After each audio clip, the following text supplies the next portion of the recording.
Welcome to the stream. Oh my gosh. It's a pleasure as always to have you here. I will be right back.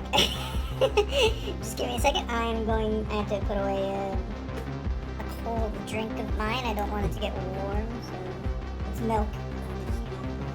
I also have a plate on my desk, so I'm gonna do that. There's a few things on my desk that I want to move out of the way.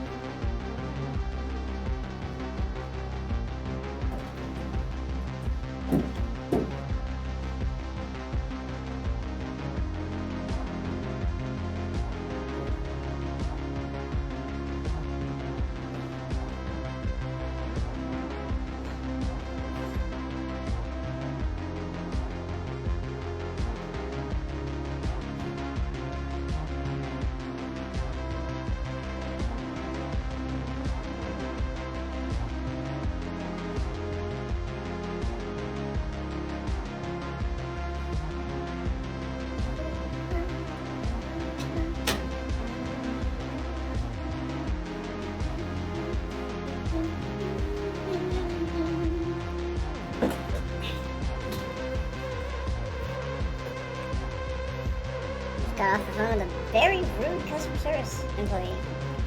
Very rude. I'm trying to look for... I'll put the volume down.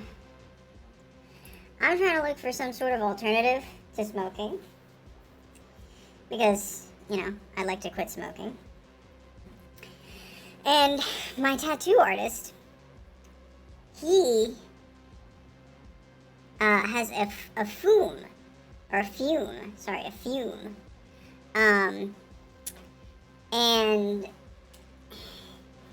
he says it works he says it works great. I mean, you know, it's not smoking, but it does work. I just got off the phone with a customer service employee at a fucking, what is it, a supermarket? With one of the like a supermarket chain with a pharmacy in it. Like a Walmart. And... literally probably one of the rudest things that you could do is be dismissive when somebody's saying that they're trying to quit smoking. The lady was like, hello?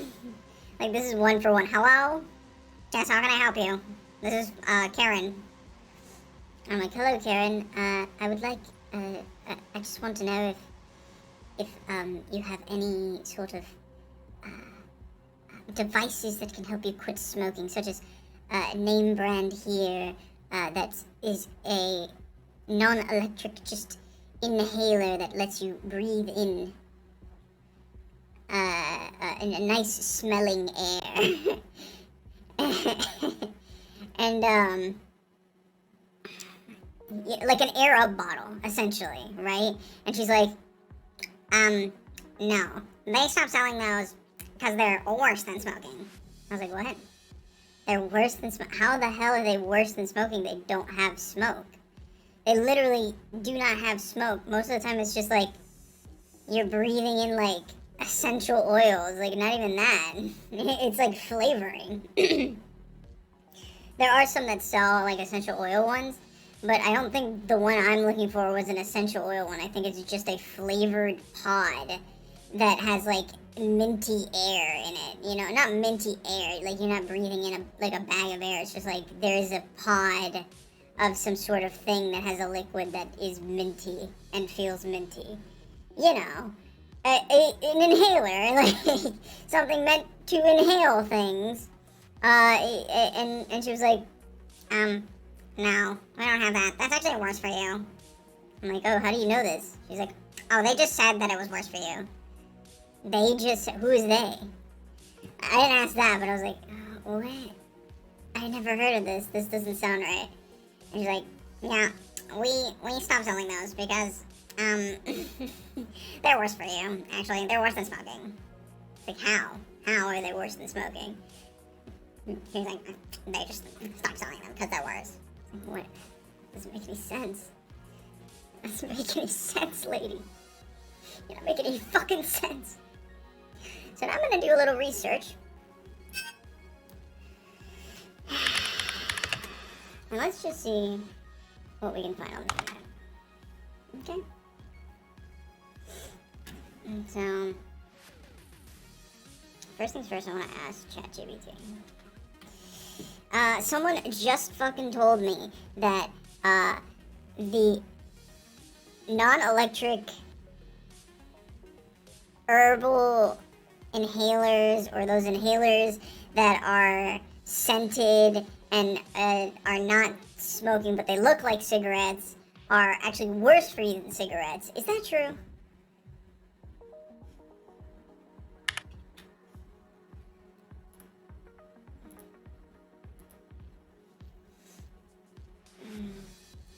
The claim that non-electric inhalers are scented inhalers that resemble cigarettes are worse for you than traditional cigarettes is generally not supported by evidence. However, it is essential. It's generally not supported by evidence. However, it's essential to consider the specifics, ingredients, and additives. The safety of herbal inhalers depends on their ingredients. Lack of combustion. Okay, the ones I was looking for do not have combustion. So traditional cigarettes are harmful primarily because they involve combustion. I knew that. Producing tar, carbon monoxide, thousands of harmful chemicals. Non-electric herbal inhalers do not involve combustion, so they do not reproduce these harmful byproducts. Regulation and quality control.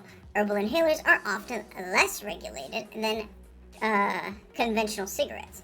This lack of regulation can lead to variability in product quality and safety, which makes sense.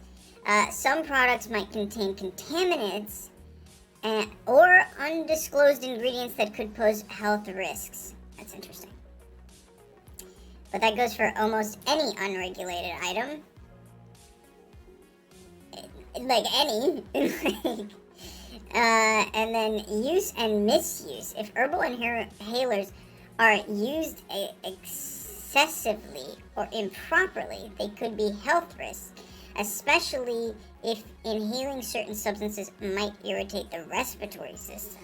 Okay, interesting. So I guess if you're allergic to whatever is in there, it could irritate your respiratory system. That's fair, that's fair. It's a fair reason to remove it. I'd say the non-regulation, also very fair, but very, I don't know, I mean, like, they still sold, like, nicotine gum at Walmart, so I don't think that that's, and I assure you that that's not regulated. Or the patches that are probably not regulated either. Anything over the counter is very rarely regulated by the FDA.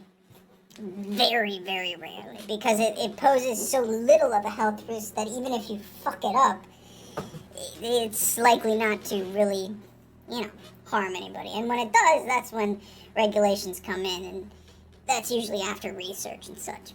Anyways, misuse like the irritation to your lungs, I could see that as a problem, yeah.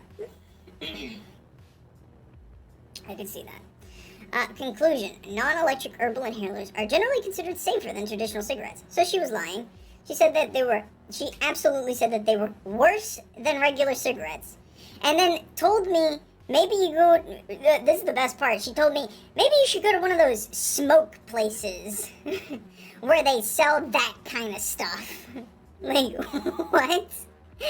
One of those smoke places? Do you mean a smoke shop? They have names, they're not just smoke places. What is a smoke place? A smoke place sounds like a fucking, a fantasy area. That's the smoke place. You don't want to go there. That's where the smoke people are. Like, a smoke shop, or a cigarette, or a cigar shop, any of that. A vape shop is one of the more popular names for these shops. They change the names all the time. It's really up to the whim of whoever's in charge of the shop. Sometimes they're a smoke shop, sometimes they're a vape shop, sometimes they're vape and CBD. So, it doesn't matter. They just change it all the time, and it's always the same person that owns the shop usually. But anyways, she told me go to the smoke place where that kind of stuff is sold. Like, what are you talking about? I called the smoke shop and they said, no, we don't carry that. Like, they don't carry things to quit smoking, apparently. They only carry things to help you keep smoking because they're a store. What? This is a capitalist society. They obviously want you to keep smoking. Why would they sell you things to quit? Yeah, I mean, that's its own thing, and that makes me angry as well, but it's kind of fucking... I feel like if you have a smoke shop, or a cigar store, or a vape shop, you should have items in the shop, like mandatory items, that are generally seen as safe and help stop smoking. But then that would require the FDA to regulate certain things to put in the smoke shop, so as to make sure that this is, like, okay to mandate and force into people, which is just a whole thing and very, very difficult to do. That's just a whole thing I have personally with smoke shops. Some of them do that. Some of them do that. Problem is, it's not regulated, and that's what most people don't like. Therefore, do not produce harmful smoke. However, the safety of these products can be varied based on their ingredients and quality. It is essential to use reputable products and consult with a healthcare provider if you have concerns about their safety. I have talked to a doctor about this. Literally, I talked to my MD about this. He said I would know more about these safe alternatives to smoking than him. He has not done the research, and I'm not saying that that he should have done the research or that it's important that he does the research. He was saying that there is not enough evidence to say whether or not these things will harm you in the long run or be beneficial to quit smoking, right? So he didn't even know that those cigarettes, which they sold in like his parents' country, or no, from his country, because he came from he's not from America. So literally, he's like, oh, we have these in my country. They're the exact same thing. Those things you can find on Amazon, such and such and such. I look it up, right? Those are as bad as smoking, because you are smoking. That is smoking. Like, despite the fact that there's no nicotine in it, you're still smoking. And it's the smoking part that's bad. Like, yeah, nicotine is bad for you. You can become addicted to nicotine. But smoking is worse for you in any capacity. Vaping, smoking, cigarettes, anything that is inhaled through smoke is bad for you, because it creates tars and it releases toxic chemicals. Even if you're smoking weed creates tar. That's why people, when they smoke a lot of weed, they get like built up mucus, and then they cough a lot. That's literal tar buildup. That's not good for you either. So, despite it not having any negative effects for the drug itself, smoking it, the act of smoking it, is bad for you. That's why I always recommend edibles. But anyways, that's besides the point. You can't, there's a whole thing of like smoking culture. Point is, she lied to me. She fucking lied to me. She said that they were worse than cigarettes. They're not worse than cigarettes, because you don't smoke them. They're not smokable. Like, what? There is nothing to burn. I think what's worse is getting the chemicals burnt and then, like, hot ash thrown into your lungs. I think that's worse than a little bit of irritation. A little irritation is not the same as literally filling your lungs with tar and chemicals. Like, a little irritation is not the same as burning your lungs to the point that they are black.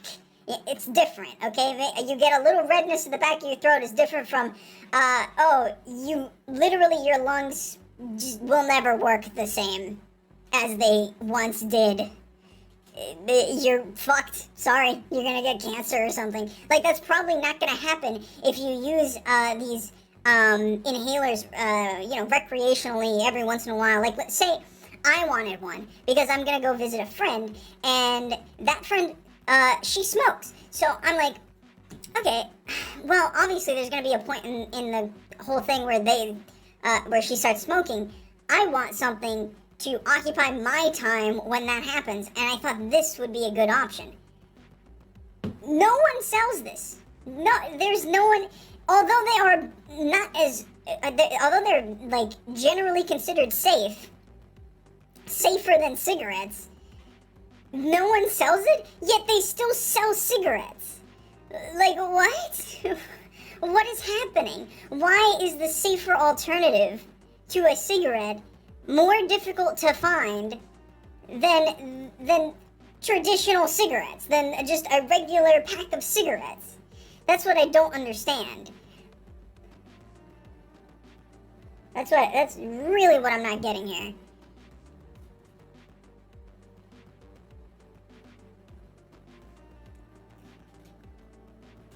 Pisses me off, man. Pisses me the fuck off.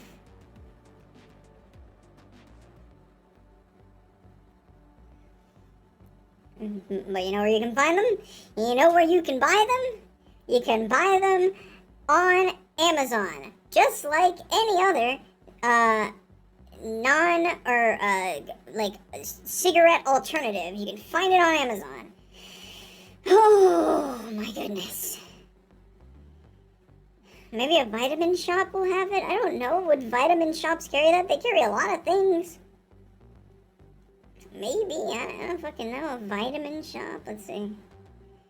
I'll call them right here now.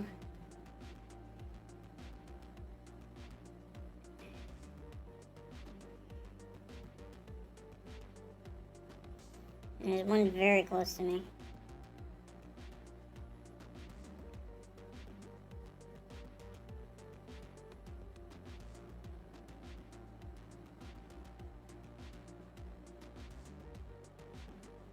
I don't know where that is. I don't think they would, you know? I don't think they would. Can I visit their website just to see if it's even on their website?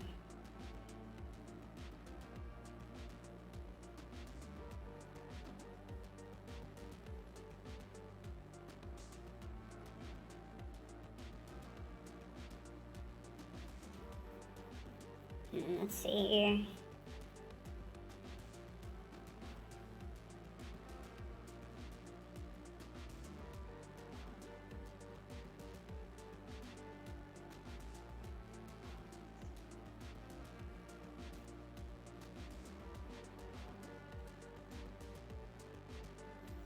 Honestly, I think that lady thought I was calling for vapes. I think she was calling me for vapes. Or no, sorry. I think she thought I was calling for a vape. I was not calling for a vape.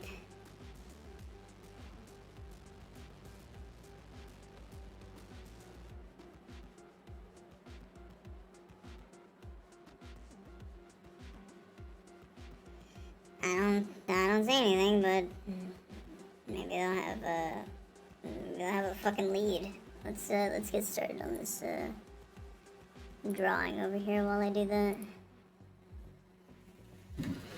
Maybe they'll be able to send me in the right direction. Who fucking knows, you know? Who fucking knows? And if not, what am I gonna, you know, there's nothing I can do. Nothing I can do.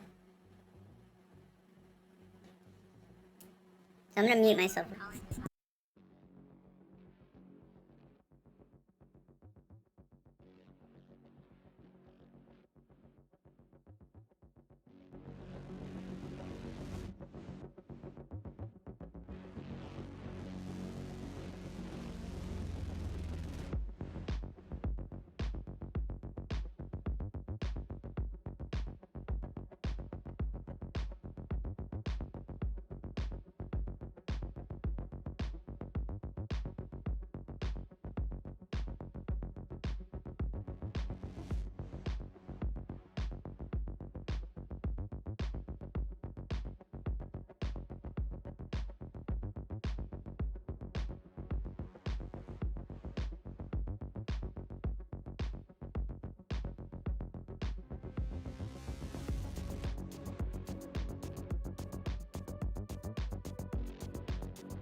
Okay, well that guy was a lot nicer than the employee over at wherever the fuck. Mind you, I do not go to where that person works, so... and I will not. She did not give a raving review over her employment. I'll be honest with you.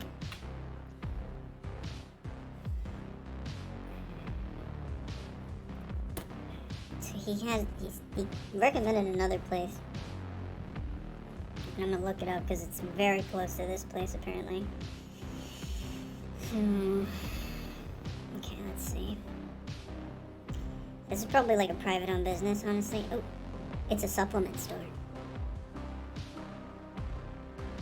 It's very close to me. I'm gonna give that a call. I'll be on mute.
Another dead end.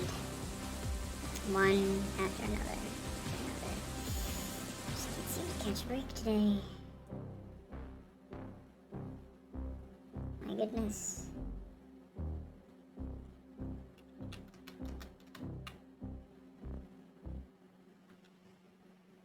Almighty warrior, oh fervent counselor.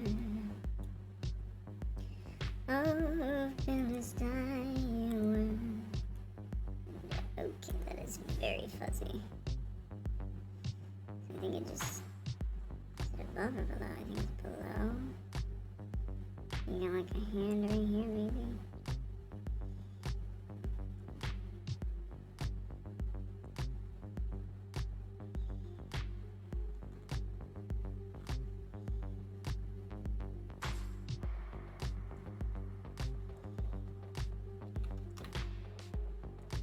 And of course, this last location sells vapes. But do they sell something that can help you stop smoking? No. I had this problem when I was trying to find specifically those T-cigarettes, but I did not. None of the locations had anything. Let me look at the actual image here, just in case I'm not fucking something up. Which one was it? There's a few lines that I can hardly see. That doesn't help. Well, I can kind of see something here. It's kind of fuzzy. Why is this up? What the hell? Okay. Oh, I'm stupid.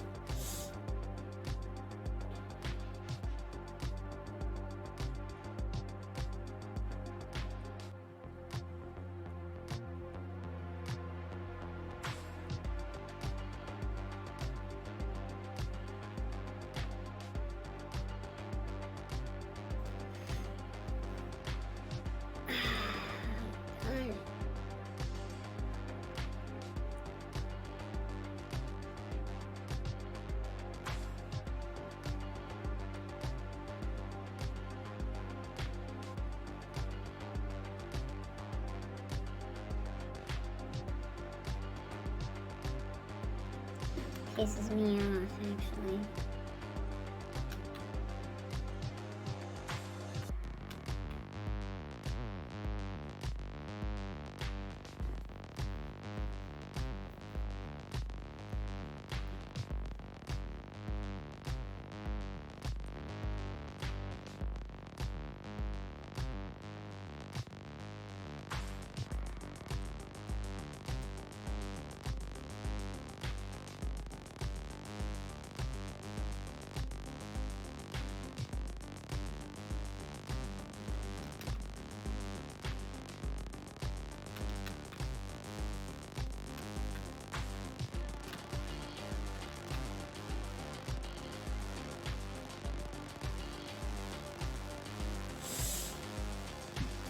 Fucking stupid.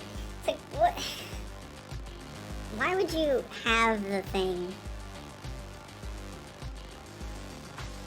that is like bad for you and then not have the thing that could help stop you from quitting, or help stop you quitting?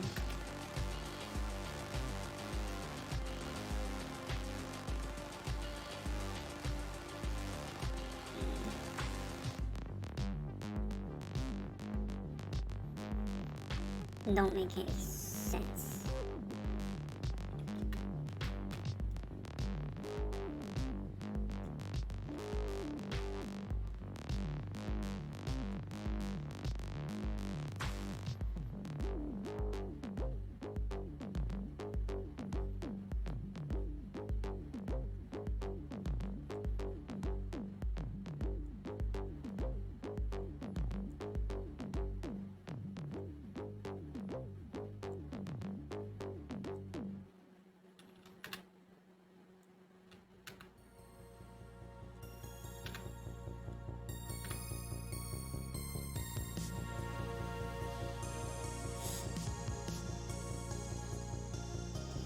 Look at this distinguished gentleman.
Oh, sorry, my friend messaged me.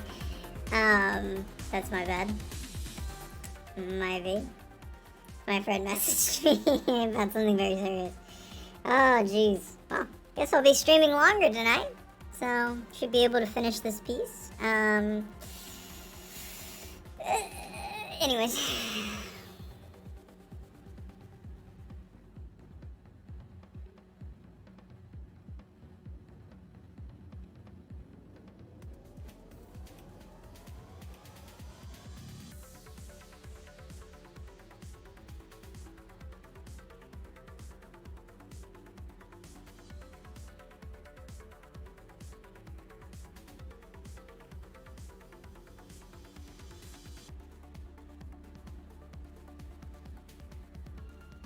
Okay, well, guess I can order those pods or whatever. On Amazon they're very, very cheap, so.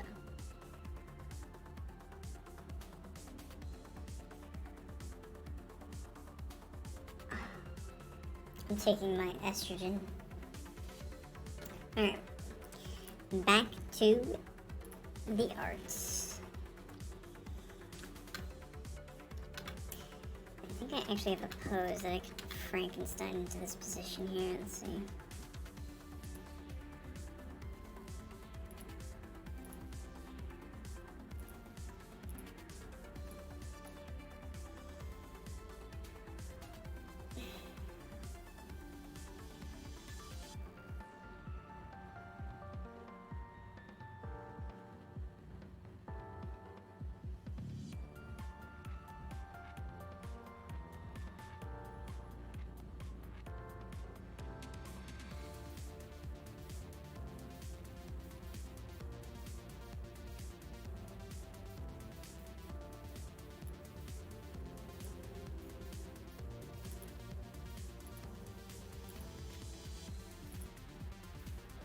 I gotta go here to this one. Hide this and hide this. Vision board up. Import. Nope, still in the wrong one. Okay. Import. This one.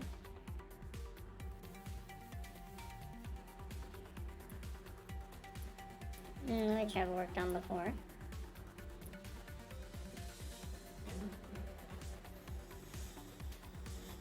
Okay,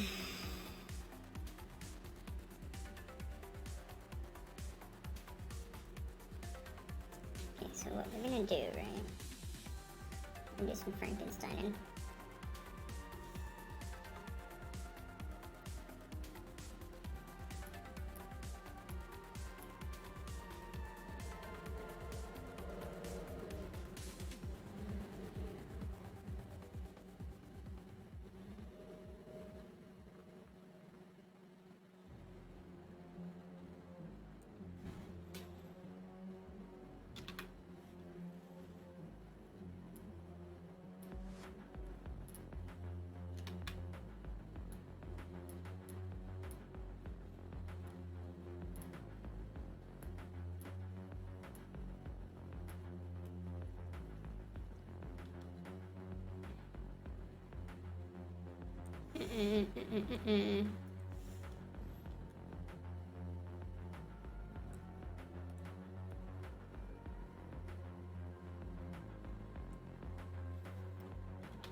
Hmm?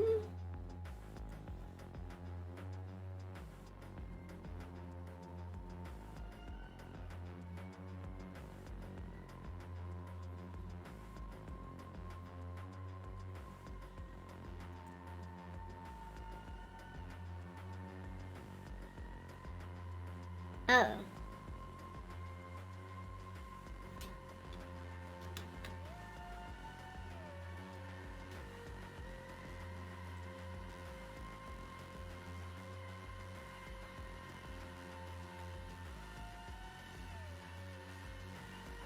No, wait.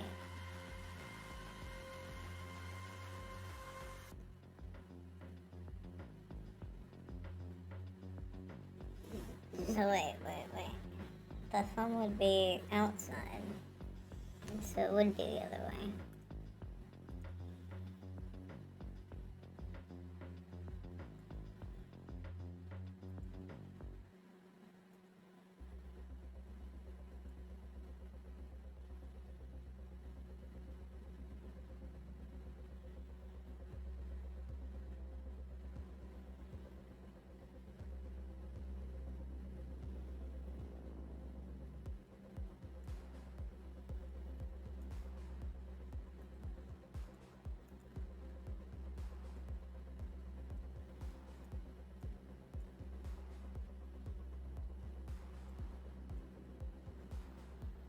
Nope.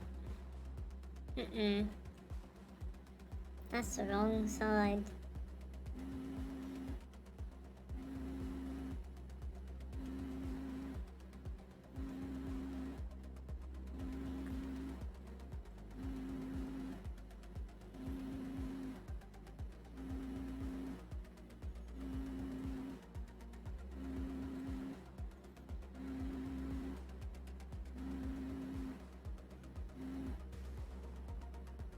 Oh.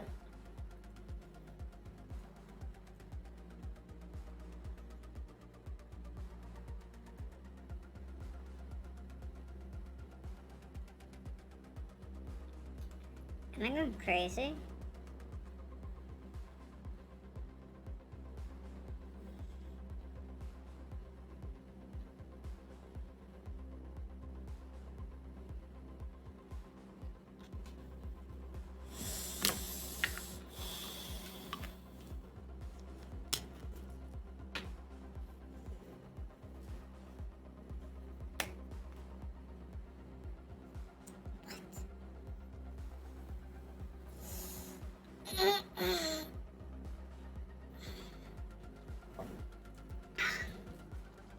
Hmm.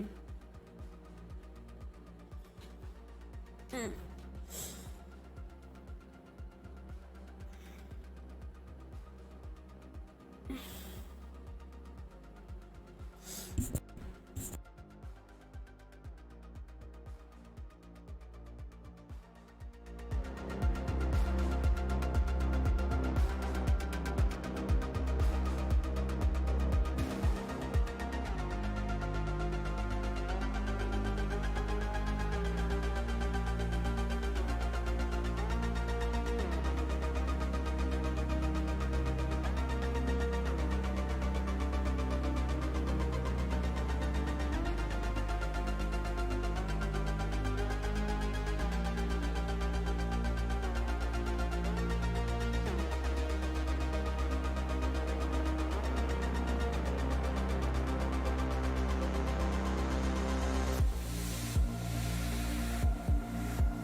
Oh my goodness.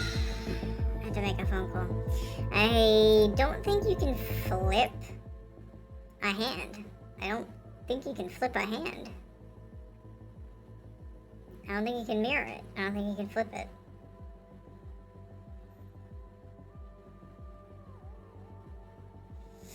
At least not in a 2D space. But what we can do is, rather than try and flip it a million times, is we can just put it on the other side of the body, and then you're good to go, and then there's no need to flip. So what we're gonna do is remove this section,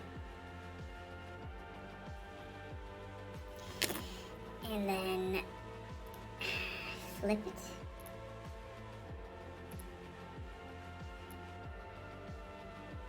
Let's see. I'll just remove it entirely. I don't need it.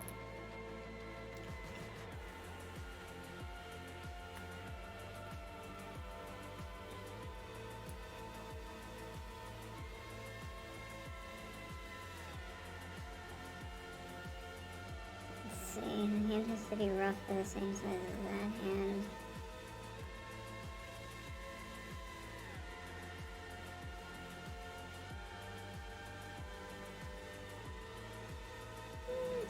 As soon as we can shrink it. That's pretty good.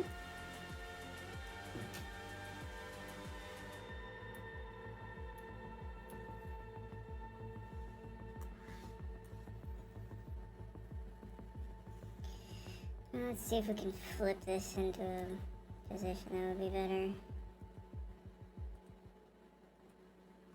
Maybe not.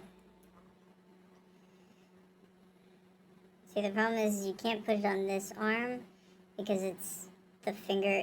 Your thumbs are supposed to point out when you put your palm up. So anatomy-wise, it wouldn't make much sense. Why is there not a free rotate option? I swear. Wait, did I just figure it out? Wait, what? Am I stupid? Am I stupid?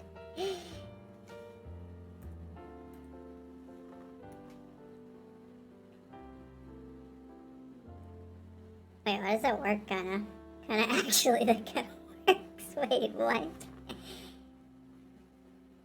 Oh, yeah, I'm so stupid. Thumbs point in. Oh, I was trying to... Oh my goodness.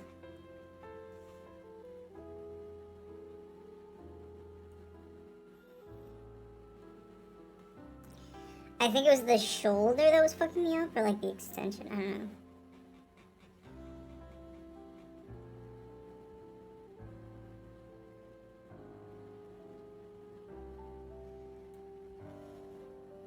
Let's see.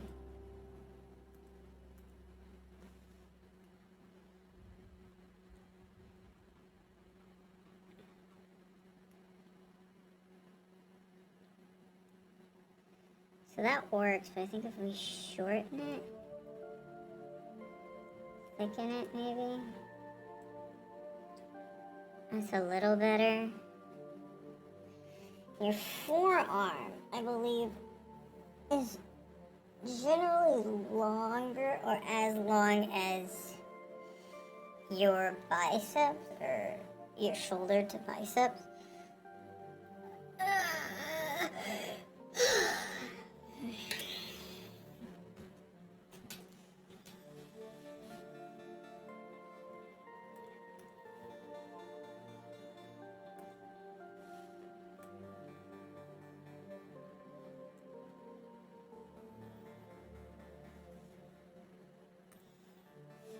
Nope.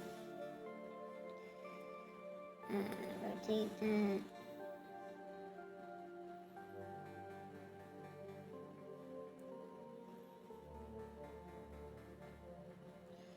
This is why a free rotate option would work perfectly in this scenario. Instead of having to rotate every fucking... Do we put this like way down here.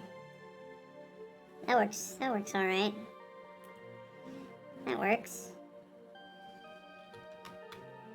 Oh no, what did I do?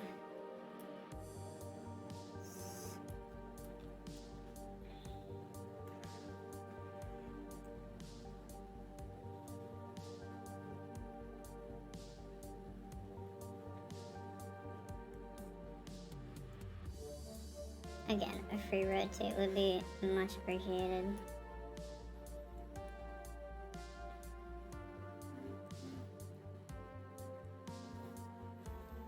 None of your fucking business, bitch. Damn. This fucking bitch.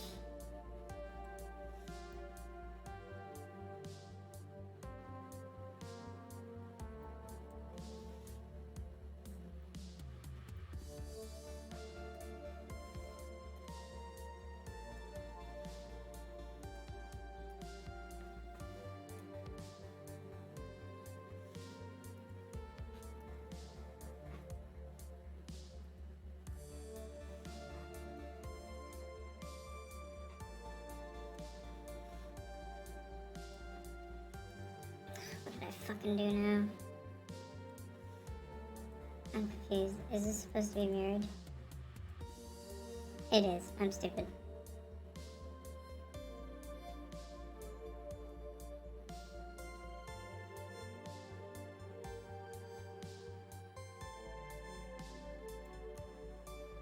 Yeah, it's supposed to be about that long. Generally, rule of thumb is.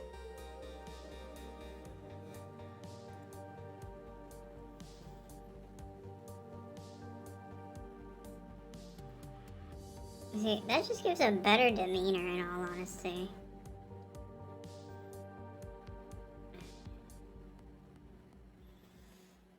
I have a few images that I could probably Frankenstein into this one.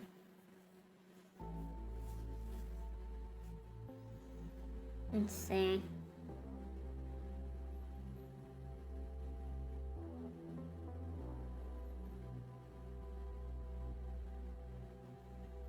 Problem is the angle of the hand. That would be difficult.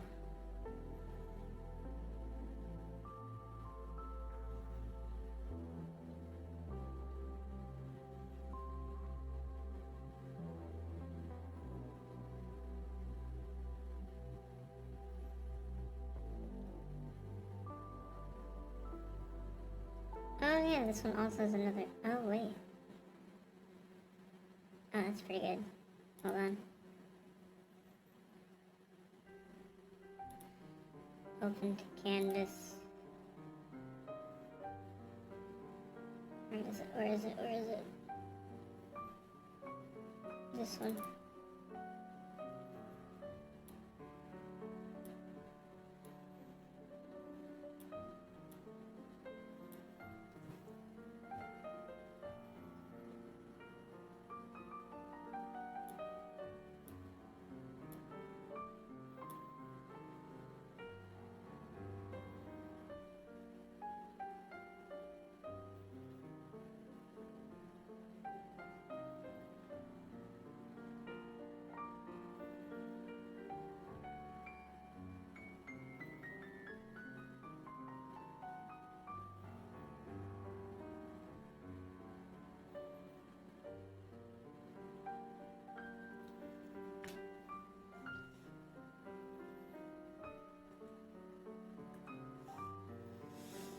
Hmm.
increase the angle of the arm here.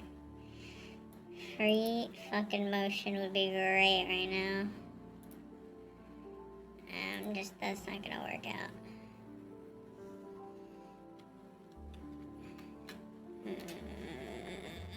I don't know. I don't know what's going on.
Horizontally. Free rotate tool. Oh my goodness, I've never wanted one more in my fucking life. Oh, fuck.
Okay. Okay, I like that hand. I like that hand though. You can get rid of this. Limitations of the time.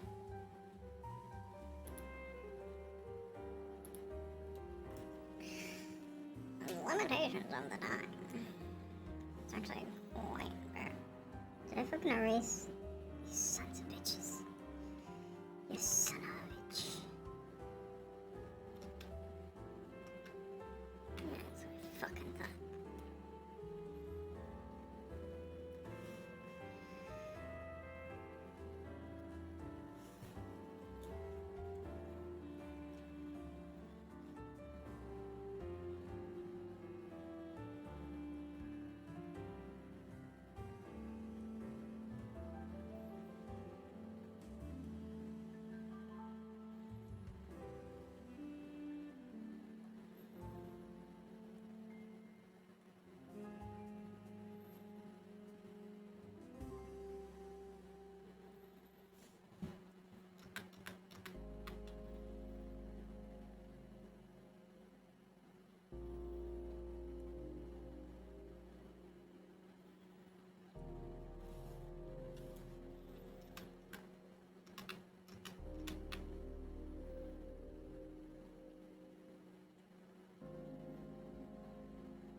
This arm is too small.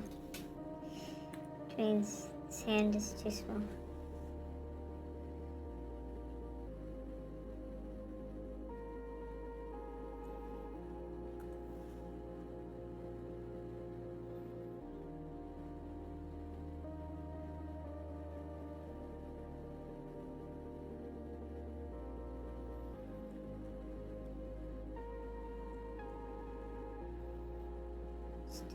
Just as big.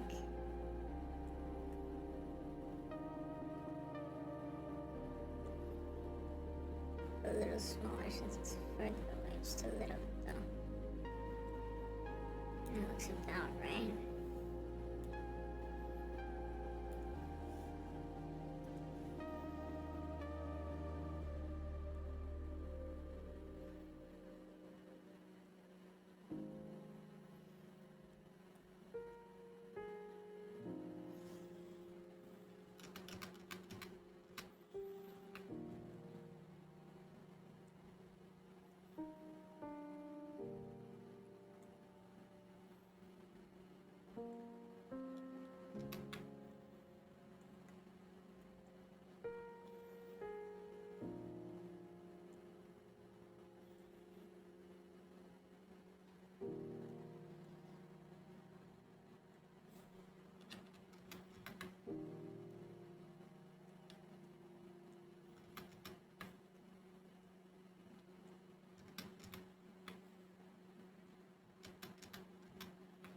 Shit. No, wait, go back.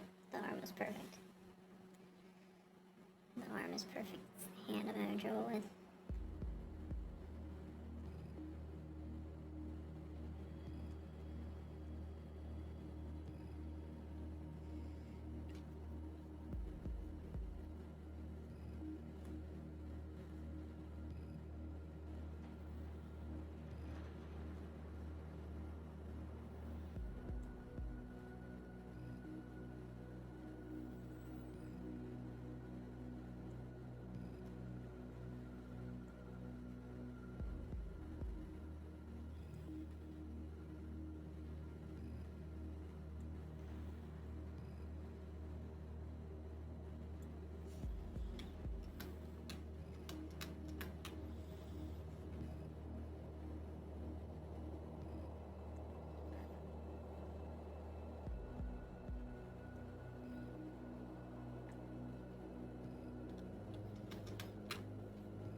Oh, wow, I'm stupid.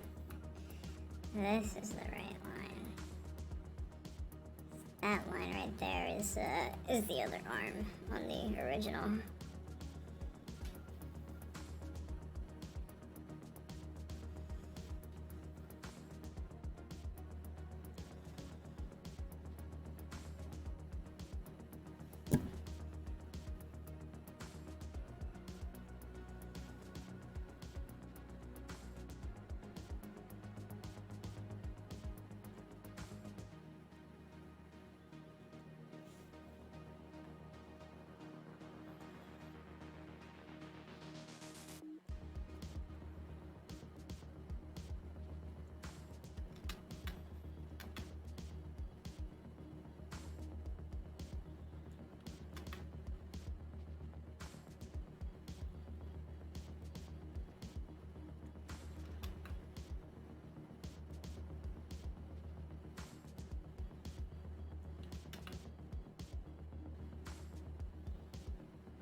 Let's see. What to do with you? I see.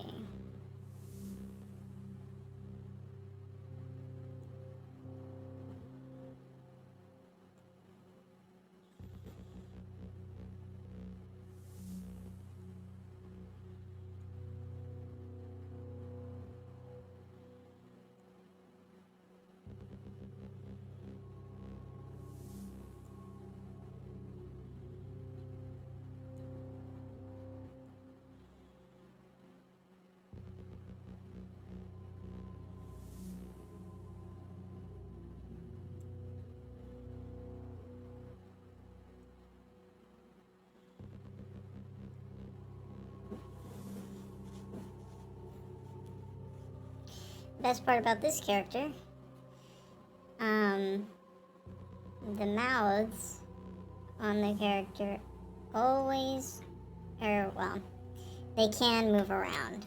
So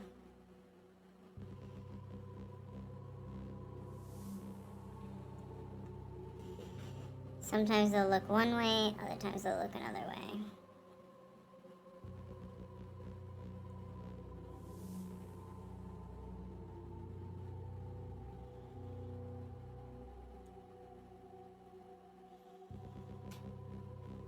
It's very fun indeed.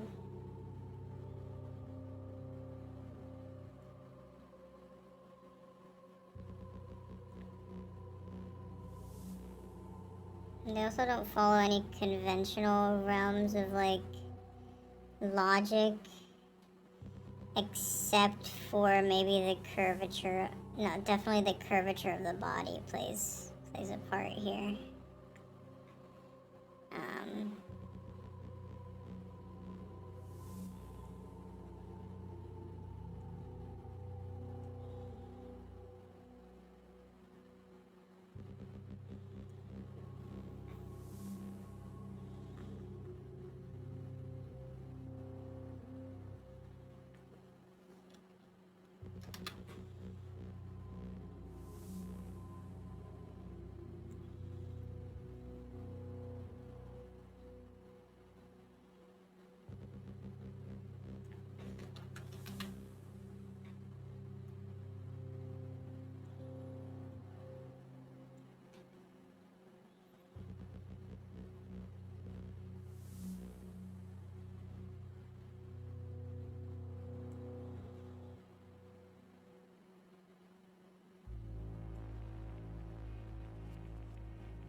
And there can be as many starts and endings as you want.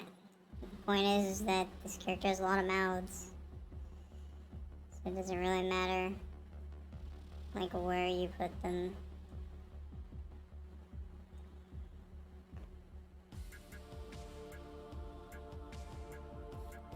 This is the literal manifestation of gluttony. So the more mouths, the better.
It's kind of hard to determine where I even drew the mouths, I'm not gonna lie to you.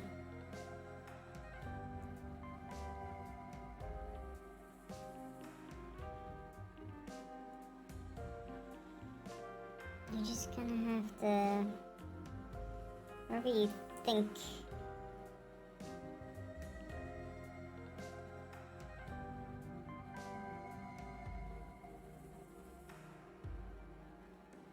usually the easiest ones to find are the end points.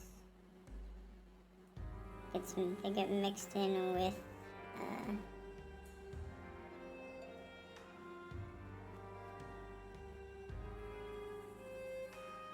the middle sections are the hardest ones. Sometimes some lines that were already on the character overlap with those, so.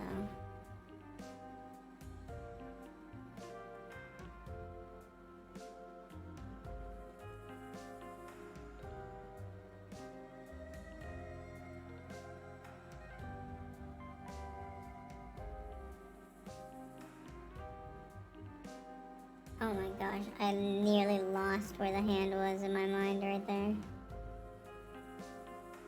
It'll look better once everything is colored in, because the teeth are obviously white, but their skin is gray, so it's a little easier to determine where everything is.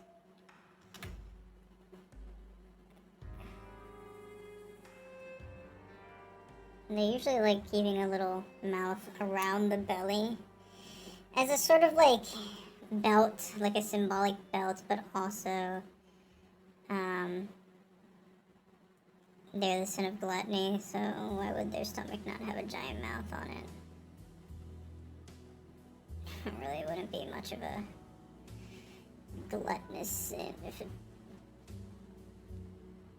didn't have a mouth directly to its fucking stomach.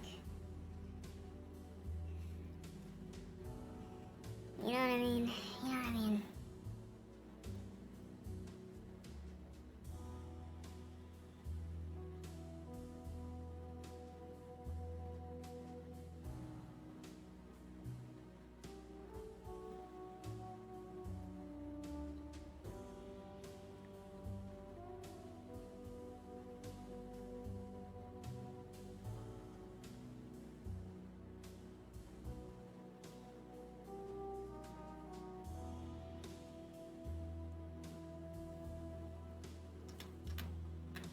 Shit, oh wait, go back. So I think like this mouth right here isn't really doing much. So we're just gonna get rid of that one. Just in a weird spot.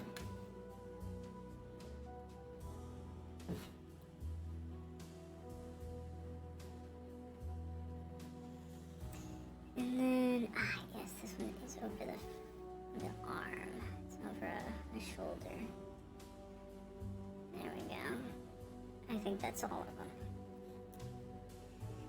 It's a bit easier to see the character now that the mouths are there.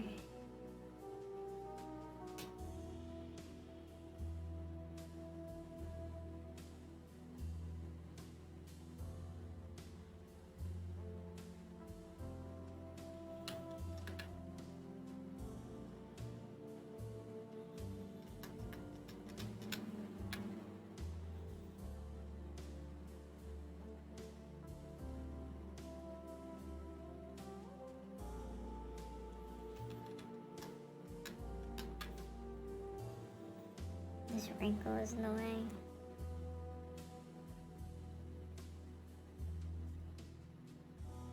Poor character detail.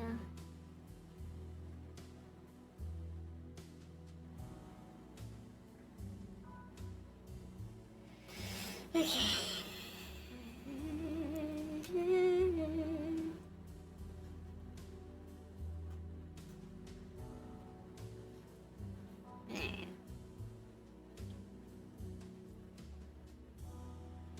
This is a turtleneck, by the way.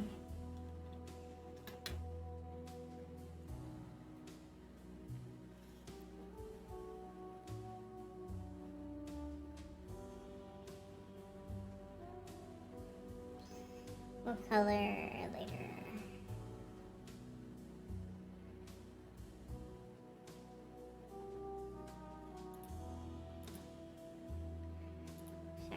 leg looks so thick.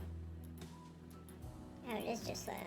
Okay, I thought I was going crazy. I thought I was going crazy. No, that's right, that's right.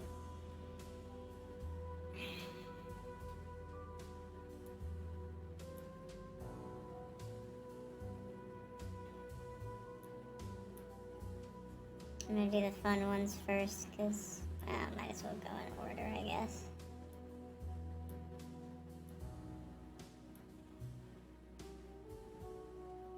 In some semblance of order. These are really simple, so it wouldn't take that long.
What is happening? Like, what am I doing?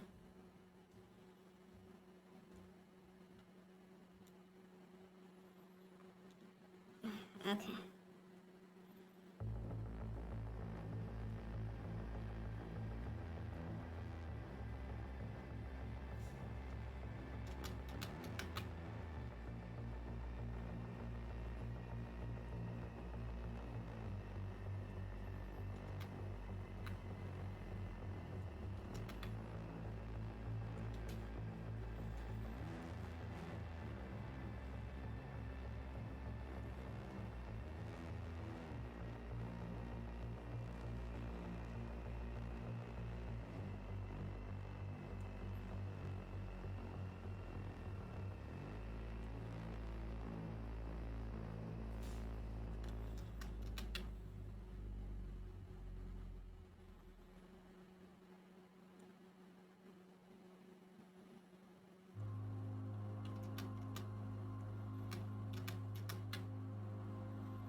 secondary characteristic here. We're gonna draw a tongue.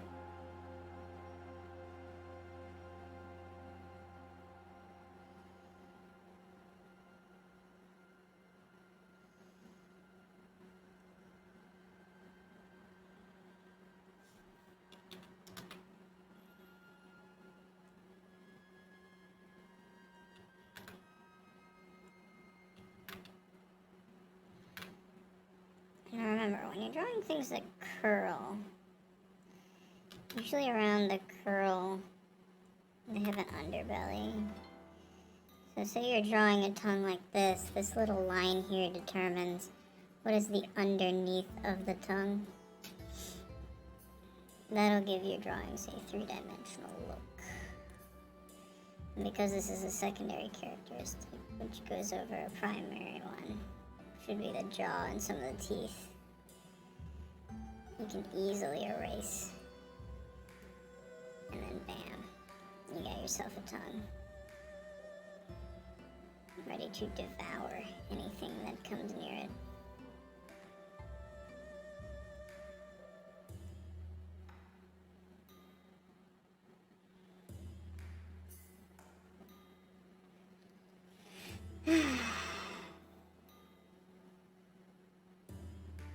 And yes, the character has an infinite amount of mouths. That also means that they have an infinite amount of tongues.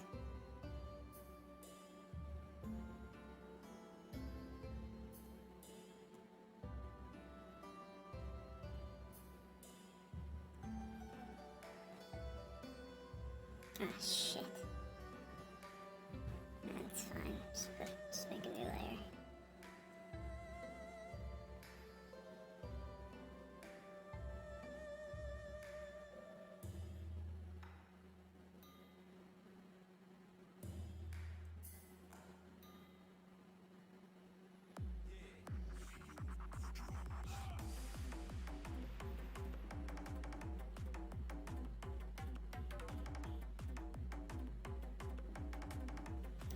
Yeah, that's a good place for it, but I think the tongue is too big.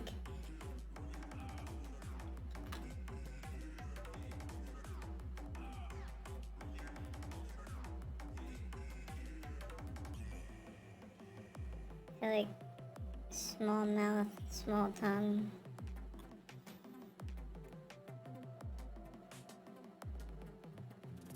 And don't take any of this out of context, please.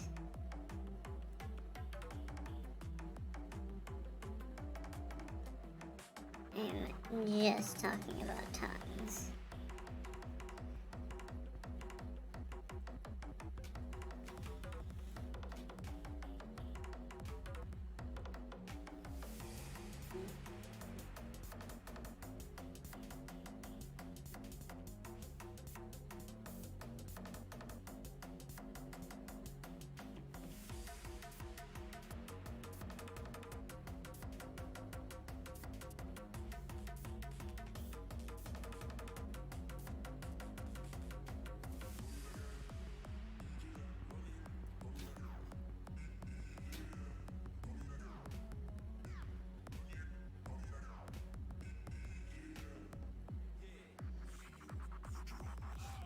If there's like a void in your character, you know, or you just don't feel like drawing the inside of a mouth, so your character's full of mouths,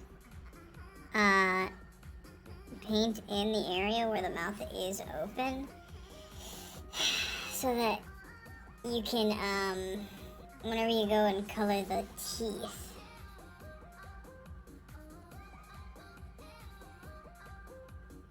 you can go in and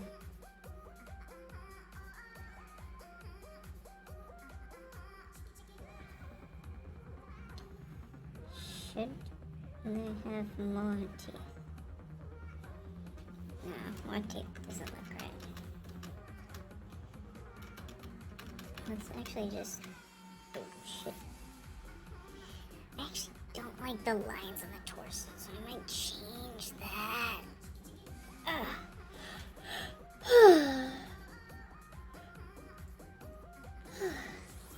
So we're actually just gonna erase this.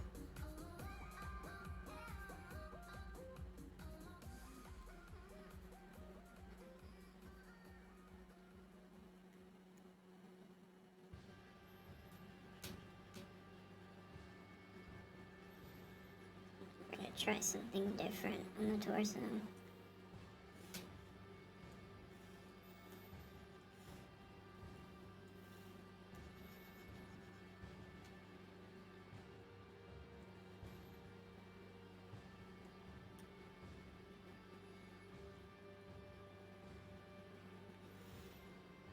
Okay.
Okay.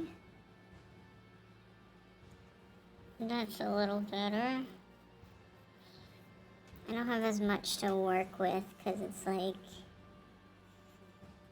a lot of like, there's a lot less body, so I've gotta get creative with where I place the mouths.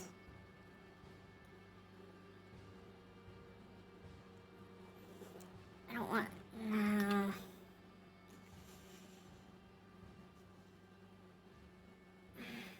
No.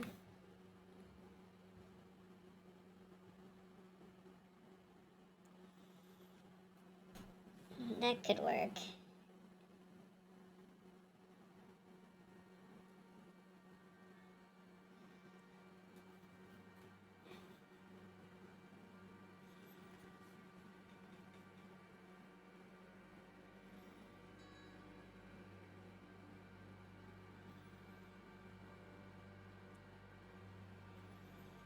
Plus rule of threes.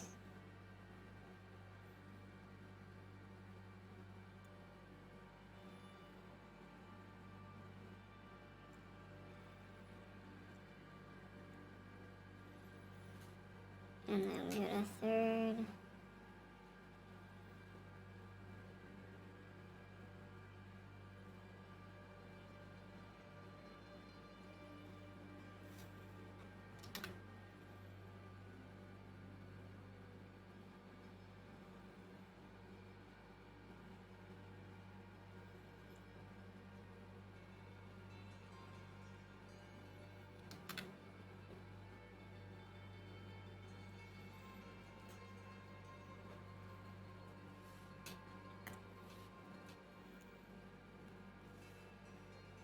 We gotta lower this.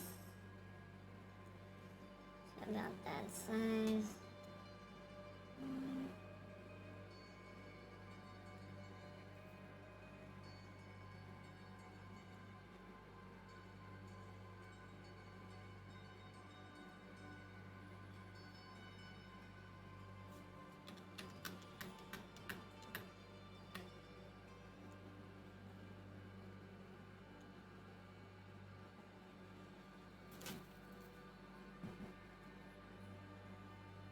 Okay, that's pretty good.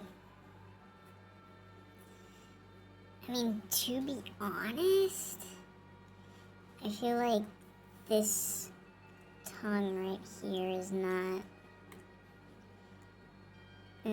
the right spot.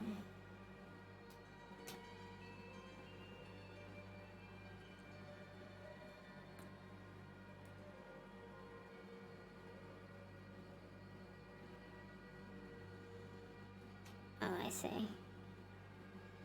I put the teeth on the wrong layer. Is it on this one? Okay.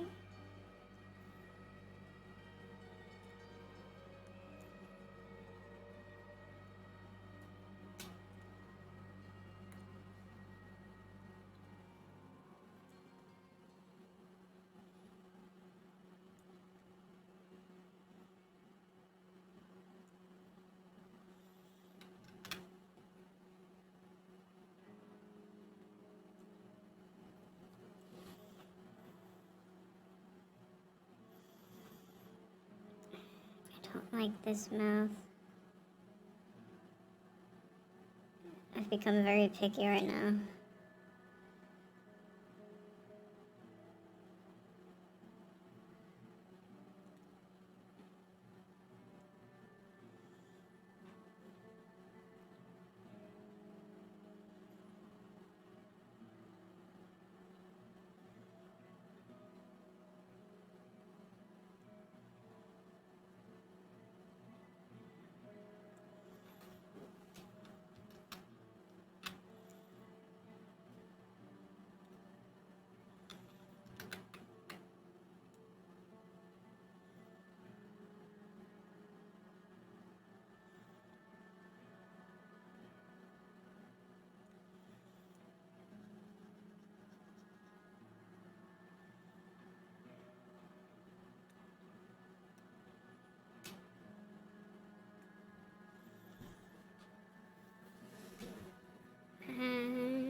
That's better.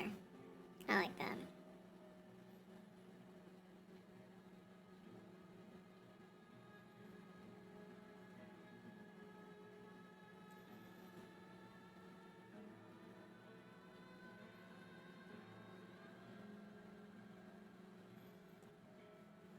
Okay. Yeah, that's better. Okay, alright. Call this in, be very, very careful.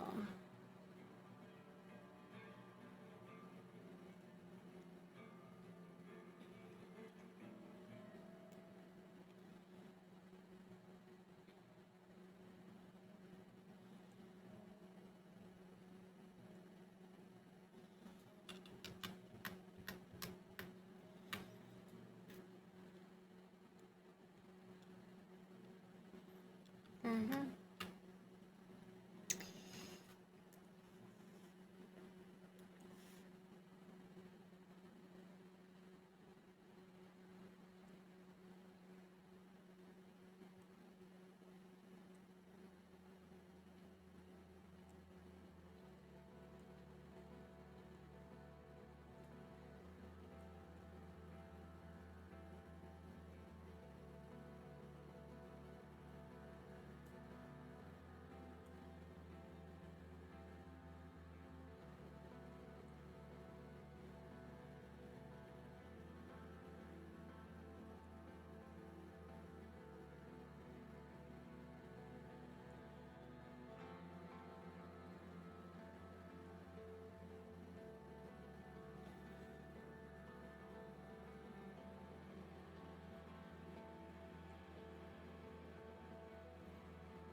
Cool.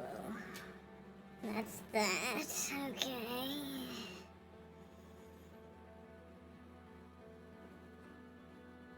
Alright, the bust took forever to make. But we're gonna move on to something more fun.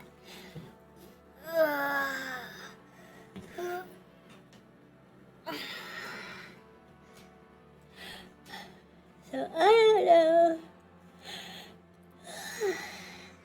whether to do one or 2. We're gonna flip. Wait. We're gonna roll a d20 to decide. So 1 is the low numbers, so 1 through 10. 2 is the high numbers, which is 11 through 20. Okay? 1 through 10, we go with number 1. 11 through 20, we go with number 2. 9. The dice is spoken.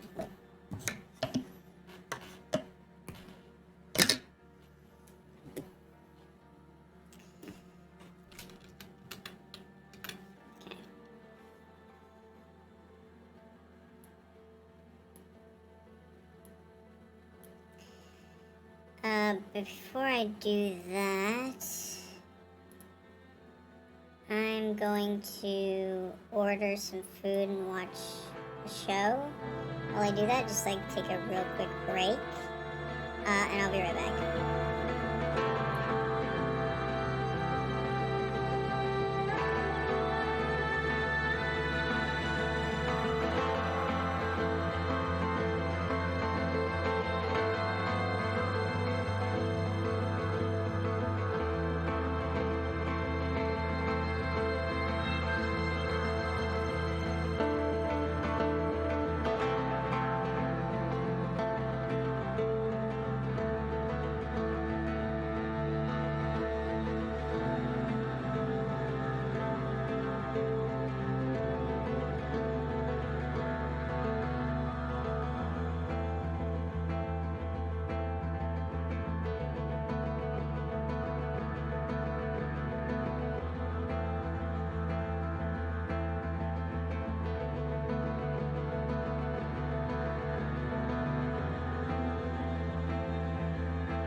Convert your brains into phones and they turn you into quite a prophet, and hid the rest in my closet.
I'm back. I am back. Oh boy.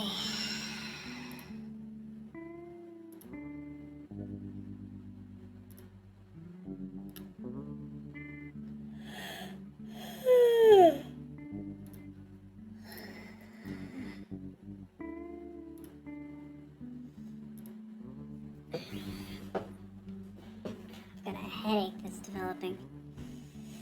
Oh my goodness. I need my food to come in. I ordered a pizza from like a, what's it called? An artisan pizza place, like a...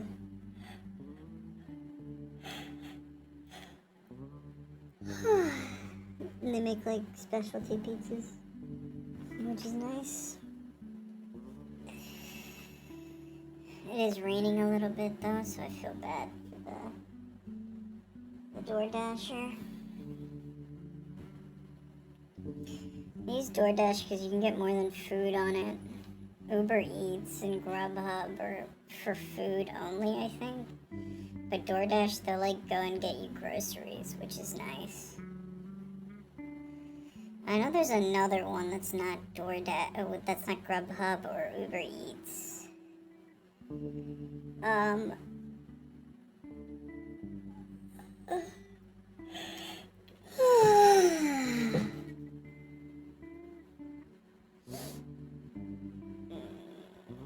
Let's see here. I'm gonna need about 3 of these.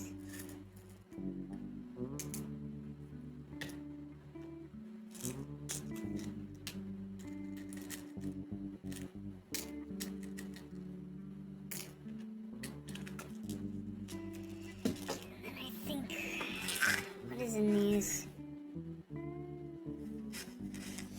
I got some supplement pills.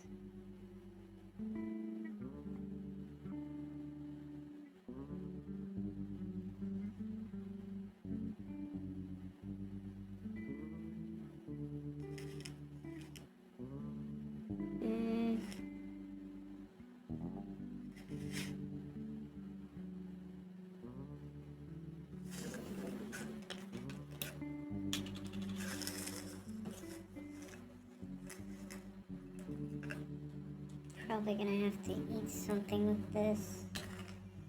So I'm gonna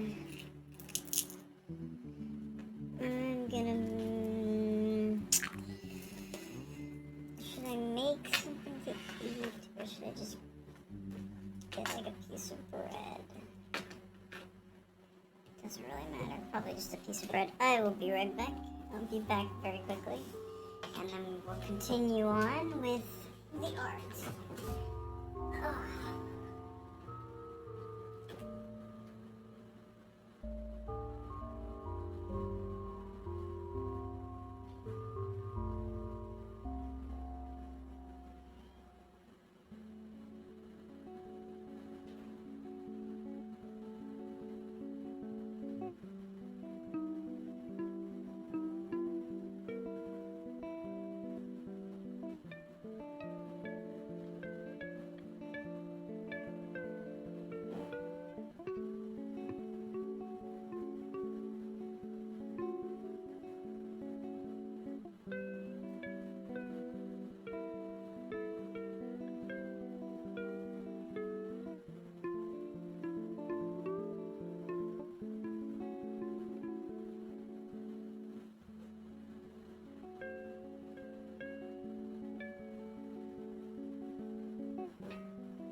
devil in the detail.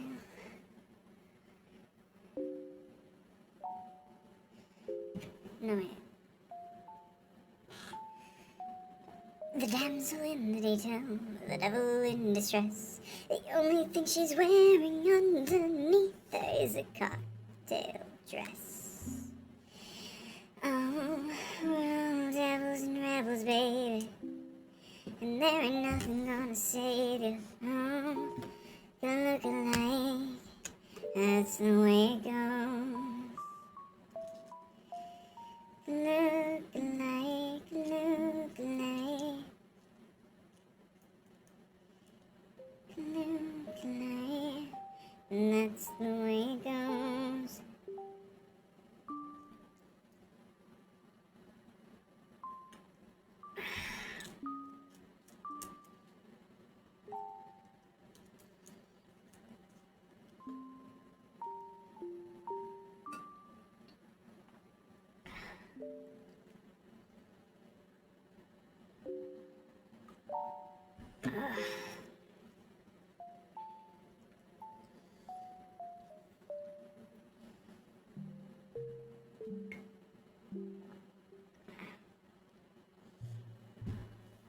Yum. Bagel. I love bagel.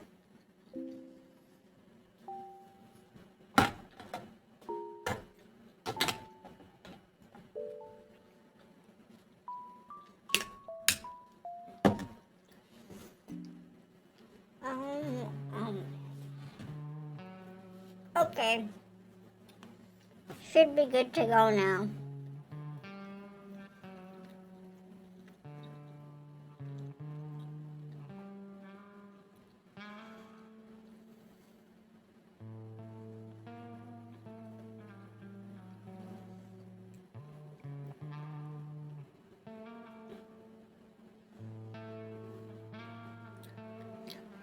Alright.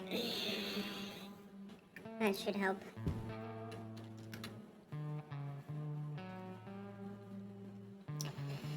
Let's watch some videos. Shall we?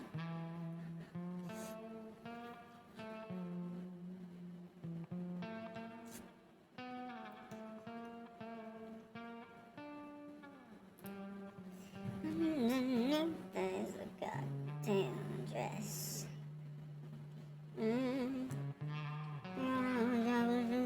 Baby. I'm nothing gonna save him.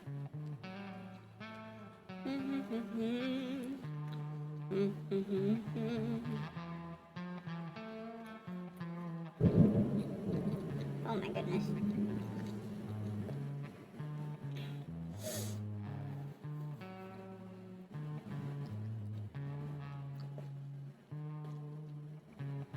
That was scary. Did you hear that? It's the thunder. Thunder. Little thunder. Thunder. Thunder. Little thunder.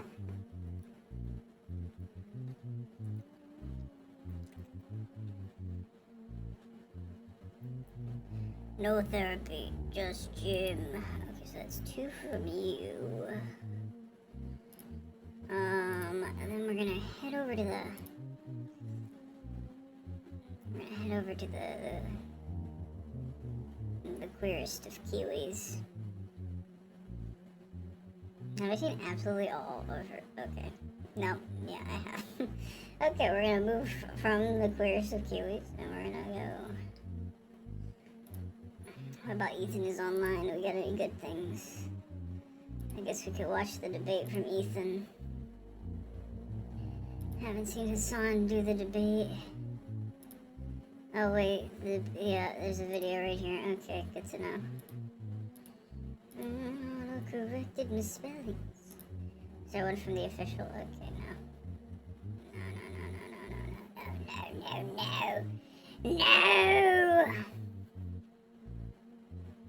The only thing she's wearing underneath there is a cocktail dress. Oh, we're all devils and rebels, baby. And there ain't nothing gonna save you. Oh, gonna look look alike. That's the way it goes. Look alike, look alike, look alike. That's the way it goes. It's a comedy of autocorrected misspellings. The damsel in the detail, the lover in.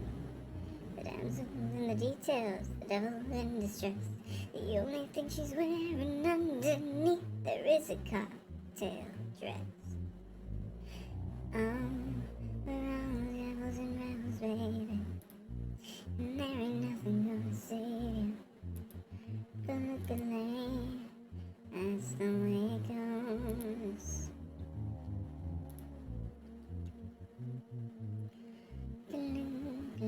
Oh, that's not what I was reaching for. Where are the people?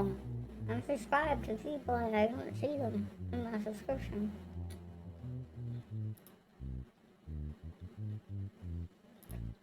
I like the Venture Bros.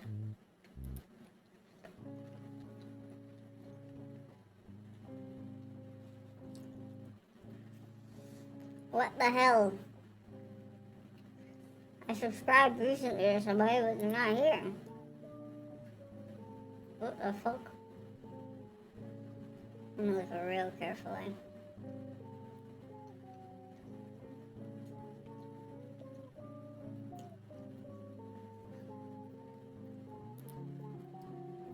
What the hell happened?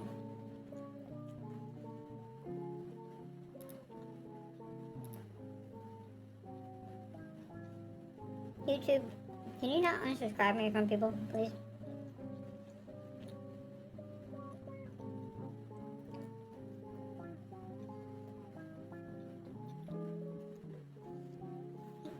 I don't even see. I watch this person all the time and they're not even appearing. What the fuck? Okay. Anyways.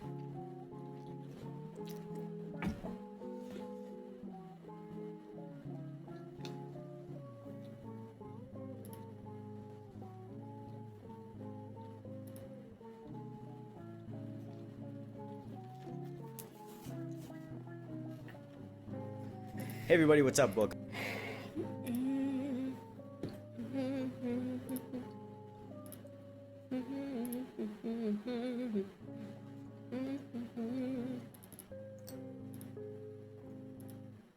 Oh, there we go. Welcome back to the channel. So today I have something amazing to share with you, and it is by the Daily Wire. I mean, if you don't know, the Daily Wire consists of bench. I have to piss though. Sorry, that wasn't very ladylike of me. I have to use the restroom. Powder my nose.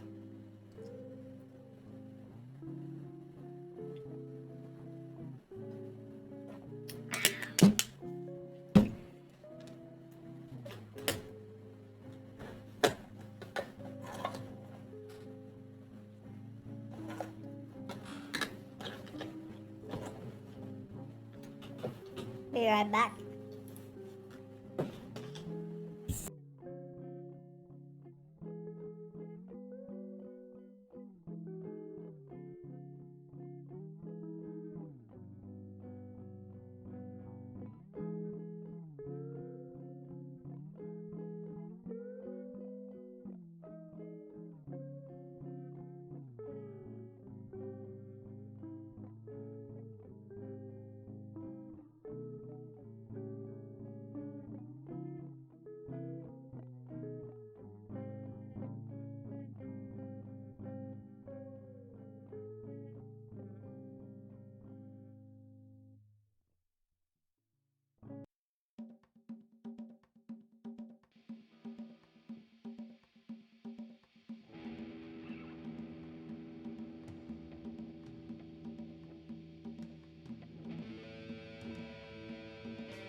back.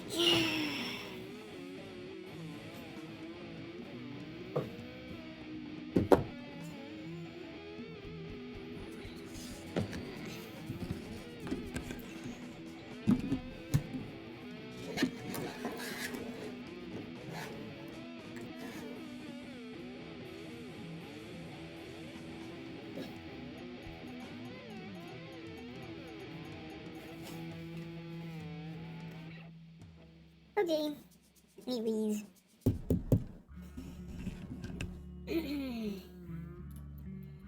On with the video.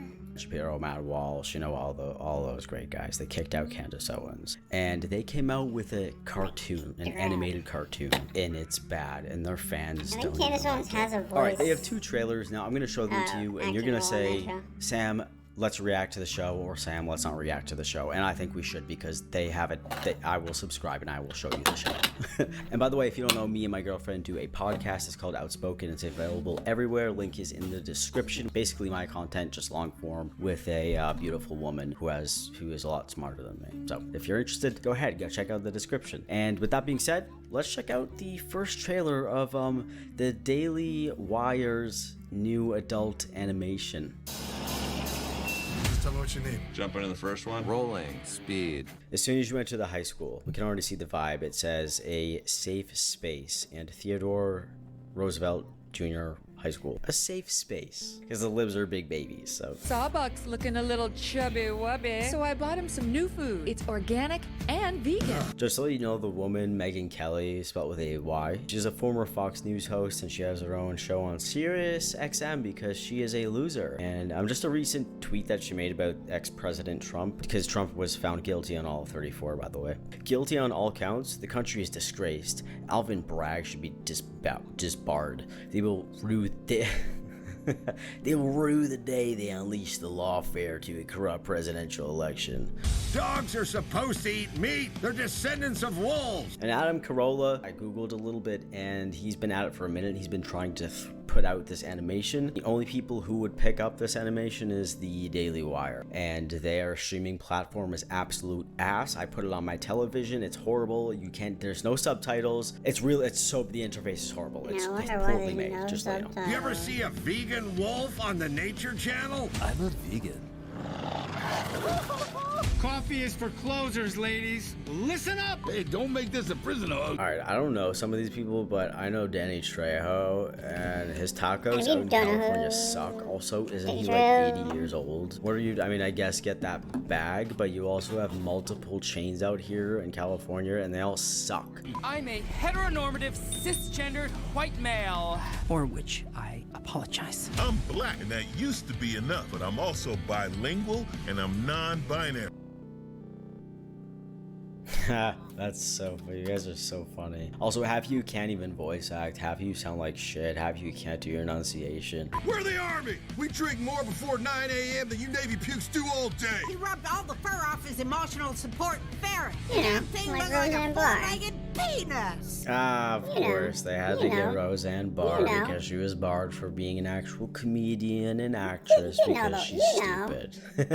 Roseanne, just go take some Ambien and shut up. At least she knows how to do acting, though. At least she can do voice acting. I'll give her that. Imagine, did you guys watch Roseanne? Imagine being Did Roseanne. you watch Roseanne? I So watched many Roseanne. successful things in your career, and then you plummeted so hard that you grifted because you Which needed is the money. crazy. I actually liked Roseanne growing up. That is She's hard. ruined my reputation for a beloved show. Charity and work. 2 words that should never go together. Like women. and Not Patrick opinion. Warburton. So this is something that actually really bummed me out because I love Patrick Warburton, whatever his name is. I don't even know his name, but I just know his name's Patrick. You guys know who that is, right? If not, he's Joe Swanson from Family Guy. He's Kronk He's on Kronk. Emperor's New Groove. He's in Seinfeld. I mean, Family Guy honestly, has get the bag. 22 I mean, honestly, seasons, and you're get the doing bag. this? I want a burly man. They're salty and But Family Guy is still going. Just need to find a thing He actually to fix my doesn't really gaming get paid for chair. Family When Guy. I was on the construction site, my chair was a 5-gallon bucket. It was also my toilet. I know. It's so fucking funny. Of course they put Brett Cooper in there. Does Brett Cooper have any type of acting skills at all? Does she? She's just a YouTube... Dude, I can't. It's so bad. You can't just make an animation and put people in it who don't know what they're doing. I mean, I guess you can. Yeah, I guess so. Hey, I'm done. I'm going back to bed. Thanks a lot. Yeah, you need to go to bed a lot, don't you, Roseanne? Roseanne was dead. She's like, yeah, I'm going back to bed. I'm taking that Ambien. I'm knocking the fuck out. Roseanne loves her Ambien. I can't blame her. Anyways, I guess that was an introduction to the cast, but now there's an actual proper trailer. So let's check that out. Make the first trailer Dad, my teammates can see your junk. You're welcome, ladies. Bro, this gives me like a mixed vibe of you're doing a terrible job at trying to represent like Randy from South Park, but then also like a little bit of BoJack Horseman with like a little bit of American Dad. Like you've watched all of the shows and tried to combine them into one. It's so stupid. And the show, if you haven't picked it up, it's about a teacher who is running. He's not running the school. He's just a teacher, and he's basically trying to de-wokeify the school, okay, because all the kids there are stupid. They're being you. They're all stupid. They're all dumb. They don't know what they're doing. But this guy does, because he's a manly man and he chops wood. Okay. It makes sense because First day of school means the bet is on. First one of us to get in some. Suck, Mr. Butt Chump! Ah, Dill got it. Rule number 1, no phones in the wood shop. Fish it out after class. I mean, obviously, stupid kid is watching TikTok, okay? Stupid kid watch TikTok when coming to school. Hold on, wait. Did you see that in the background? This is what you have to look for. What could that mean? So, when your donkey moves, I'm gonna assume when your donkey moves, you're more of an idiot. So the more donkey you are, the more of an idiot you are. The more democratic you are, the more of an idiot you are. I found some really great school uniform options to avoid misgendering. I don't know what's going on here. If we look in the background, everything is about cats, right? You see a cat's mom, and there's a picture of a cat with a lady, another cat woman. Do they just like cat people? But anyways, I mean, look at the guy, right? Unity, okay. And then he's got the man bun and the glasses. Then he has a scarf for the typical LGBTQ look, because that's what we all look like. Look at this photo. I mean, so I feel like worn a this, scarf in my from time to personal time, opinion, and you but guys tell me what you think. This right here is a definitely not nudge my- at I like don't reach for the Islam scarf. and COVID at the same time. It's obviously a race joke and a COVID joke and then a trans joke all at the same time. That's so funny, dude. Like, oh my god, like, yeah, like, that's so funny. That's just how the libs are, dude. Like, Ooh, what about their allergies? Maybe those theys could be lactose intolerant. No, we can't say intolerance. We have a zero tolerance policy for mentioning intolerance. okay, I don't know. I don't even know what that means. We have a zero tolerance policy. I don't even know what the You've broken Sam's brain. my god, I almost threw up. Okay. I watched it again and I get it now. So you can't say intolerance because it's ignorant because we're such snowflakes. Oh god. We really are Oh just a god. bunch of Here, we're almost snowflakes, done. really. When I was a kid, men were men. Now everyone's wrapped up in feelings. Real men stuff feelings down with red meat, cigarettes, and violence. Okay, he I is thought that was playing a it up. great He's part of joke, the joke. but I think they're actually being serious, because if that was South Park or something, it would be making fun of people who are like that. But I don't think that's the aim of this show. The Like, I writer think they genuinely mean what the character should not be said. getting to that, Like, that's but what real I men think do. the You know what I'm voice saying? But if it was actors- an episode of any other adult cartoon, I mean, that you would probably have been shouldn't have satirical. My name done is Mr. that. Wolf. I solve problems. Okay, sorry, I didn't mean to pause so quickly, but that girl is she's a girl in the show. I watched a little bit. I watched the first episode. Obviously, they're making fun of transgender people. There has to be a point in the show where she like transitions or pretends to be trans. I don't really know, but she said, "I'm Mr. Blah blah blah." So just another jab at the trans people. It's so funny. It's just so funny. The same joke reiterated again and again and again. You know what it takes? Balls. Eyeballs. Who's gonna say that? We're too young. Well, actually, I was going to say you're too fat. Keep my wife's name out of your damn mouth. Haha, funny Will Smith moment. I don't know much about the big boy chain or whatever it is, but I still don't really know what's going on in the show, to be honest, in the trailer. It's just a school. It's a school that hates, like, progressiveness. The geriatric Girl Scouts will be passed out in an hour! Pass Mommy the wine. The bottle. Don't make this a prison hug. Richard Bircham. Bircham? Bircham. Mr. Bircham. Hey, Bertram. Bircham. Bircham. Bircham!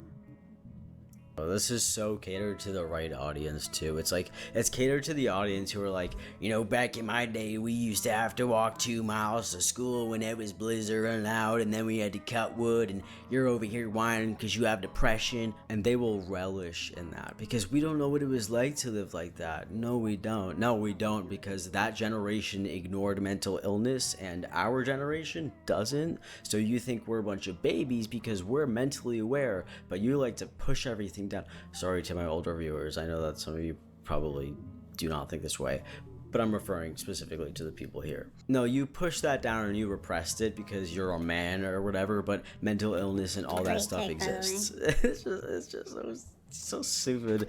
Watch Mr. Bircham, an all-new animated series from Daily Wire Plus. Let the record show I'm a dick. Premieres May 12th. It's only on Daily Wire Plus, and I wanted to show you something because it's absolutely hilarious. If you go to their website and you want to subscribe so you can watch all of their stupid stuff, they have a bunch of shows. You know, they got Jordan Peterson, they got Judged by Matt. What does he think he's Judge Judy now? I don't know. Then we have a Clear Ben Shapiro Facts, but take a look at this, okay? If you want to sub, you can get the annual one, or you can get the monthly one, but the annual one comes with all this stuff, and it comes with, you know, all the movies and uncensored ad-free daily shows, 1 year free of DW Kids platform, whatever that is. That's probably great for your kids. And then you get a free leftist tears tumbler. You know, that is definitely worth it. Most popular, as they mentioned, by the way, which is definitely a lie. Or then you can go with the Insider Monthly if you can't really afford to go annually. You get access to everything except you don't get the year of the free kids indoctrination content or the free leftist tears tumbler, which is really a bummer because, you know, that's probably something that you want and you would like to take to work. Even their commenters and their supporters were saying how horrible this is. Somebody said, wow, this is incredibly bad. Look at all the likes it has. Another person said, as a conservative, I'm here to say this shit is cringe as fuck, laugh my ass off. Another person said, as a conservative, this show doesn't even embrace conservative values. Who the fuck is this for? LOL. Another person said, why didn't they put any jokes in the trailer? Yeah. That's what I'm saying. I don't know what was the joke. This last comment says, what a Family Guy, except it says LOL pronouns.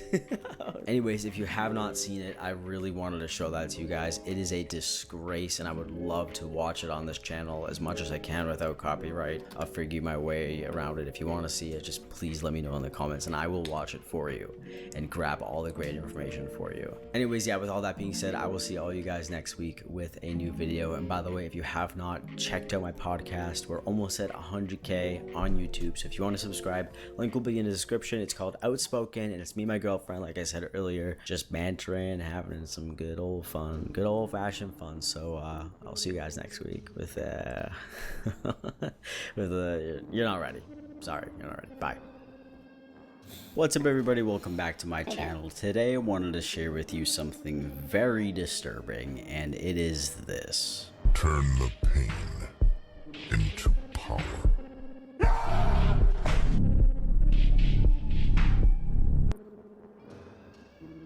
Gym talk, if you must. There is this genre of TikTokers who go to the gym and make cringe. Now, I do have to preface this video. I was a gym bro. I've done it all. Okay, you know. And if you don't know, by the way, I have a podcast with my girlfriend. It's called Outspoken. It's available on all platforms. All links will be in the description. We have a YouTube channel for it as well. And I have a Discord if you want to join the Discord. I hang out in there sometimes. We play video games sometimes and all that great stuff. I don't really know how to explain it without showing you, so I think we're going to have to jump right into it.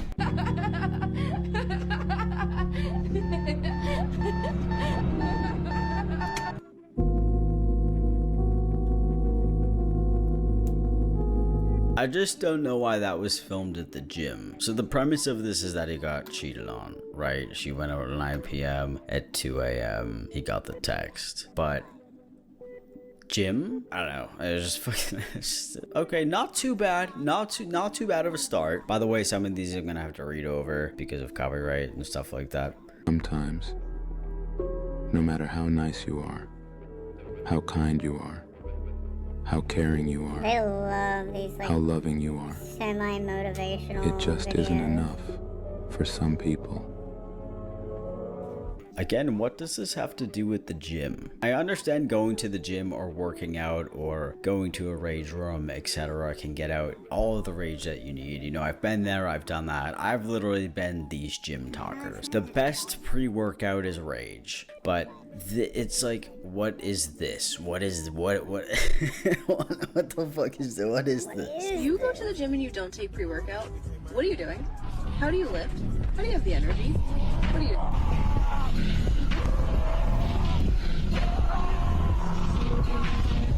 What does that mean?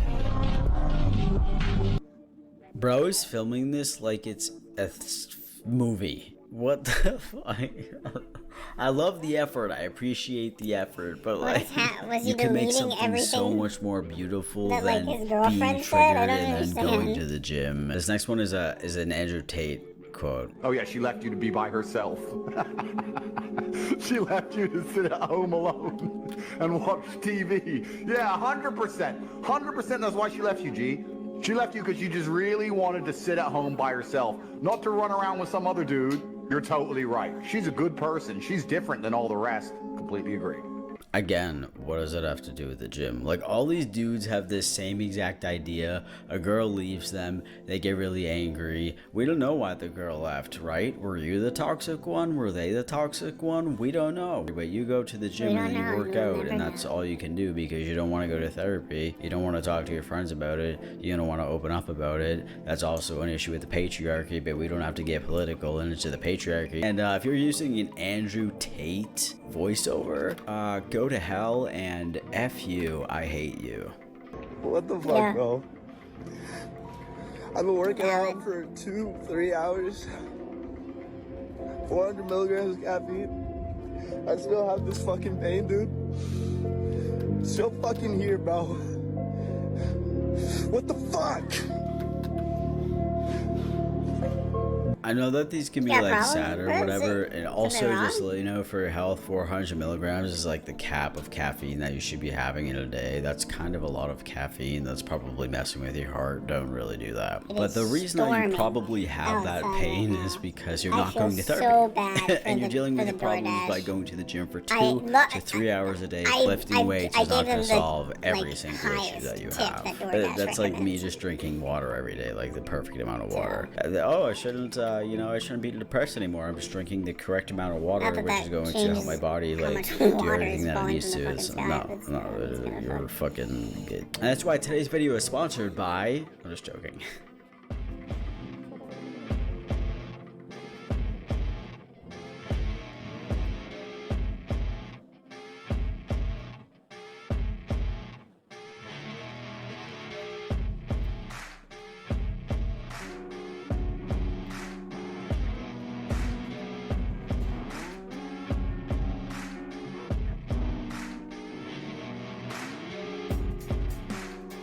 Like, he obviously made those messages, and also, what does it mean?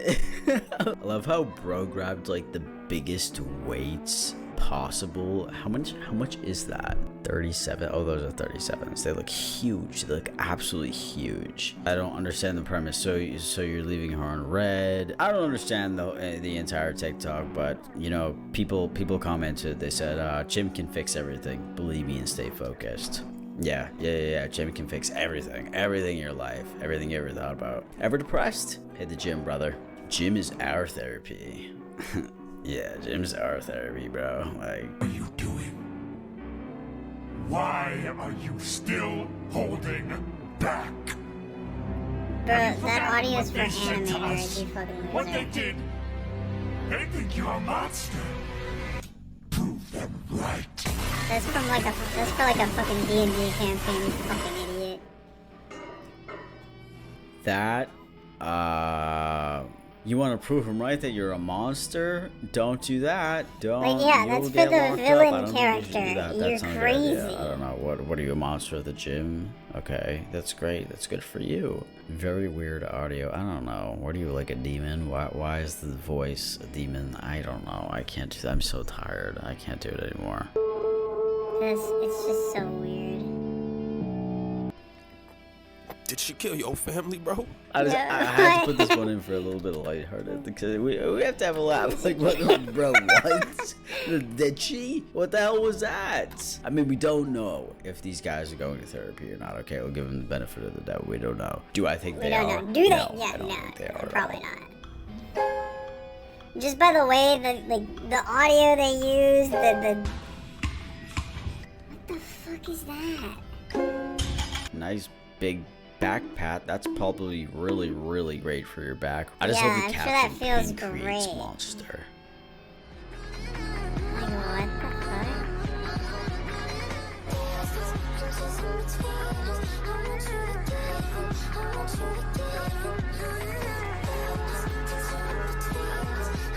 Honestly, that one's not that cringe. Building a body she's never gonna touch again. Yeah, you see this?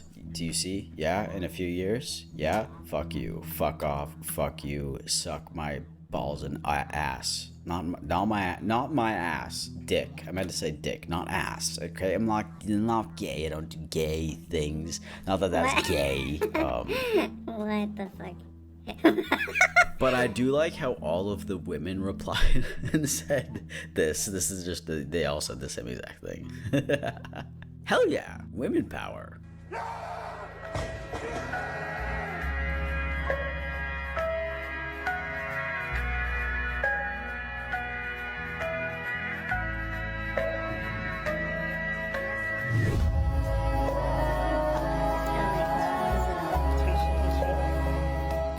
I don't like it. I don't like it. I don't like it. I can't. I just couldn't imagine going into the gym and like seeing this being taped. Just go to therapy. Go to therapy. Not the dentist. For your veneers. Go to therapy. Am I mean? Am I being too mean? Somebody commented and said, started with my dad, bro. It hurts. I'm sorry. It's just I can relate, so I can laugh at it. I get a pass. My dad passed away 11 years ago.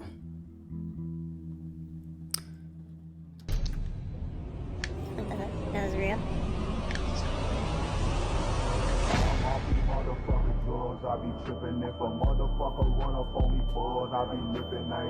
Bro, it has like 2% body fat, if even. I don't even know what to say to that. It was stupid.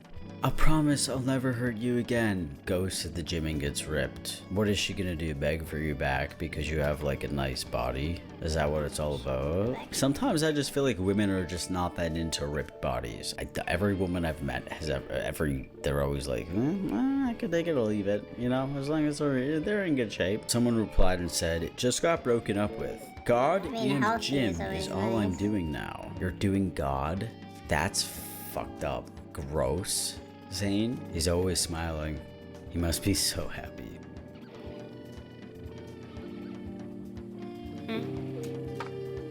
I don't want the world to see me. Cause I don't think that they'd understand. Sorry I didn't pick it up till halfway through. I had to mute the video because I knew it was a copyrighted song. Again, just why is it in the gym? It's another relatable moment where you can just kind of be like, hey, I don't really feel seen or heard or listened to. It's something that everybody goes through. Clearly, this is showing me that the gym doesn't help most of the time. We're all still depressed. So now what? Therapy. Meds? Oh, here we go. We got another one. Pain creates monsters. What is happening with the neck here? Bro broke his headphones just like pounding that shit down. Is this the same guy? Why does he work out in his socks? Bro, put the cheese away. Somebody goes, monsters create our pain. Alright, Shakespeare.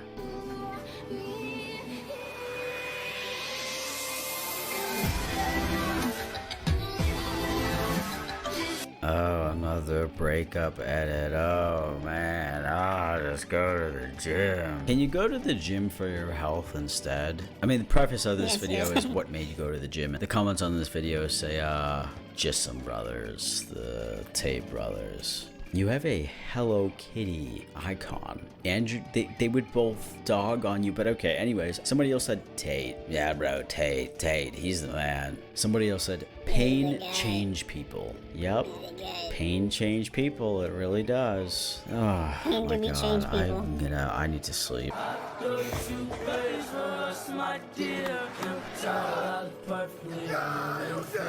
Oh man, what a world of things I hear. If I could act on my revenge, know what Somebody commented on this video and said she wasn't a right person because Jesus Christ timing is perfect. Okay. What? Hey. I know I keep calling and texting. I don't really know where to start. Bro, you I wish just want you to she know would call you like that this. I'm sorry. You're a fucking I'll loser. keep apologizing for as long as it takes. I know I made a big mistake. You fucking I wish. wish I could This take shit it is back. from I a wish it didn't knock movie, us off bro. track like it did. I wish you and me could be back like we were before. I never meant to hurt you. That Your was life never in a my movie, bro. intention. Your life is I'll sad. forever regret what I It did. is sad. You spend your So, entire life in I guess I just one wanted you to know that depressing place. Sorry.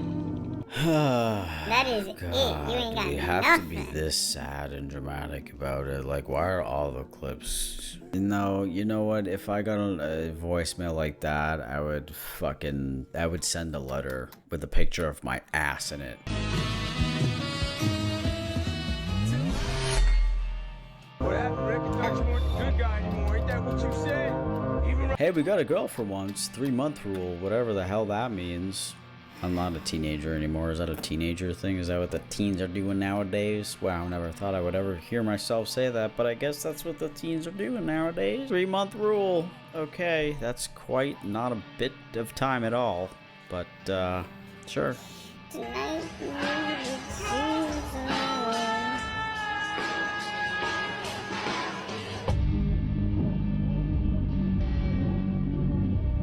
Yeah, no motivation for better physique, just pure rage. Anyways, that's gym talk for you. I don't know if you've ever seen it, but I figured I would share it with you. Anyways, I'm going to leave now and go to bed. So I love you. If you want to check out my podcast, it is called Outspoken. It is on every platform if you want to take a listen. It's also on YouTube. I host it with my girlfriend Shannon, and we do long form content on subjects such as this or anything else that is cringe. So love you guys. I'll see you next week with another video. Hi. Just a couple nights ago was the first presidential debate of 2024, and maybe the last one ever. I mean, I guess we'll find out in September when the next one supposedly is. I hate to sound like an asshole, but this is exactly how I expected it to play out. It didn't look very good for anyone. Joe Biden is old.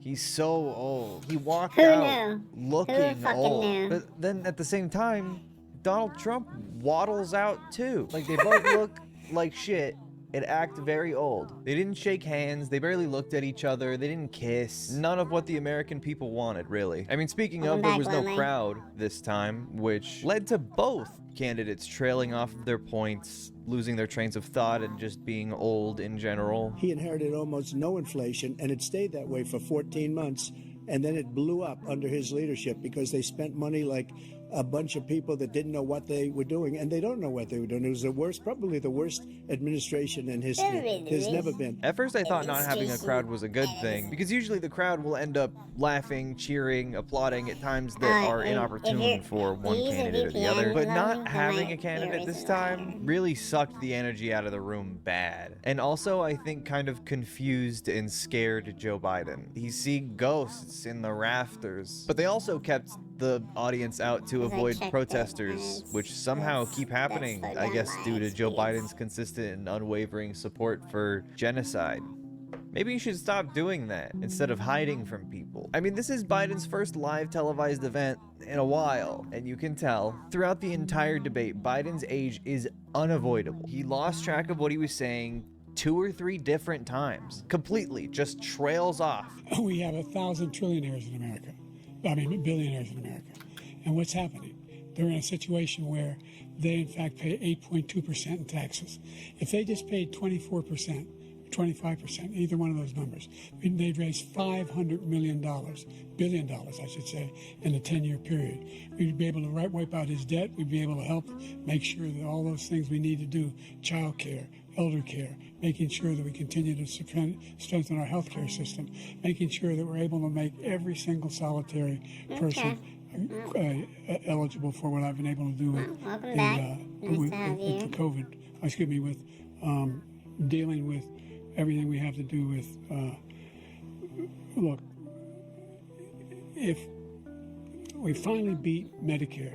Thank you, President Biden. President Trump? And with no crowd, no interruptions from Trump, he was allowed to make the most obvious fool of himself possible. Literally what everyone expected, but still somehow worse. The Democratic Party, ladies and gentlemen. Joe Biden immediately sounded sick and weak. We brought down the price of prescription drugs, which is a major issue for many people, to $15 for a insulin shot as opposed to $400. But for some reason sounded fine afterward. That's why I call him Donald Herbert Hoover Trump.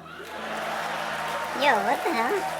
I guess he was just scared. I don't know. But on the other hand, Trump had ongoing chances to break the backboard dunking on Biden and failed over and over again. His closing remarks, and he was talking about some specific veteran insurance policy. You know, what we did for the military was incredible. Choice for our soldiers, where our soldiers, instead of waiting for 3 months to see a doctor, can go out and get themselves fixed up and readied up and take care of themselves and their living. Before petering out into a half-hearted conclusion, missing any of the charisma and impact that someone like Trump needs to not sound like an unhinged whiner, which Biden tried to point out, but only made himself look sleepier. But you continue to provoke this lie about somehow there's all this misrepresentation, all this stealing. There is no evidence of that at all. And I tell you what, I doubt whether you'll accept it because you're such a whiner.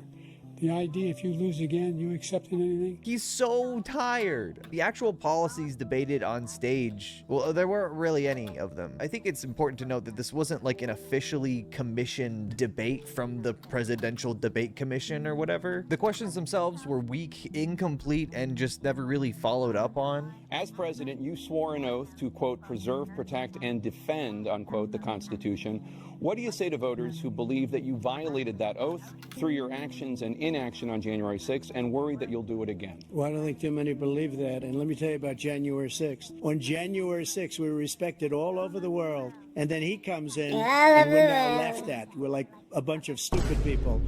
What happened to the United States' reputation under this man's leadership is horrible, including weaponization, which I'm sure at some point you'll be talking about, where he goes after his political opponent because he can't beat him fair and square.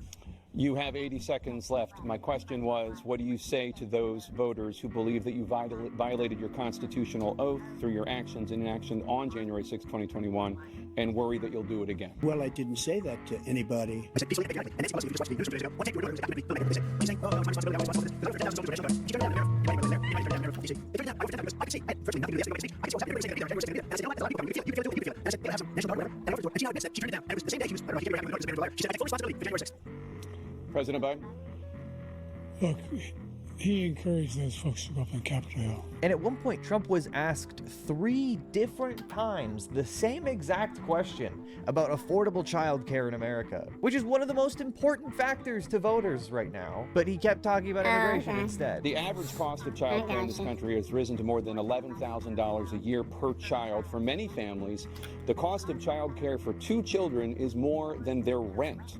In your second term, what would you do to make childcare more affordable? He doesn't fire people. He never fired people. I've never seen him fire anybody. I did fire a lot. I fired Comey because he was no good. I fired a lot of the top people. I inherited these people. I didn't put him there. I didn't put Comey there. He was no good.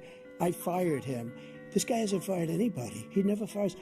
He should have fired every military man that was involved with that Afghan the Afghanistan horror show. He didn't fire. Did you fire anybody?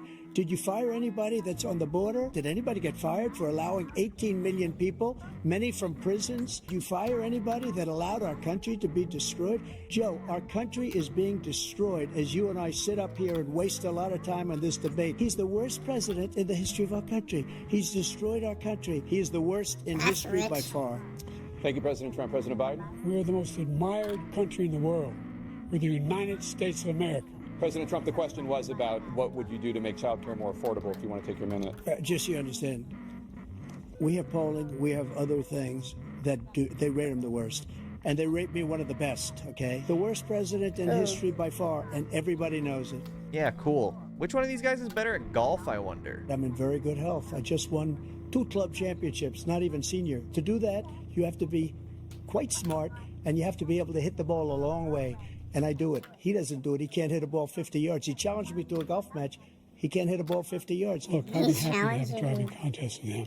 The reason I got my handicap, which when I was vice president, down to a 6. And by the way, I told you before, I'm happy to play golf if you carry your own bag. Think you can do it? That's the biggest lie. He's a 6 handicap of all. I was an 8 handicap. Yeah. 8. But I have, you know how many? I've seen you swing. I know you swing. Oh, Trump also shit himself. He did the like, thing. straight up. He definitely shit himself. It's too much money. It's tremendous. Donald Trump still What managed to the defeat fuck? Joe Biden in the marketplace of ideas with a diaper full of doo-doo. The Democratic Party, ladies and gentlemen. One He singular shit question himself? was asked directly about Gaza, which is truly disgraceful on the part of the moderators. So what additional leverage will you use to get Hamas and Israel to end the war? Crazy. The first stage is trade the hostages for a ceasefire. Second phase is a ceasefire with additional conditions. The third phase is the end of the war. We're providing Israel with all the weapons they need and when they need them. Hamas cannot be allowed to be continued. It should be eliminated. But you've got to be careful for using certain weapons among population centers. Just going back to Ukraine for 1 second. It's a way to cover up the unity that both parties have as far as the apartheid state of Israel goes. And it would have helped Joe Biden to point out that Donald Trump's Abraham Accords are a huge factor in starting the current conflict. But who knows where Joe even is right now. Hello, Joe, Mr. President. He's become like a Palestinian, but they don't like him because he's a very bad Palestinian. He's a weak one. Do you guys think Joe Biden at one point might have thought this was a dream? Just for a second. But he fully believed it. The economy, immigration, and abortion are key material issues for this election. Joe Biden fumbled talking points for all of these things. Abortion should be the easiest thing to nail Trump on. But Joe Biden lost Roe under his watch and now keeps yapping about restoring it or maybe codifying the right to choose. But he won't say how or when. He could do it now, or at least announce his plan to do it. He's the president. What do you mean you'll do it in the next term? Joe Biden completely dropped the ball on easy questions like those related to abortion. It should be such an easy win for him. Just say words. I mean, one of the first things Joe Biden mentioned is capping rent prices. We're going to make sure we build 2 million new units. We're going to make sure we cap rents so corporate greed can't take over. Where? How? I looked it up, and earlier this year, the Biden administration imposed a rent increase cap to no more than 10% per year applied to specific rent-controlled units. So it's not a price cap on rent, it's a cap on how much rent can be increased in 1 year, which is a perfect example of Biden-style policy, something that sounds perfectly good and progressive, but is only applied to a minuscule fraction of the population, does not go far enough, and does nothing to actually solve the underlying and systemic problem it's trying to combat the symptoms of, in this case, affordable housing. On the economy, Joe Biden did a lot of blaming Donald Trump for the bad economy he inherited in 2020. We got to take a look at what I was left when I became president, and what Mr. Trump left me. We had an economy that was in free fall. The pandemic was so badly handled. Many people were dying. All he said was, it's not that serious. Just inject a little bleach into your arm. You'll be all right. Which would normally be kind of a weaker point if not for Trump acting like his 2020 economy was actually awesome and great, which is not true, and one of the biggest reasons he's not president right now. I don't know if he forgot. People don't associate the year 2020 with like an incredible economy. By the time we finished, so we did a great job. We got a lot of credit for the economy, a lot of credit for the military, and no wars and so many other things. Everything was rocking good. And him saying that while the economy is not doing well right now is probably not going to make voters feel very good. But I don't know if anyone's mind was changed by this. Donald Trump did shit himself shortly after this moment. It's tremendous. What was really weird to me was I felt like a lot of the talking points boiled down to basically identical conversations that these two had in their debates in 2020, except Joe Biden is rotting even more somehow. There was no question on Trump's border wall, and neither of them even mentioned it. I mean, the reason is they've both been building it. I guess it's just a bipartisan issue now. Wow, thanks, Joe Biden. You're really healing the country with unity. Trump consistently hammered on immigration, really framing it as the most pressing issue in America, when it is a right-wing fabrication that Democrats have consistently been trying to compromise on when the right doesn't want solutions. It's just racism, and Joe Biden and the Democratic Party keep playing into it every day of their campaign. Trump got away over and over with flailing and ranting and raving on his normal anti-immigration language and hollow economic talking points. He literally said America is a rat's nest because of illegal immigration. We are living right now in a rat's nest. They're killing our people in New York, in California, in every state in the union, because we don't have borders anymore. Every state is now a border. Anything from the moderators? Joe? Every single thing you said is a lie. Every single one. For example, veterans are a hell of a lot better off since I passed the PACT Act. I went to the World War II cemetery, World War I cemetery he refused to go to. He was standing with his 4-star general, and he told me, he said, I don't want to go in there because they're a bunch of losers and suckers. My son was not a loser, was not a sucker. You're a sucker. You're the loser. Joe Biden's closing remarks were disastrous. What I did, when, for example, he wants to get rid of the ability of Medicare for us to be able to negotiate drug prices with the big pharma companies. Well, guess what? We got it down to $35 for insulin instead of $400. No more than $2,000 for every senior, no matter how much prescription they need. His campaign won the coin flip before the debate that determines where he stands and who gets the last word. Joe Biden chose to stand on the right side of the stage in exchange for the last word, which meant his closing statement had to be airtight for Trump not to take full advantage of his blunders and general senility. But he couldn't even do it. He couldn't even stumble past the finish line. The whole country is exploding because of you, because they don't respect you, and they have to respect their president, and they don't respect you throughout the world. All of the things that we've done, nobody's never seen anything like, even from a medical standpoint, right to try, where we can try space-age materials instead of going to Asia or going to Europe and trying to get when you're terminally ill. Now you can go and you can get something. You sign a document. They've been trying to get it for 42 years. But you know what we did for the military was incredible choice for our soldiers, where our soldiers, instead of waiting for 3 months to see a doctor, can go out and get themselves fixed up and readied up and take care of themselves, and they're living. And that's why I had the highest approval rating in the history of the VA. So all of these things, we're in a failing nation. Trump couldn't stick his landing. The jabs that he did hit sideways. And the whole debate ends with this uncanny silence enveloping everything. Thank you, former President Trump, President Biden. Stay with us because we have full analysis of this debate. Anderson Cooper and Aaron Burnett starts now on CNN.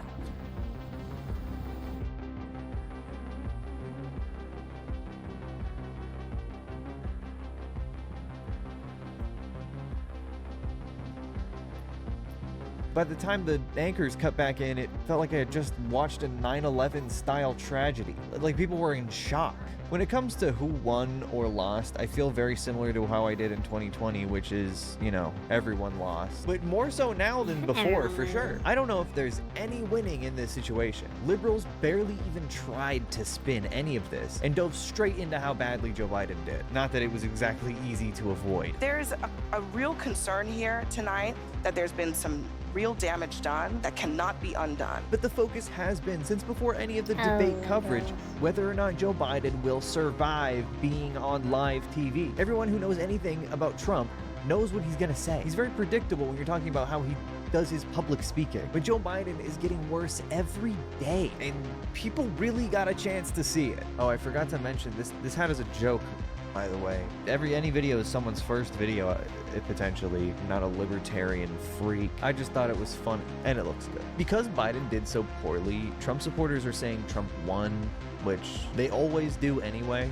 for everything. But to be honest, for someone who has listened pretty intently to Trump for about a decade, not because I like him. Listen, the hat is a joke. Trump is not doing so hot either. Maybe it was performance anxiety, but Trump is having more and more senior moments, not as severe as Biden's, but just as difficult to ignore when you start to notice. But Joe Biden was literally staring at ghosts and spirits and specters in the audience. Immediately after the debate, liberals turned hard on Biden. CNN's coverage attacked him right out the gate, and instantly op-eds flooded the press about Joe Biden's horrible performance, even suggesting that he should step aside for another nominee. As outlets came out to fact-check Trump afterward, it became more and more obvious that Joe Biden is unable to even confront when Trump is lying. My personal opinion on that specific point is that, yes, he did poorly in this CNN, I think it was CNN, he did poorly in this televised debate. Not an official debate, mind you, but it was televised. Now, this debate is very contentious because, like Ethan said, this happened with no audience. There was no other representation for any other party there. And it was purely a debate to just look at the faces of these two older men. It is being placed side by side with Nixon and Kennedy. The debate between Nixon and Kennedy, where Kennedy was chosen over Nixon, at least, or won the debate over Nixon purely on his aesthetics, or the way he looked. They tried doing it with this one, but when it comes down to looks, both these men are... Hold on, we'll get to that. When it comes down to looks, both these men are skeletons. They are actual corpses walking around. I mean, I don't know about you, but that sound that came from Trump is very convincing of what's really going on in this whole political movement in the United States right now. Just that, and then Joe Biden completely fumbling the ball for basically the whole debate. My food is here. I'll be right back.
Give me a second.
bitch ass DoorDash delivery driver didn't even like put my pizza box in a bag. You know they sell pizza box bags for that specific purpose.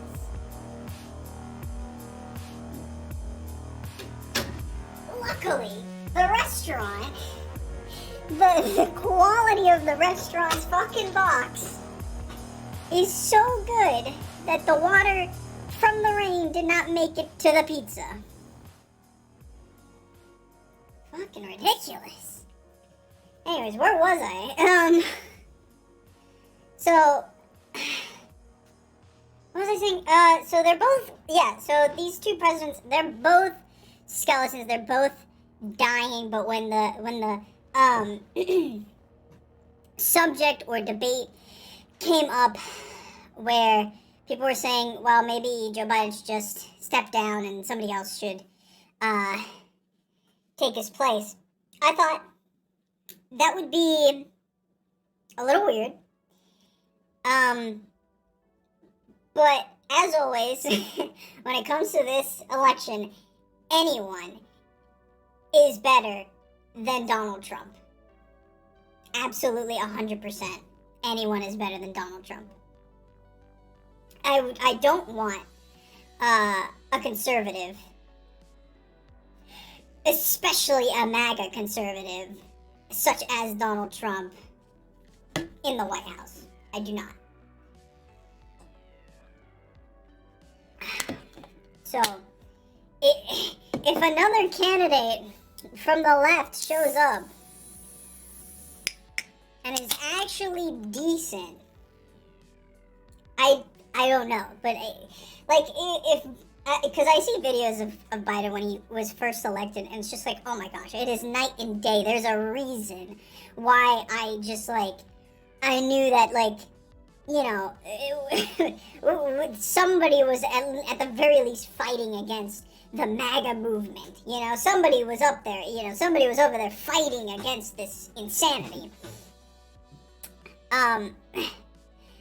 Just the way he spoke was great. Now he's deteriorated. He's no longer the same. So just really just, if not him, anybody else from the left, no conservative, please. Obviously the Republican Party isn't going to vote for anybody but Donald Trump. Even if another Republican came in and said, hey, I'm going to be the replacement for Donald Trump, they will always be the replacement for Donald Trump. And that's their problem. That's what they have to deal with that. If they don't like finding a replacement, that's their problem, because I think that's better than voting him into office. And in both cases, they're just both so fucking old that it's not even worth it. I mean, honestly, I think because of their age, having them both just do one term is fine, It's fine. But, whatever. Anyways, I'm gonna keep the video playing. I'm gonna have to write a review for my DoorDash order, and then, yeah. Much as Trump lied during the debate, which was basically everything he said, Biden couldn't catch 90% of them. He's literally too old to stop him from lying. The moderators didn't do anything. They should have at least tried to do some fact-checking. But it's also Joe Biden's responsibility to respond to what Trump is saying. That's what he's there to do. Kamala Harris went on CNN shortly after the debate to try to do damage control, but Anderson Cooper suddenly remembered how to be contentious for the first time, I think, in his life, and actually asks relevant questions and presses Kamala to the point where she just can't even answer. One said it was a disaster, another called it a train wreck. Those are Democrats especially worried that Biden did not punch back on Trump's lies. Listen, people can debate on style points, but ultimately this election and who is the president of the United States has to be about substance. And just 3 years ago, we commemorated the 2-year anniversary of Dobbs, wherein women across our country have been denied emergency health care, All that may be true. All that may be true. But the president of the United States was not able to make that case to Donald Trump on the stage tonight. I mean, you debated against Vice President Biden 4 years ago. He was a very different person on the stage 4 years ago when you debated him. That's certainly true, is it not? Anderson, the point has to be performance in terms of what a president does. A president who incites an insurrection against the Capitol. No, but I got the point that you're making about a 1.5 hour debate tonight. I'm talking about 3.5 years of performance in work that has been historic. But whether is that it be the man who we saw on the stage tonight, is that the person you see in meetings every day? Shrimp and grits. Madam Vice President, Hamas has accepted a ceasefire deal. Hamas has accepted a ceasefire deal. Your reaction? You wanted to know? Shrimp and grits. After the debate, the Democratic Party was in panic crisis control mode and still may be currently deciding whether or not to replace Joe Biden. I personally think internally the DNC just keeps asking Joe Biden if he's senile and believing him. Nah, Jack, I'm all good. Tell Gorbachev he can pay for this round. I'm hungry. Stop believing him. He's losing his mind. But the biggest question is, who can replace him in time for November? I think a lot of naysayers will want to stall for time, which is what liberals love to do, by saying there isn't enough time to pick a nominee before the election, which I think is bullshit. Biden's a bad candidate. People do not want him. And I think there's a responsibility on Biden's part to acknowledge the facts of his campaign. If Biden does not want to do what's necessary to win voters over until his next term for some reason, that's on him. And if he just wants to pull a Ruth Bader Ginsburg and refuse to step down, we know how that story ends. If he even beats Trump, which I don't think he will. Who can replace him? Not Kamala. That's the only thing I know for sure. Bernie could do it, and honestly, he'd have a pretty good chance at beating Trump. But will it happen? No. Liberals in power prefer Trump as president to Bernie. We learned this in 2016. Even if Trump is the existential threat to democracy they say he is, Bernie Sanders is a semi-existential threat to capitalism, or at least the American corporate world, which America holds much more sacred than any sort of democracy, or whatever conservatives say. Constitutional republic, brother. The latest is that Joe Biden is not stepping aside, and according to him, he's totally fine, actually. Because I intend to win this state in November. Are you going to see that happen? I don't debate as well as I used to. But I know what I do know. I know how to tell the truth. I know right from wrong. And I know how to do this job. Joe Biden has investigated his own senility and found no senility. He's good. There are clearly a lot of cogs in the Democratic Party machine in the form of mainstream media, even donors, that are very concerned about Joe Biden's performance and are urging something to happen. Maybe some kind of brain transplant, get him a new head like John Fetterman. Anything can happen in this crazy world. But yeah, that was the debate. It was an actual disaster. It was awesome. I actually streamed it live on Twitch, and you could have watched it live with me, but you missed it. But hey, I stream multiple times a week and every Sunday, so if you want to catch me there, twitch.tv/KethanOnline. I'm live, probably right now, actually. This was another quick video I wanted to make in between a couple of other ones, just because I wanted to get the quick politics coverage out before I stopped really caring. But thank you so much for watching. If you enjoyed this video, you can press subscribe to vote for me to be the next president. Thanks so much to my patrons on Patreon. I have bonus content on there if you would like to check it out. Thank you so much for watching, and I'll see you in another video. Bye.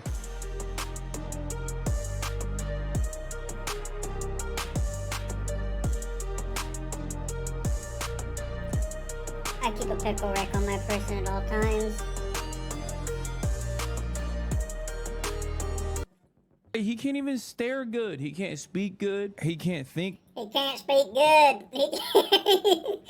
Hassan's hot take. He can't speak good. I love that. Now that's a hot take. I'll tell you what. Like, he's gone off the he's gone off the rails with the southern accent. He's been doing it so much ever since Trump was elected that it has now become its own thing. He can't speak good. All right, I'll be right back. I'm gonna eat my pizza and then I'll, and then I'll come back to draw and stuff. So, just hang in there.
Hello and welcome back.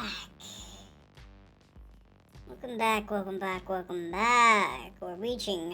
We've reached 4 hours of streaming. Oh my goodness, and I've only taken 20,000 million breaks. Oh. Lonely, you are truly a devoted chatter, and that's why I like you, Lonely. Anyways,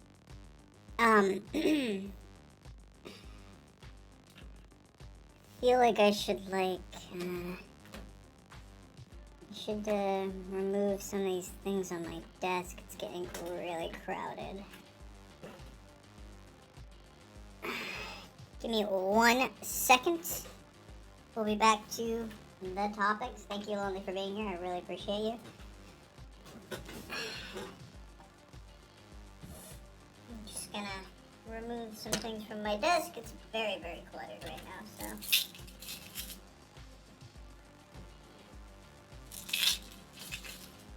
Oh yeah, because your internet. Alright, I'll be right back. Just hang in there.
He can't even stare good. He can't speak good. He can't think speak good. good. He can't even look good. He can't look. Like, he can't physically stare good, okay? He I can't feel look like you good. can't. Once you can't do that, like, you can't be president. I'm sorry. All right, let's do it. Let's start. I'm sorry, Jack. Good. You just don't look Start. good. Also, it's not even just You Sunday don't Funday. We're speak doing good. news today. Come on. Good Sunday morning. It is yet another extraordinary moment in the 2024 election cycle, with Democrats in a state of crisis after President Joe Biden delivered a disastrous debate performance that fueled voters' top concerns about his age and ability to serve another 4 years in office. His ability to Not serve. since the first Nixon-Kennedy debate in 1960 has a debate had as much potential to shake up a presidential race. This morning, there is widespread panic within the Democratic Party and questions about whether the president should drop out of the race. I think it was a disaster.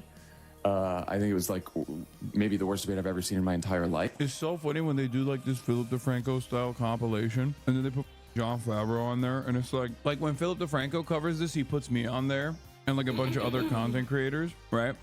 But when like MSNBC does that same, they're like, it's Jon Favreau. Life. I do think people feel like that we are confronting a crisis. There are going to be discussions about whether he should continue. At first, it was shocking, and it was scary, and it was sad, and by the end, it was absurd. Is the riskiest path sticking with Joe Biden, or is the riskiest path saying we want someone else? And anybody who says that that is not a tough call right now is full of. On Friday, in a stunning move, the New York Times editorial board called on President Biden to serve his country and drop out of the presidential race. NBC News has learned that It's so funny when you got the paper of record being like, you suck, dog. boo, you stink. Because that's what it is. That's like literally like dudes making $500K a year writing articles, turning around and being like, you suck. Except this time it's at the national level. It's like a huge deal. That's crazy to me.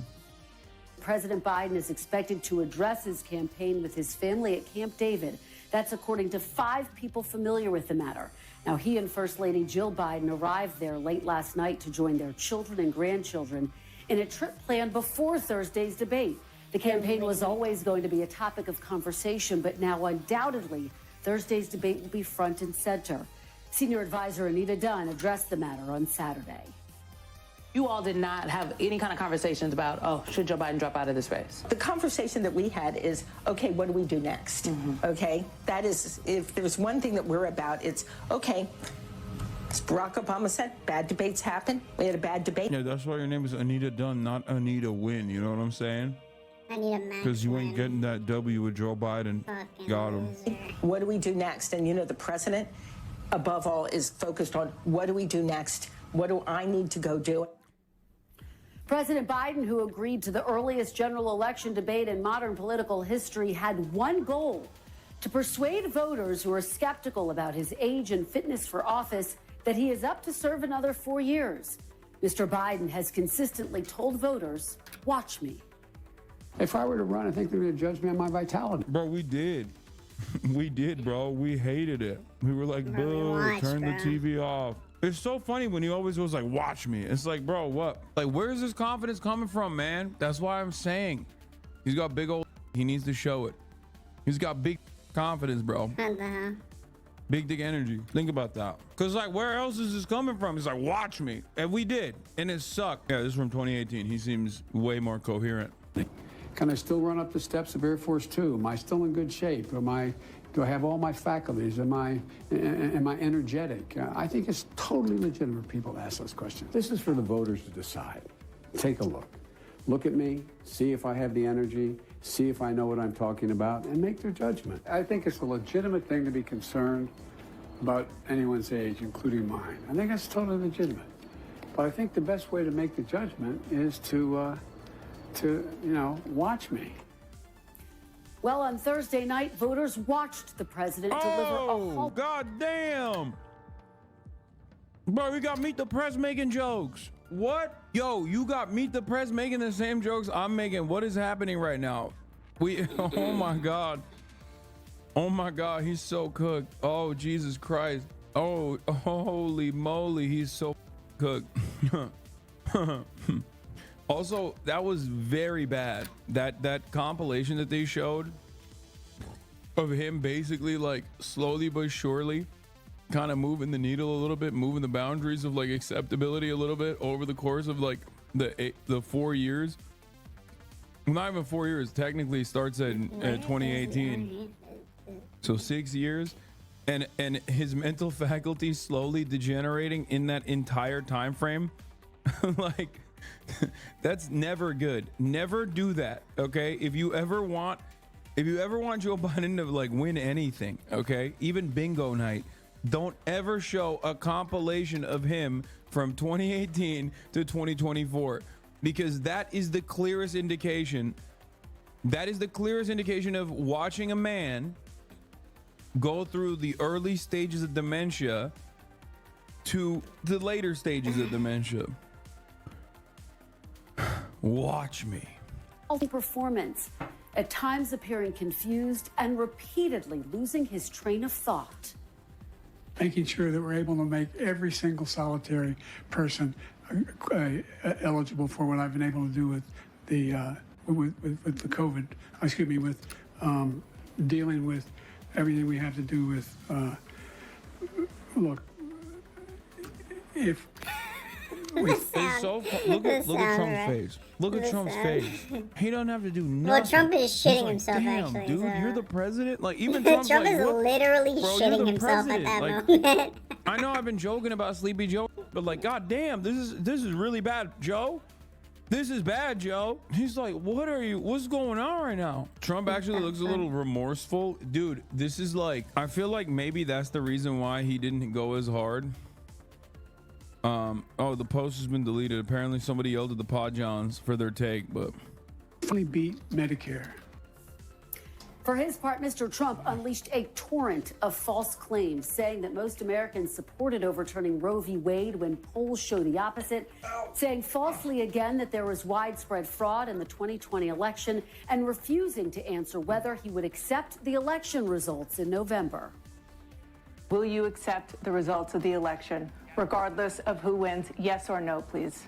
If it's a fair and legal and good election, absolutely. I would have much rather accepted these, but the fraud and everything else was ridiculous. And if you want, we'll have a news conference on it in a week. Democratic leaders are publicly expressing support for President Biden. On Friday, former President Obama posted, quote, "Bad debate nights happen. Trust me, I know. But this election is still a choice between someone who has fought for ordinary folks his entire life and someone who only cares about himself."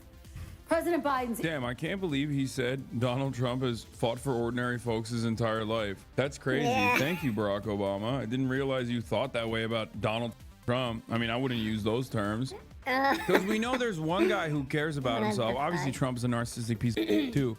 But like, there is no reason for Joe Biden to be running for re-election at this point. Okay? So the only reason why he's doing it is because he's absolutely narcissistic. He's selfish. He's selfish as...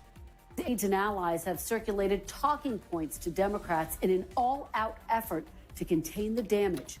Trying to calm donors at a rally on Friday in North Carolina, a defiant President Biden insisting he's prepared to fight on. I know I'm not a young man. State the obvious. I don't walk as easy as I used to. I don't speak as smoothly as I used to. I don't debate as well as I used to. But I know what I do know. I know how to tell the truth. The decision is effectively President Biden's alone. At this point, if he dropped out of the race, he would free up his delegates to support another nominee. So far, the president and his campaign have indicated that he does not plan to step aside. On Capitol Hill, there are widespread fears about losing the White House, but top leaders are urging calm. You see a performance that gets the kind of reviews that that performance got, that would be cause for concern. That was strike one. If this were a ball game, he's got 2 more swings. Do you think President Biden's the best messenger for the top of the ticket? I'm a very big supporter of President Biden. He's been a great president. After the debate performance last night, should he step aside? Thanks for watching. Stay updated about breaking news and top stories on the NBC News app or follow us on social media. Let's go ahead and bring in ABC's Jonathan Karl, who'll be hosting ABC's This Week later this morning. Mad. John, good morning to you. Don't ask him that question. He's mad. He doesn't want him running, but he has to. Can't say it. 2 out of the 3 people they talk to are old. Don't worry, bro. And the third one is spiritually old. Okay, that's Nancy Pelosi's guy right there. You can't have a young soul and be Nancy Pelosi's, fill-in. There's a thread. Increased number of voters think Joe Biden shouldn't be running. Oh my God, guys, I don't know anything about politics. Is this good? You think it's good? That wait, Biden has oh wait, never mind. They're saying Biden does not have mental and cognitive health. Oh yeah, no, there are. Okay, I thought. Wait, I understood it. Holy! For a second, I thought the majority was saying no, he doesn't have issues. Is it good? I think we can get 100% of the American voters to say that Biden doesn't have the mental health and cognitive health to serve as president. Oh my God, bro, they're describing sundowning. How damaging is this to Biden? What's the campaign strategy here? Well, it's really damaging. I mean, you see it from some of the president's closest and most important allies outside. Chat, this is irrelevant and unrelated to the combo, but what is this thing? What is this? I don't know what this is. Is that olive? No, it's not an olive. It's like a pickle or something. It tastes like a pickle. It's got weird caper. I've never had one before. I don't know what it is. Anyway, let's get back to Biden. Public office, editorial writers saying that this was a disaster of a debate performance, and that if Biden continues on like this, it will lead inevitably to a Donald Trump return to the White House, which to Democrats is unthinkable. So what are they doing about it? The Biden campaign knows that they have to recover from this. You saw a little bit of what the plan was immediately after the debate. The next day, he was actually out, 14 hours on the road, campaigning in North Carolina, looking considerably more vibrant than he did during that debate. But Gio, that debate was the most important moment in this campaign by far so far, and there won't be another moment like it until the Democratic convention in August. And John, you've been telling us all about the text messages you've been receiving. There are calls for the Democratic Party to replace Biden. Every time a debate comes in, they're like, that is the most important one. This is the most important election in American history. Is that even realistic, and how does that even happen?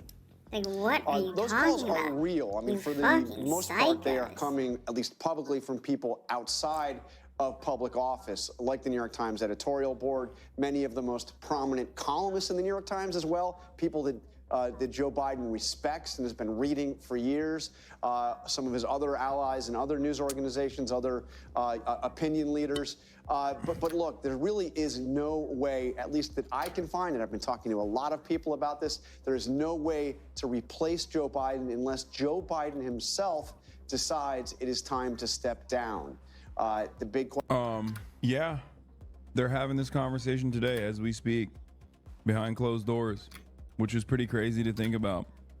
But Joe Biden is having this convo with his family right now. These pickled capers are kind of bomb, not bad. French elections are a disaster, bro. By the way, this is really damaging too. Inside the White House, there are sometimes two Bidens. America saw the other one Thursday night. My look inside the White House on why Thursday left some Biden aides shaken and worried whether Biden could do another 4-year term. From 10 a.m. to 4 p.m., Biden is dependably engaged, and many of his public events in front of cameras are held within those hours. Outside of that time range or while traveling abroad, the other Biden is more likely to emerge in verbal miscues, become fatigued, and aides say.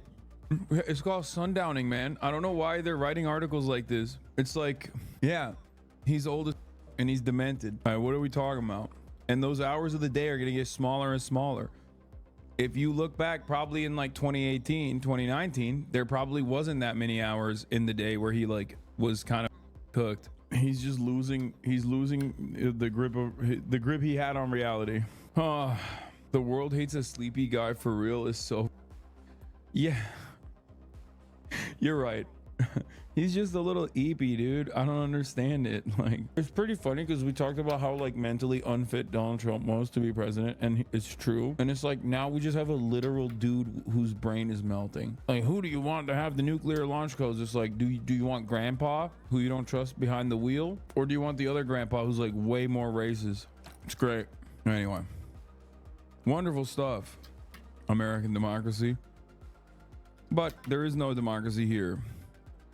At the top of the hour, that is, because there's a 3-minute ad break here where those who have a subscription will no longer see the ads, and those who have not will see the ads at the top of the hour. There you go. Nowhere do you ever get real democracy in this bitch. Here's the 3-minute ad break now. One is whether or not that could happen. Right now, I see absolutely no indication coming from anybody in Joe Biden's inner circle that is even under serious consideration. All right, John Carl, thank you so much. And we're going to have much more from you later this morning on This Week, including an exclusive interview with former President Trump's longtime ally, Steve Bannon, who is set to report to... Why? Bro, what? First of all, why is he not in prison? Like, I don't understand. Bro, like, I'm not... Okay, this is not a joke. Bro, interviewing Steve Bannon one-on-one is literally like interviewing Dr. Disrespect would be more relevant for this guy, dude. Like, ABC News? What? Like, I can't begin to tell you how irrelevant this guy is. What are they doing? To present tomorrow morning for defying a January 6th committee subpoena. A new CBS YouGov poll out this morning that was taken after the debate finds that 72% of voters now say they do not think President Biden has the mental or cognitive... Is that good? I can't tell. Like, this is good, right? This is a good thing. ...health to serve as president. Here with me now is one of the top officials in the Democrat. Excuse me, it's not 100%. Can't argue with that, right? They're still around almost 30%. Okay, less than 30%, but close to 30% of Americans that think he is mentally fit to run for president. Democratic Party, a close ally of President Biden, former House Speaker Nancy Pelosi. Thank you so much for being here. What is your reaction to that poll? 72% of voters say they don't think that the president is. By the way, old fans of the show know that's a classic lock. That's another classic Hassan Abi rule. You can always get 20 to 30% of Americans to agree to anything, no matter how insane it is. Okay, always. You can get 20 to 30% of Americans to say, nah, Biden is mentally fit to run for president again. He's the best guy. I'm telling you, always. Is fit mentally or cognitively to be president? Well, what do they think about the other guy? Do they think that he has the integrity to be president after that performance? Let us not make a judgment about a presidency on one debate. Let's talk about what it means to people in their lives. And that's why you're not seeing much change in the polls on this. The difference between Joe Biden and the former president is so clear. If you are a woman and you care about your reproductive freedom and your health, and women do, you see a complete difference between enforce a woman's right to choose on the part of Joe Biden and a ban on abortion with the other guy. If you care about job creation in America, 15 million more jobs created by Joe Biden, the worst job performance record since Herbert Hoover for the other guy. If you're concerned about saving the planet, you're a young person, you're caring about the planet and its future, Joe Biden, the first person in the Congress to pass a resolution to study the climate change in the 80s, even before I was in Congress. A guy who goes to the fossil fuel industry and says, give me $1 billion so I can reverse what happened in the IRA to save the planet. The list goes on and on, whether you're talking about guns and the rest. And 16 Nobel laureates said when it comes to inflation, if the other guy gets elected, inflation will soar because of his fiscal policies. Oh, okay. I guess it's fine that he's like demonstrably mentally not with it. If 16 Nobel laureates said so. You didn't even answer the question, dumbass. She says 16 Nobel laureates. Are you meeting with the Prime Minister of Albania? No, bro. He's too busy hanging out with iShow Speed.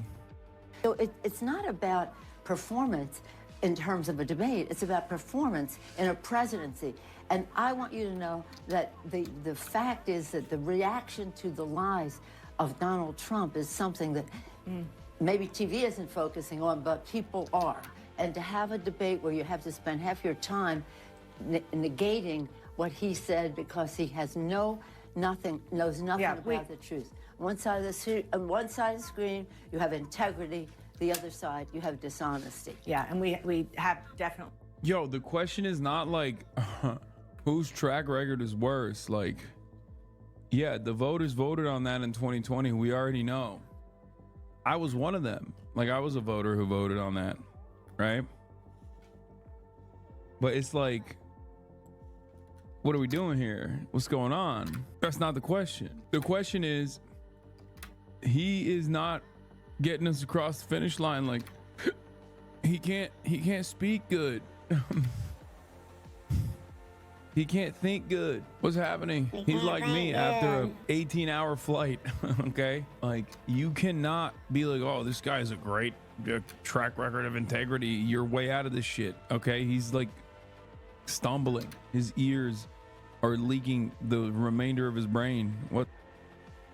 Yeah, bro, you're right. He can't even stare good. He can't speak good.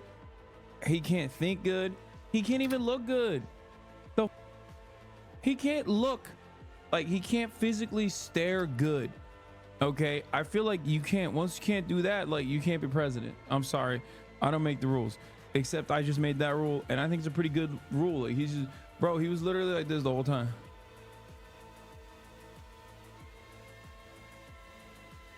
Doing that Al Pacino face, bro.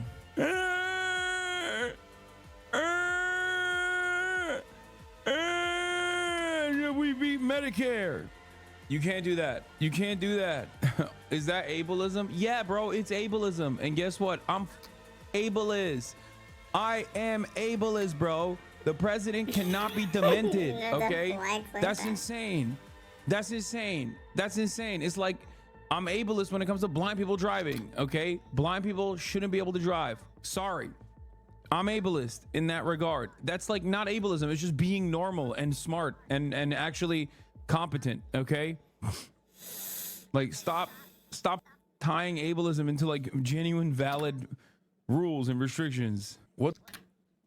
I want an autistic president, not a sea lion. Well, thank you. Exactly. At least that way we get trains. You know what I mean? You wear glasses, mind you. Exactly, bro. And if I didn't wear these, then I couldn't drive. It's the law, and that's a good law, by the way. Okay. It doesn't strike me as something. What are we talking about? Yeah. Yeah. Exactly. He wears. Good law copium. Yeah, good law copium. Just like you should be able to drive drunk too. You know, I'm better at driving when I'm drunk. Nixon was the first autistic president, but he had the back kind of autism. I doubt Nixon was the first autistic president. And also Nixon's autism was like saying the N-word type autism. You know what I mean? It was like he had his autism specs were maxed out on the racism front. He was on the other side of the Hearts of Iron player comp.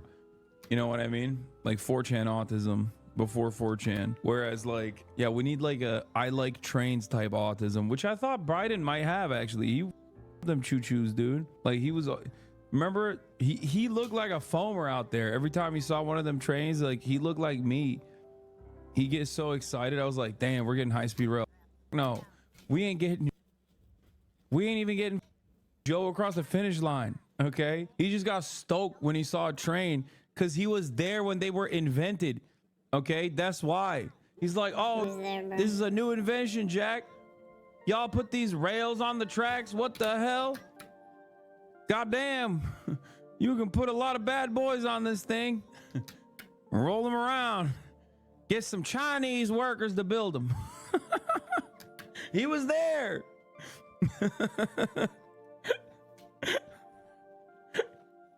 It's a new invention. They're calling it a train. It goes choo-choo. And the Chinese are building it. Pointing out the about 30 falsehoods that we heard from former President Trump. But what you just did, Madam Speaker, was make the argument for Joe Biden's reelection in a way that he did not on Thursday night. Isn't that a problem? I don't think it's a problem. It's a bad night. I see everything as an opportunity. Okay, you want to contrast what these people can do in a debate? It's so funny having literally the second crypt keeper. Like the only thing on Nancy Pelosi that is below the age where you should be allowed to drive is her. Everything else is like 800 years old too. Like, what are we talking about? Like, why is she the one talking about this? Yes, chatters, I'm saying she has a boob job. Okay, come on. It's just like, why is she the one being like, oh my God, yeah, I don't understand what you're saying about Joe Biden's age. I think he's perfectly virile. He's a snapping young man. He's a dashing young man. I also am 800 years old. It's like, yeah, you should not also be in power. Okay, it's crazy. We got one here. We busted out another corpse. Go home. Your husband is having gay sex. Okay, go home to your husband. What are you doing in Congress still? You're not even telling the truth. Or do you want to talk what it means to you in your life when this person becomes president? This president, look, he lied about Daniel. Yeah, they're gonna roll out Jimmy Carter. Be like, sir, Mr. President, President Carter, sir. A lot of people have said that Biden's age represents senility. What would you have to say? And he's like, ah! And then he dies on camera. Dana Bash like, and that was Jimmy Carter.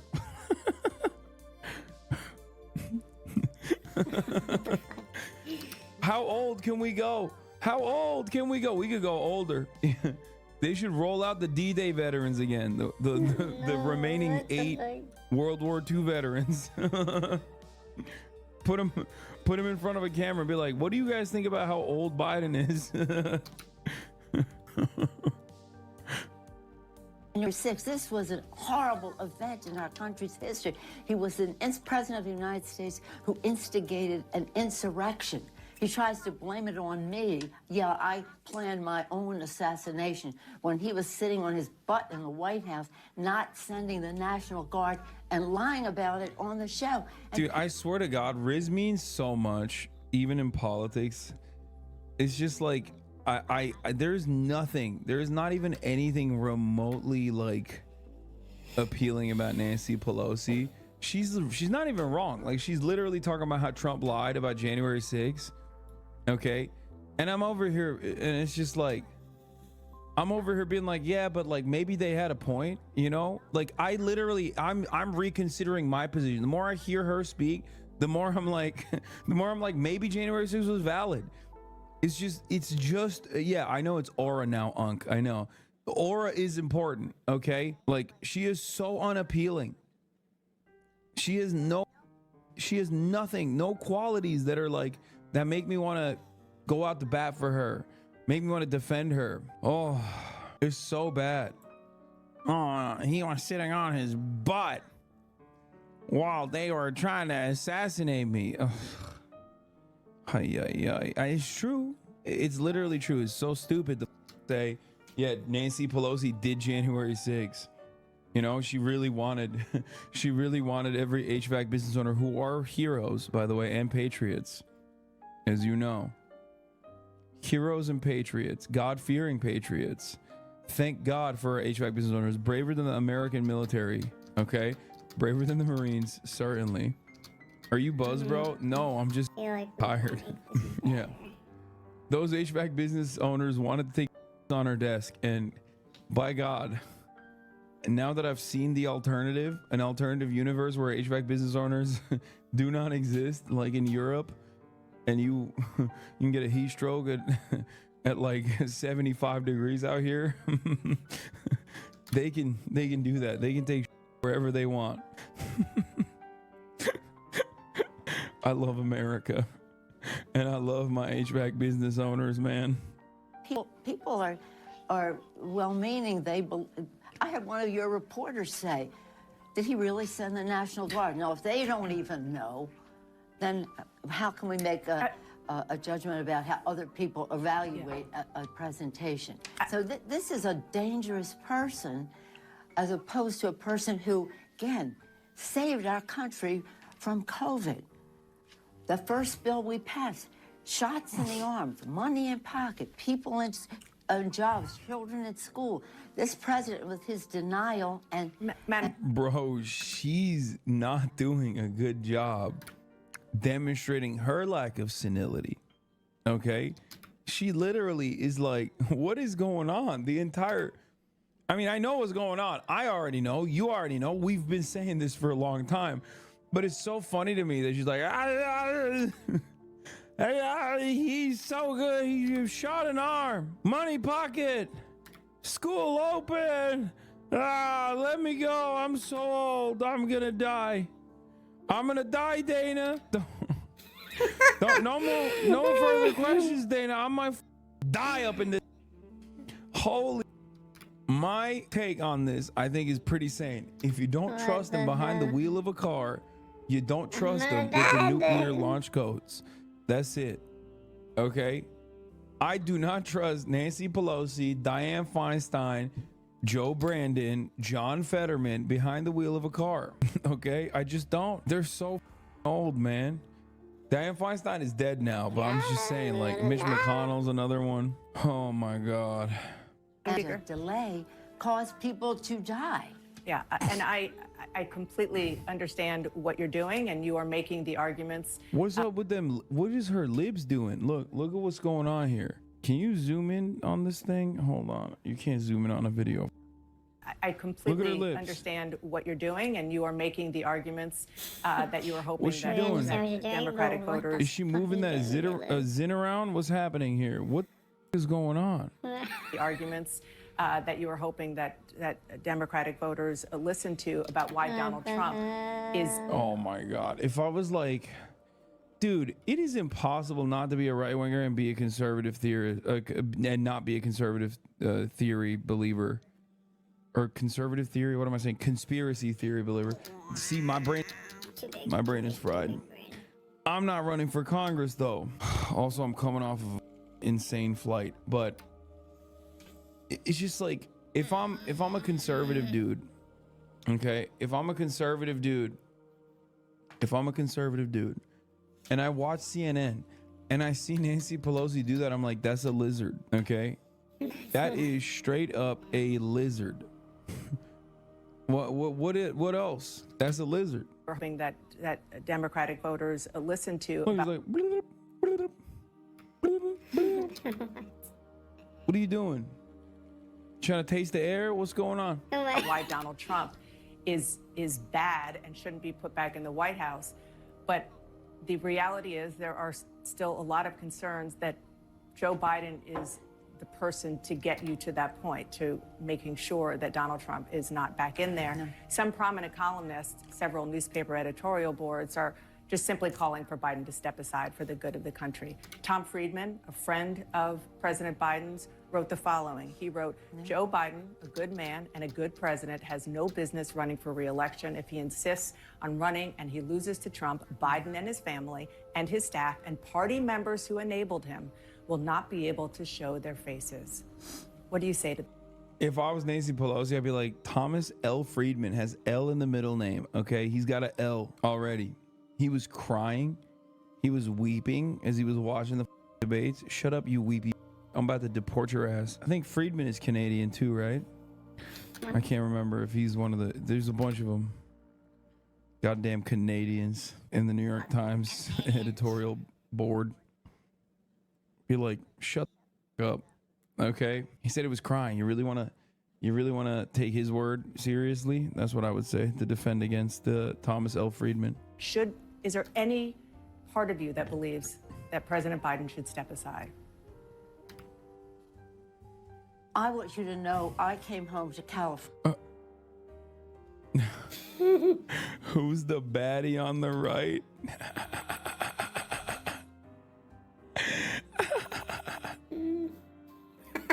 Stop, dude. Stop. You need God. You need to repent. Oh my God. Yo, Awooga. I feel like there needs to be an age of consent in the other direction, okay? This is one of those moments. South and North, and people are for Joe Biden and Kamala Harris. They have some judgment about a person who sat on that, stood on that stage and lied. If you're just talking about the debate, I'm respectful of some of the opinions that people have, but I also am respectful of the grassroots. My people are very much Biden, Kamala Harris, and this is an opportunity for Joe Biden to go out there and show. Excuse me, mention it, young bro. Have you guys not seen Nancy Pelosi at the beach? Like, that's what I'm referencing. The rest of the body is like 85, looking like she's 30. I swear to God, snapshot of just the breast disease, 35 years old. Why the fuck? That's Why it. the fuck did you It's say like that? it's very obviously implants. What the hell are you showing? Yeah, she got the Yummy Parks. Why the f would you talk about someone's body like that? Please stop. Chance, stop objectifying women for sake. Yeah, yeah, I'm saying Nancy Pelosi is nothing. She's just a piece of meat. I'm saying Nancy Pelosi's qualifications are undermined by the fact that she's hot or ugly. Okay. No. Here's the thing. Am I being rude and misogynistic a little bit? Certainly. Okay. But I've never said Nancy Pelosi is like dumb. She's demented. But I regularly talk about how conniving she is. She's a demon with the whip. Straight up. I've always given her credit for that. That's precisely why I hate her, actually. Because she was also incompetent, like Dick Durbin, for example. Probably wouldn't be talking about her as much. Dick Durbin sucks, but he's also incompetent. Nancy Pelosi sucks and is also very competent. Anyway. Stop objectifying Nancy, you sexist pig. Let's get to the important stuff, like whether or not she's a lizard person. True.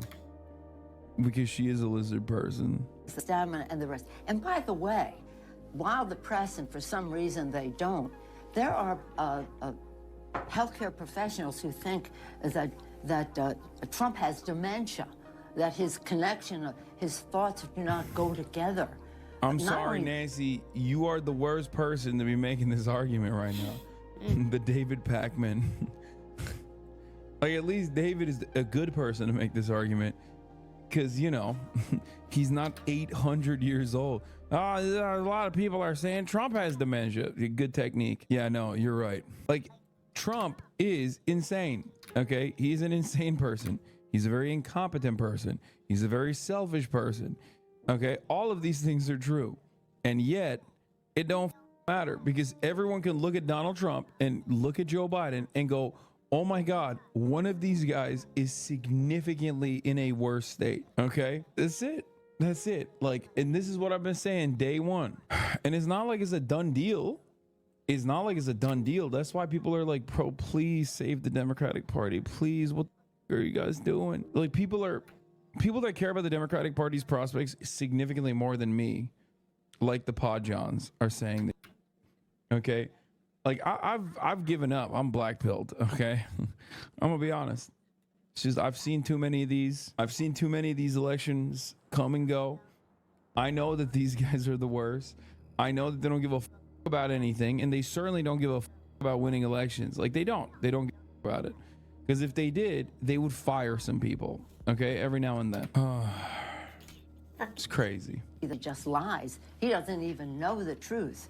So if we're just talking about mental acuity, let's be fair about it. I don't think Tom Friedman thinks that Donald Trump should be president of the United States. And, you know, while he may be saying we're in... Yes, Nancy, that's the real reason. That's the reason why everyone at the New York Times is literally saying Joe Biden drop out or else Trump is going to be president. We don't want Trump to be president. That's what they keep saying. It's not like they're like, we love Donald Trump. We want Donald Trump to be president. That's why we think Joe Biden should drop out. Your argument makes no dang sense. Everyone that cares a heck of a lot more than I do about the Democratic Party winning is crying right now. Oh no, this is what we were waiting for. Oh no, the Camp David summit ended. Oh no. New with Peter Baker, New York Times. Family wants him to stay in. Bro, they hate his ass. I swear to God. And hate his ass, bro. They're like, no, let him. How did that happen? What am I doing here? Oh, there it is. No, I thought I could avoid paywall. Hold on. Press X. Hold on, let's try this again. Boom. Hacker man. I got it. It's Joe over. We see Joe Biden up close. We know how attuned he is to the issues, how informed he is. And I debate with him about legislation, and not debate, but discuss it with him. He's right there. So in any case, it was a bad... Yeah, you guys can yell up and down and swear that Joe Biden is so good. He's just such a dynamo. Behind closed doors, it's just not happening. You can't convince the American public. The American public is already convinced that he's not. And at a time when you need those people to be like, oh, I want an energetic person who's actually going to fight the good fight and not a cadaver. At a time when you desperately need that to win, you can't do that. You can cry all the way. And the thing is, the loyalists will vote. They'll go out and vote. Polls haven't moved that much, right? That's what they'll say. What? Hassan, you know when you take Adderall and can't speak good, maybe that's what happened? Is that a thing that happens? Let's not sugarcoat that. It was a bad night. It was a great presidency.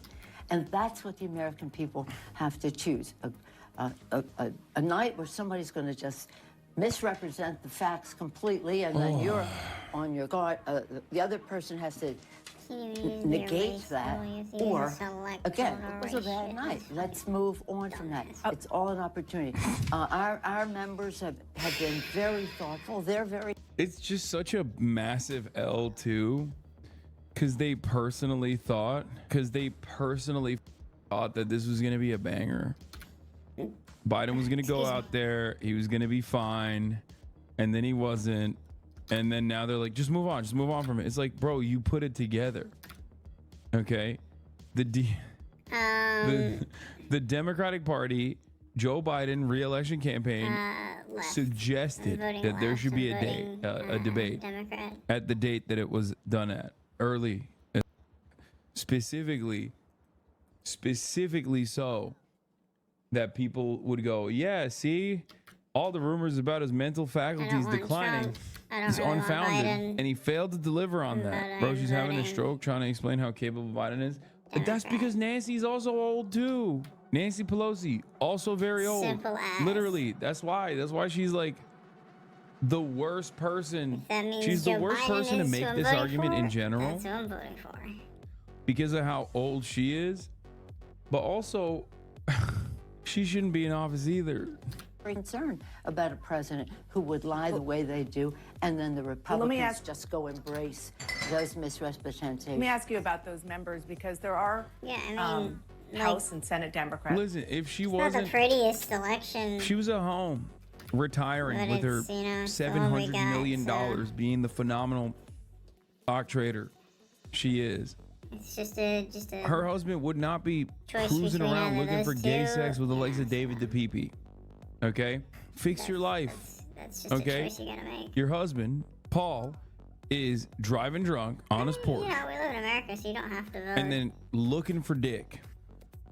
And then sometimes, you know, almost having I'm lover's voting not quarrel because and I killing think that my the state person will that he's having gay sex with. vote for Something to consider. because I live in a red state, so it's Joe not Biden likely that could be my dragged vote will on their make race much of a and could difference. ultimately cost you the Senate, maybe And even my state the ability to will retake the not House. vote Do you have any of those concerns? For a Democrat, but I'm voting We Democrat definitely will win just the House of to Representatives. It may come say as a that this surprise election to you, I voted but Democrat. when they You know, saw just the to say, yep, performance well, of Trump, despite donors whatever doubled happens, down and said we absolutely have this to was have my the choice, Congress. and So it kind no of ifs, ands, or it buts. kind of had an opposite effect in terms of the races.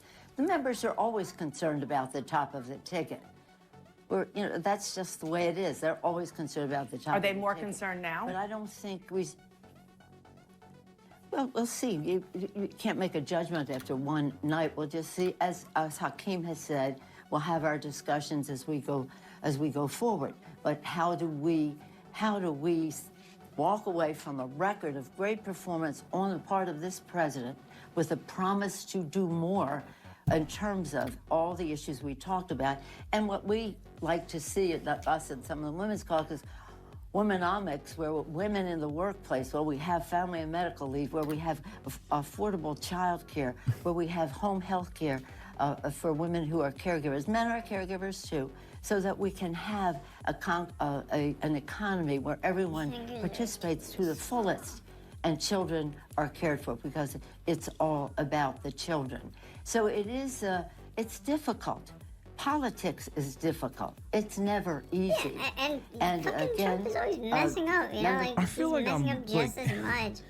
It's just, I you don't know, get it. Like, there's it always the doesn't have to be expectation of like, him. well, Like, he spoke so well why is it? in his Why are they like, dude? If in it's the not last Joe election. Biden, we will literally we will all He get said he wasn't ritualistically that he wasn't suicided. gonna like degrade, but he did. She's you know, so on it's there like, holding on for dear life, dude. She's like, both "No, of them you are don't having understand. trouble. I mean, Politics is literally, like difficult." I don't know if And you were here, but sometimes you have Trump to literally let a shit himself. cadaver go. Like, Okay, and by without that, a I shadow mean, of like, a let him doubt, no drop one else there from the race, and then did appoint someone that else but who's him. competent. I mean, like, you have to let him go across the finish line as a dead man. They're making it seem like is done. Like, the convention hasn't even happened yet. It hasn't happened yet. Why are we acting like, you know, the election is tomorrow? Oh, these are times when I'm like, where's the Illuminati, man?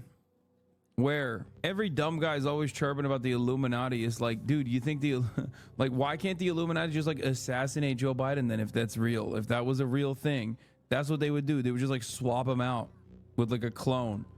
People also think that like, people always be like, oh, the Illuminati, they got lizard people, they got clones. It's like, okay, why won't they put a Joe Biden clone that's like significantly younger? This clone is busted. Where's the Joe Biden It's clone? a dud.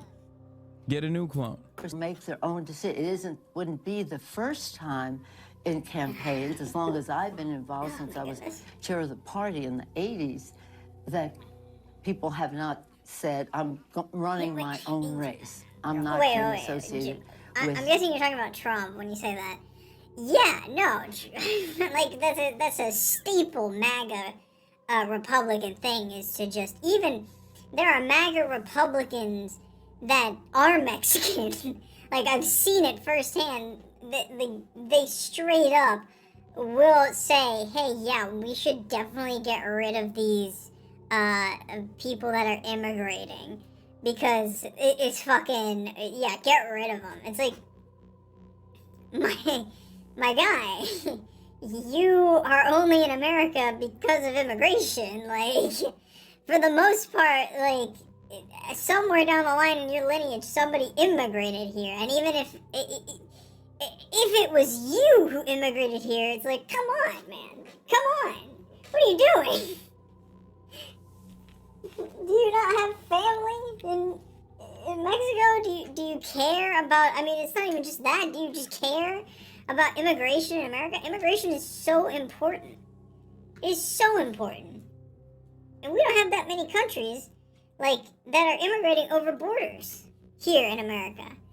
Really, just Mexico, Canada, and the Caribbeans, the Caribbean islands. That's it. Those are really the only people that are coming over our borders. Some countries in Europe have, like, I don't even, like, if we look at a map, it's like some of them will have more than 4, maybe. I don't know. Like 3-ish, 4-ish, maybe, countries around them. And they are much smaller than America.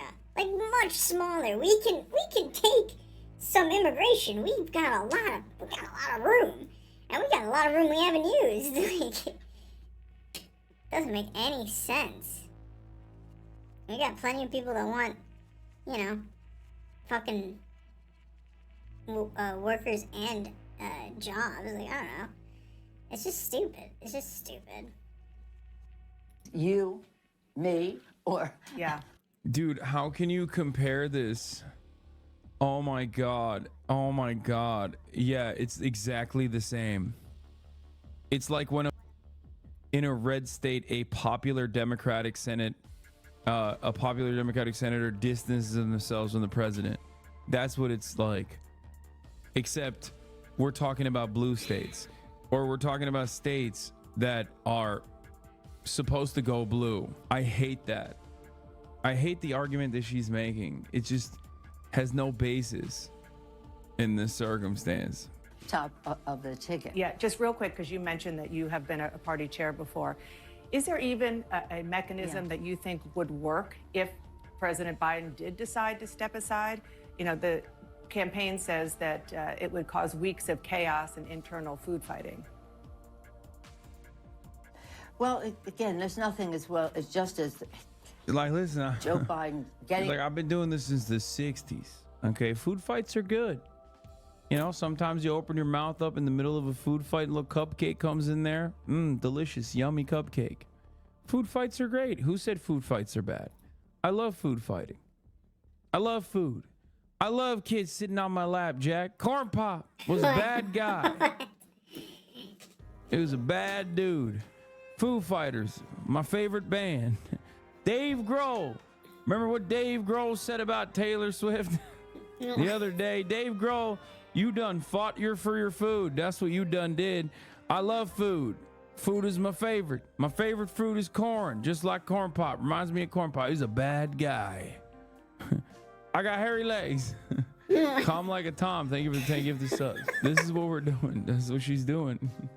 Up and taking the ball over the finish line.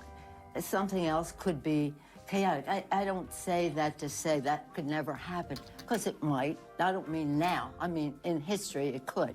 But understand this. This is really important for people to understand. Joe Biden has won the nomination. He has won the nomination. Bro, he didn't run against anybody. He defeated Cenk and like Dean Phillips. What are you talking about? Oh yeah, he won the nomination. Oh, that's sick, man. It's like me if I destroyed like kindergartners in basketball, and I'm like, yeah, that's right, baby. That's right. I'm the champion. I'm basically LeBron now, because I absolutely destroyed a bunch of kindergartners in basketball. Okay. Hell yeah. Like, sorry, primaries are over. Very tough competition. You don't understand. Very tough competition in the primaries. Marianne Williamson, Cenk, okay, Unk, and Dean Phillips. Big Unk. That's not a real primary. I'm sorry. What is happening? But not officially. He hasn't. The roll call hasn't happened. Yeah, but no, but the roll call has been happening around the country because of the timing of the election. It's a very different year. Got it. And so you would have to undo the nomination to do something else. That would not be a reason to do it or not do it. The question is, Joe Biden's decision to go forward is a decision that we will all embrace because of the record he has and the performance that will come with it. And the contrast. Bro, I really love that that's the new talking point. That's the new talking point, isn't it? They're going to be running with this, like, well, the American Democratic Party primary voters spoke. They spoke out and they said, we want Joe. We demand Joe. Like, they're going to gaslight us into acting like this was a real primary. That's what's going on here. I can tell. Real problem is the American people didn't have any real options. So much so that they voted for uncommitted by margins that Joe Biden actually lost in a bunch of those states where people voted uncommitted by the tens of thousands. So that's another really scary circumstance. You are losing percentages of the most active base of support within the Democratic Party in the primaries, in an uncontested primary. That is really bad. Life, job creation, reducing inflation, saving the planet, stopping the gun violence. The list goes on and on. Right. LGBTQ rights and all the rest. Okay. There's so much at stake, including our democracy. Our flag is still there with liberty and justice. I saw someone on Twitter say they can't change the candidate because they've already raised millions for Biden. Those donations can be transferred to another candidate. Is that true? What are you doing? No, you absolutely can. No, you absolutely can. These guys have like war purses, basically. What do you think happens to the campaign contributions that go unspent at the end of a run? One, there's a ton of PACs out there, regardless, that can spend on whatever they want. And two, you absolutely can. You just take it and you dump it back into a larger purse. If Biden died tomorrow, they'd have to get a new candidate. Yeah, I know. Oh, that's what the election is about. It's not about a one night's election. Hello, I'm Dana Bash in Washington, where the State of our Union is at an inflection point. President Joe Biden is in. Mueller, she wrote, blocked me. This is how I found out. She used to follow me, which is kind of crazy that they blocked me. I'm playing 2 acts. You've canceled your New York Times subscription. 8,000 likes. Damn. The New York Times is suffering, dude. Camp David today for a long-planned family gathering. It comes as he faces pressure from panicked Democrats to reconsider his re-election bid, and amid persistent concerns about his capabilities following CNN's presidential debate. Yesterday evening, Biden's campaign brushed off those concerns, including from a stack of newspaper editorials this weekend urging him to step aside. As top campaign officials argued, the panic is coming from, quote, the bedwetting brigade and the Beltway class, and does not reflect voters' views. Biden himself told donors in New Jersey yesterday, quote, I understand the concern after the debate. I get it. I didn't have a great night, but I'm going to be fighting harder. And a senior campaign official told me that the president has not wavered. Dude, this is so bad. Just like, no, I promise, give me one more shot, please. Please keep giving me money, please, I promise. Yo, That's things are kind of gonna be a rule of so thumb. different next time around. We're gonna do a second debate, I promise. Please, bro, no more 3-minute ad breaks at the top of the hour, okay? No more. If you subscribe, it'll be like it didn't even exist at all, okay? That's right, because at the top of the hour, there's a 3-minute ad break. I'm off my game right now because I'm so tired, but I'm still serving those sloppy steaks, baby. That's right, 3-minute ad break at the top of the hour. Here it is. Yeah, no, it is exactly what that is. Kakarin, you're absolutely correct. At this point, it's got to be the donors coming in and telling him to get the out or they leave to make him drop the race. No, that's precisely what's going on. That's exactly what it is. That's why the New York Times article was so important, because you already have made up your mind about Biden.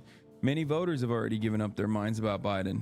They've made up their minds. They are going to either vote for him regardless of his senility, or he's already shitty, and also being senile on top of that is not motivating them to go out and vote for him, right?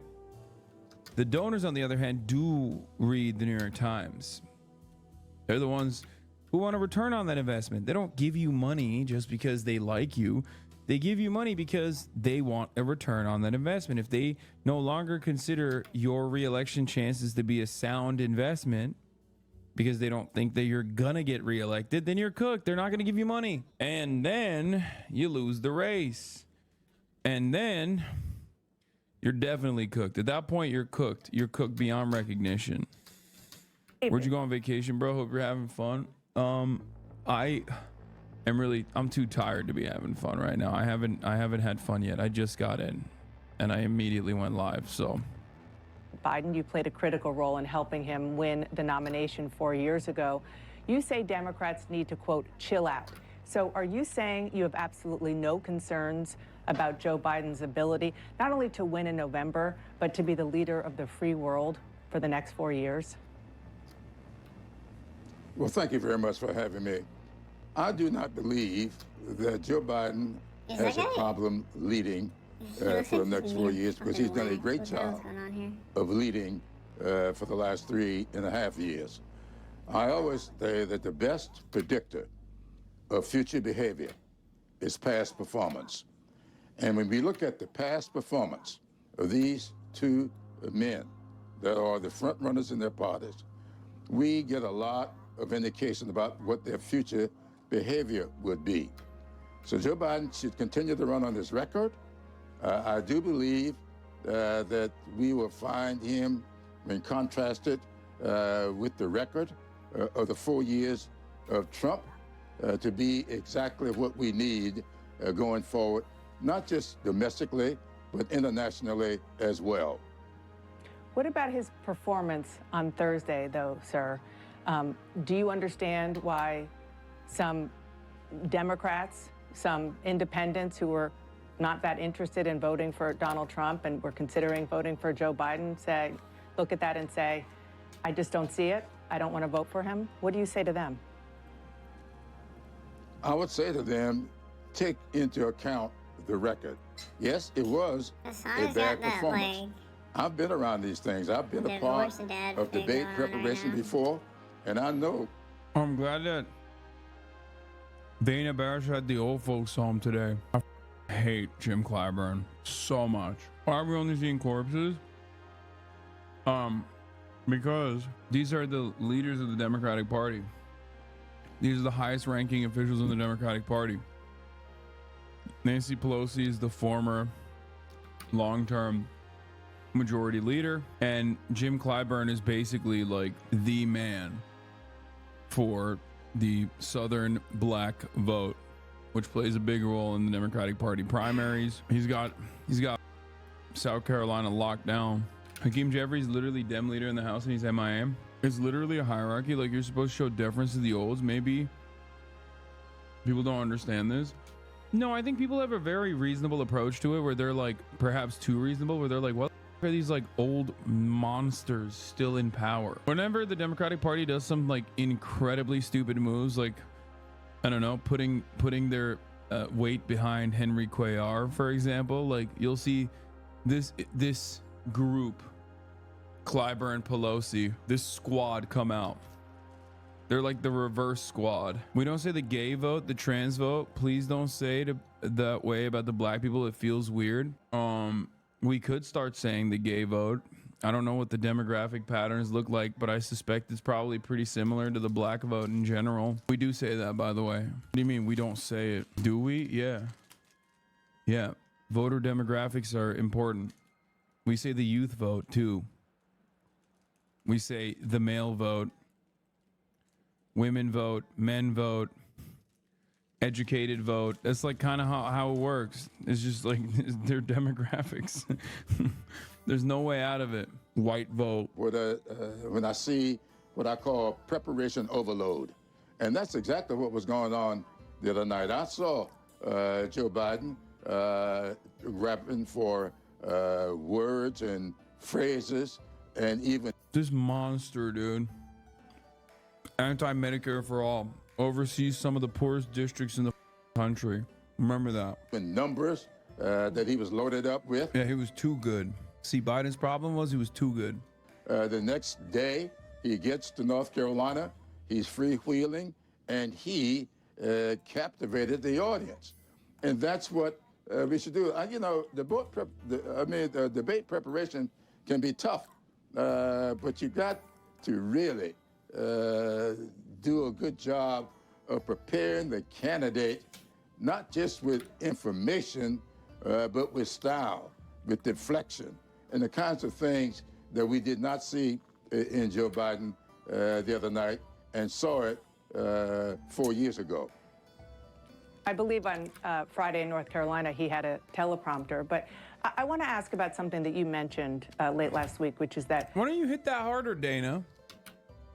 That's it? Yeah. If this was like a pro-Palestinian person who is even like a doctor or some shit, okay? You legit lost me on Piers when you say Gretch, because while I agree you don't get to push Kamala aside, y'all are legit very white coated right now. Black voters are the soul of the Democratic Party, period. I mean, it's true.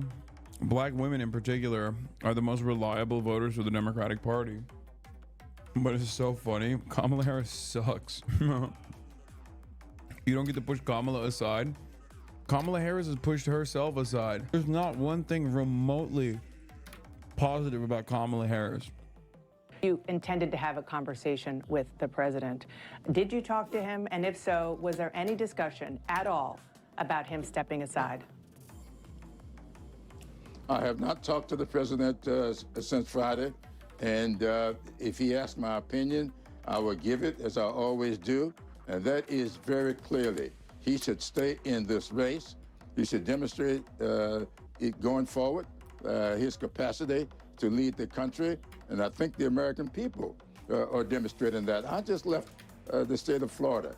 I was in a convention. We had 8,400 African-American men registered for that conference. I did not find one single one of them who told me that they are not fully confident in Joe Biden. And that's just a fact. I've been hearing from people. Even the people. He's like, I talked to 840,000 black men.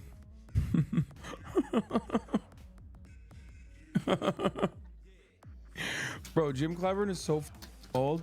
If he tried to talk to 840,000 men, he would die by like the 55th conversation. What are we talking about? He's like, listen, 840,000 black men. I spoke to every single one of them.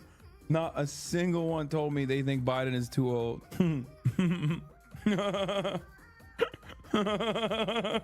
It's such a stupid thing. Oh God, I love politicians so much. They're so stupid. No, yes, there were some trepidations the next morning, but only one of the people I talked to expressed an opinion that Joe Biden should drop out. Everybody else says we need to make some calibrations here going forward, and that's what we need to do. If we're going to have another debate, the preparation for that debate needs... Jim Clyburn got me. He cooked me. Needs to be different. There's no question in my mind. We Should there cannot be another overload the debate? candidate with all. Well, I don't know. I think that Joe Biden will do well with the debate. I think it all depends upon what the rules are. I don't like a debate where nobody will do any fact checking. You just say what you want to say. You know it's a lie. The guy told 30 some odd lies. Damn. Crying to the referee, dude. Crying to the referee, baby. Crying to the referee harder than Luka Doncic. Telling you. I guess both of my goats cry to the referee when you think about it, but no, I don't like the format. It's like, bro, you chose it. What are you talking about? And nobody checked him on it and said that was up to Joe Biden to do. I'm not too sure. If I ask you a question and you lie to me with the answer, I ought to follow up and give you what the facts are and see what your reaction to that will be. So that, to me, was not the way to plan the debate. And whoever did that or agreed to that really should think about what they're doing. Yeah, okay. Well, it was a debate agreed to by President Biden first, who proposed this. They're so nice. Like, I feel like Dana Bash, like I said, would be demanding the immediate execution of like anyone who's like even remotely pro-Palestinian. But like when you got like decrepit institutionalists like Nancy Pelosi, okay, like Jim Clyburn, she's just sitting there, and it's like such a glaringly obvious, such a open convo for her to just unload and be like, what are you saying? 72% think Joe Biden does not have the mental faculties to run after this debate. That's not just like a mini problem. That's not just like a flub. It's a game over moment. Shut up. What are you talking about? And instead she's like, well, the team actually voted on these. The Democratic Party agreed to it. It's like, come on, hammer that in a little bit more. Don't just like let it hang there for like a brief moment as Clyburn swings the conversation in whatever direction he wants to. This debate. Should the president release his full medical records? Would that help? Well, I think both of them should release this. The president will release this. When has Trump released records? He's released a bunch of foolishness from two doctors, one of whom is serving in the Congress now and is being challenged with his performance while being a doctor in the White House. One time called his prescription the candy store. No, I think that everybody should be judged by the same rules. So I don't know anything about either one of them's records, but I'm doing this. We know much more about Joe Biden's health records than we know about Donald Trump, and nobody is asking for it. If anybody displays off-the-wall stuff, it was right on display for us in that debate the other night. Joe Biden has a history of stuttering. He did that as a child. All of us know how stutterers operate. I went to school with one. So when you have trouble getting out a word... Yeah. What kind of stuttering or over preparing causes you to take an issue like abortion and then turn around and be like, immigrant sisters, and sisters, Jack cut the malarkey. Oh, bro said it like a slur. Yo, you didn't hear, bro. Listen, bro also said he knows a stutterer. Okay, it's fine. Some of his best friends are stutterers. He said, I can say it, bro. Chill. I know people with stutters. Yeah, he has a stutterer friend. You missed it. Is what comes from stuttering. But when he expressed opinions, he was on the money with the opinions. He may not have gotten the word out, but the thoughts were great. You said on Friday, sir.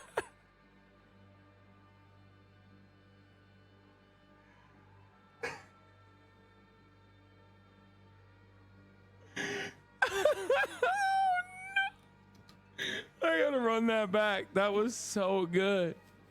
He was on the money with the opinions. He may not have gotten the word out, but the thoughts were great. You said on Friday, sir, quote, I am a Biden-Harris person. I'm going to be.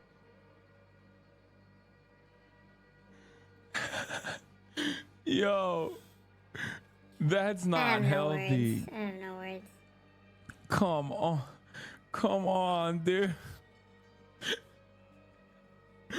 Listen, I know he was talking about like immigrant rapists and stuff, but like what he actually meant was immigrants great for the country.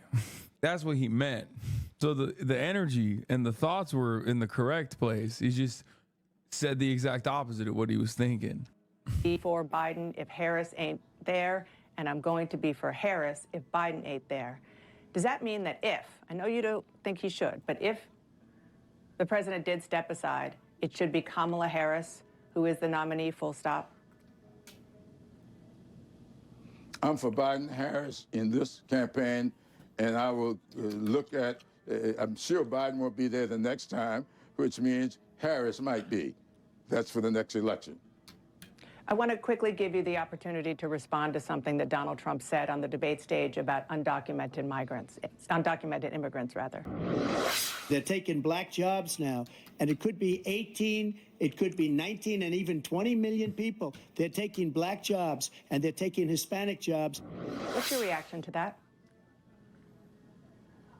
As Joe Biden has been talking about this, he mentioned it the other night, Donald Trump is being Donald Trump. He has a very, very, very low opinion of people of color. Hassan Black, brown, whatever color. He has a low opinion of black people. He's demonstrated that has never all of looked his life. more And I tired would like to of hear hearing from political some of his debates black supporters. ever. I don't think I've ever seen they him will look not that have fucking these sleepy. discussions Now, about he what this is on man has vacation, done so it to does black make sense women. to some What this degree man that has done he's to a little young tired. black youth, and what he has But, done to I mean, his I don't think own that this political businesses debate is when it comes to black people. helping I've out talked to either. Reverend Sharp. He told me he's been in and out of his businesses and never has seen a black person in any of them. How do you just give? I love Jim Clyburn. He literally is just like, you know how sometimes chatters will come in here and be like, no, you don't understand. I represent all black people. Like Jim Clyburn unironically is doing that on television. He's like, listen, I know every black person. Okay. I'm Jim Clyburn. Like, and let me tell you, I spoke to every single black person, literally every single one. And they all said they don't with Donald Trump. That's what they said. This is the energy that you can only get out when you're, surrounded by rich white people. Give this man a pass on all of that. Compare his hiring records to Joe Biden's hiring records, and then that ought to give you some indication of what it would be going forward. So what he said the other night about black jobs meant to me that there are certain jobs for black people and there are certain jobs for white people. There are certain jobs for white people and there are certain jobs for non-white people, and these people coming in will be taking those jobs that are for non-white people. Never mind. Dude, this was a layup. You f***ed it up. Jesus Christ. He can't even. Oh no. Senator Warnock. Biden should absolutely not drop out. Oh, I don't want to watch this. This is going to hurt me. Dude, I'm tired. Yeah. Trump's black job statement is doing the rounds on TikTok. Let's see. No, I don't even know why she would say that. Is this good? Wait, losing New Jersey by 1 point? Yeah, probably good, right? Non-white people are How many crazy. states do you actually need to That's win? how you How know. many- These people How are many electoral college decrepit. votes do you actually didn't need? even- You know what I He mean? forgot POC. He just, Like, in what do his you need, mind, like 12, it's 13, he's got 14? three It's categories. not that big of a deal, It's POCs right? and It's fine, dude. like white people. It's That's it. fine. He forgot the words POC. Every state oh should my be purple. goodness. I love bipartisan The shit. non-white Except for all the red people. states. Those are fine to stay red, which they are staying red. But The outside of non-white those people red is states, then every other state should be crazy. purple. A little bit of red, a little bit of blue. I don't think I've ever, like, I've never been Democratic described Party as a states become white swing person. states. That's Like, the future we're damn. looking at, baby. Let's look at the promising future of every Democratic state is now a swing state. Every Republican state remains a Republican state. It's Biden similar. was up It's 20 in similar. This 2020 guy's in just, New he's Jersey. old. He's old as fuck. That's why he's boring to listen to. Because It's he's so fine. old. I'm sure it's. Just like listening And to now Donald we get Trump. to talk about one of my favorite shows of all time. Okay, we're moving.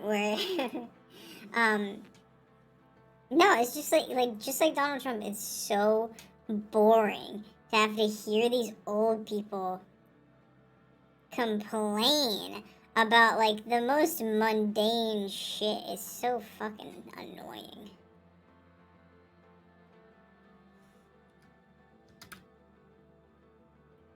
I mean, I can't speak to whether or not that person is racist or not, you know, but all I can say is that he's not all there. He doesn't have his fucking faculties together, so it's very obvious that he himself needs a little help in that aspect.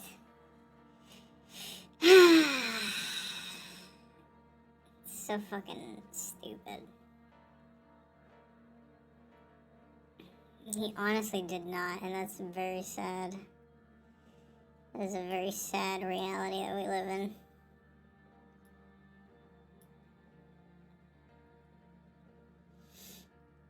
Anyways. Damn, how long have I been streaming? Like, damn, we're coming up on 6 hours. That's pretty much the norm for Saturday streams. I mean Sunday streams, my bad.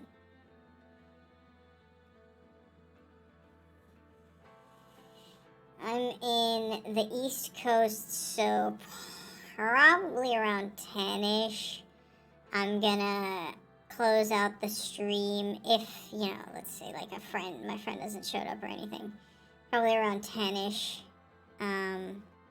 I'll close out the stream and so I can like take a shower and do all that fun stuff. Gotta take my makeup off so I don't get verbally accosted at my work.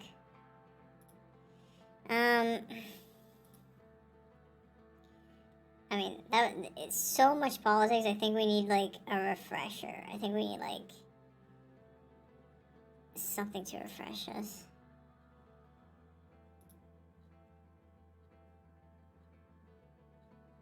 I'm on Eastern Standard Time. So. But I got people watching from like, I mean, sometimes, usually I have like 1 or 2 people come in, and then sometimes those people will be either from like I've gotten people from Australia. I think somebody was like, so I know someone, I had a viewer that was Canadian, that is Canadian, and I want to say somewhere else, but I don't know where that would be.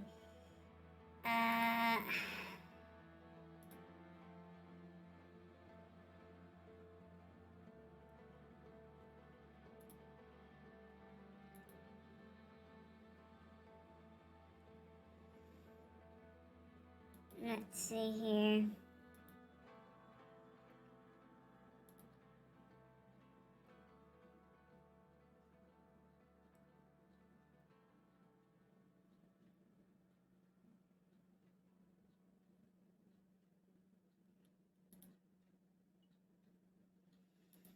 I'm looking around, see if I can find something not as drastic, less political.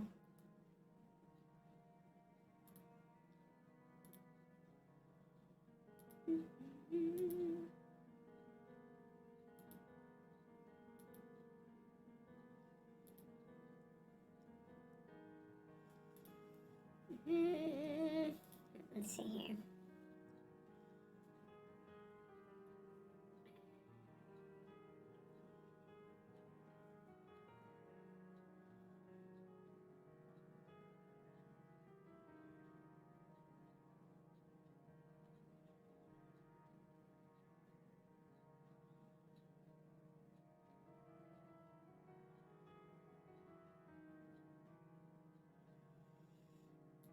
This one I don't think I saw this one. Oh wait, did I see this one?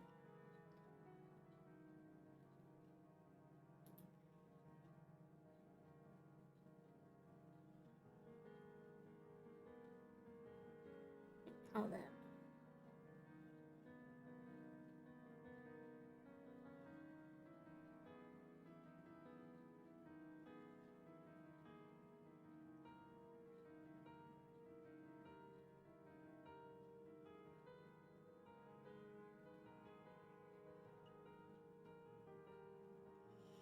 We'll start with this one, and then we'll put in a goofy one.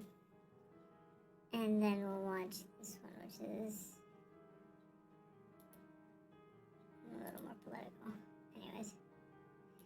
Alright, Lonely. We're gonna be watching some stuff once you get, or when you get back. We'll be watching stuff. I'm staying neutral on something. Am I even saying anything of substance? The job itself is a blast, but everything else about it, the brain worms you get, is just like a fallout, like all that stuff is what makes it hard.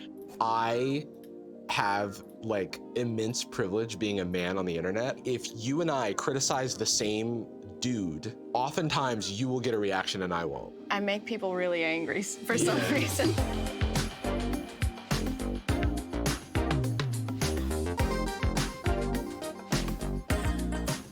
Commentary YouTubers have ghostwriters or lots of people helping their research because some of them are very quick at making videos.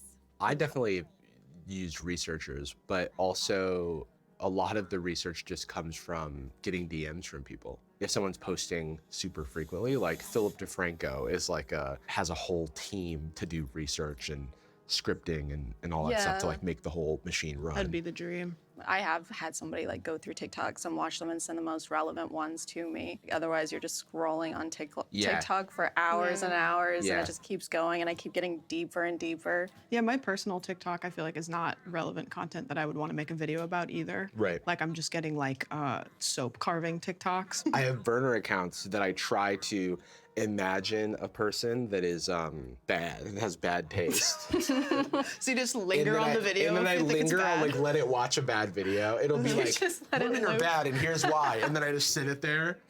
You're like, tell me. And then eventually I radicalize myself and I go, this guy's got a point. No, but that helps me. But then I have to remember to stay in character as the person with the bad viewing habits, because I will get sucked into the normal stuff that I'm interested in when I get it on my feed, and then it will turn back into my normal Then you're just TikTok watching feed. TikToks and you're not working anymore. Exactly. That's exactly what happens. Commentary YouTubers struggle to take breaks from social media or watching YouTube because it constantly reminds them of work. It's hard for me to watch my friends' videos because it reminds me of work. That's what I was gonna say. I definitely watch way less YouTube than I used to before I did YouTube, because it is hard to not notice all the technical parts of a video now, where it's like the film setup, and it's like, I should do something like that. Like, this looks cool. I should try and implement this that in Chad some way. video is really good. I need to work harder. That's what I do when I like watch. Like, I love watching my friends' content, but when I watch my friends' content, I go like, it's just like things that really that you good. really like, and you're thinking in your head, oh well, I could try and do something similar in a similar way, and so it's just constantly like work brain is just worrying. Whenever like a new crazy thing happens, do y'all think like, oh shit, I gotta make a video? Like with the Stanley Cup, did you feel like I've gotta make a video right now before the trend dies? I don't know. I'm super slow, so I think I just know that it's gonna take me a while regardless. But I do know that I'll see people posting about it as I'm working on it, and I'll just be like, damn it, I need to hurry. Like, this is nobody's gonna care about this in a couple weeks. Every once in a while, there will be like somebody that'll post that I'll be like, I think I shouldn't touch that one now. Like, they nailed it. You can never be fast enough. There's always going to be someone, because you also have streamers who are cutting down stream content and who can just put an off-the-cuff stream highlight out on a topic faster than you could create a produced video. True, yeah. So you're not always playing the same game, and I think you have to, there's a degree to which you have to have confidence in your own perspective and that people would want to hear what you have to say. I stream quite a bit, and so I think for me, a lot of times I will go live and I'll talk about something on my stream, but I don't know if I want to turn that into a video, and so then it's like, okay, do I want to like double tap this and go back and make a video about it, even though I've already talked about it on stream. And I just get burnt out of a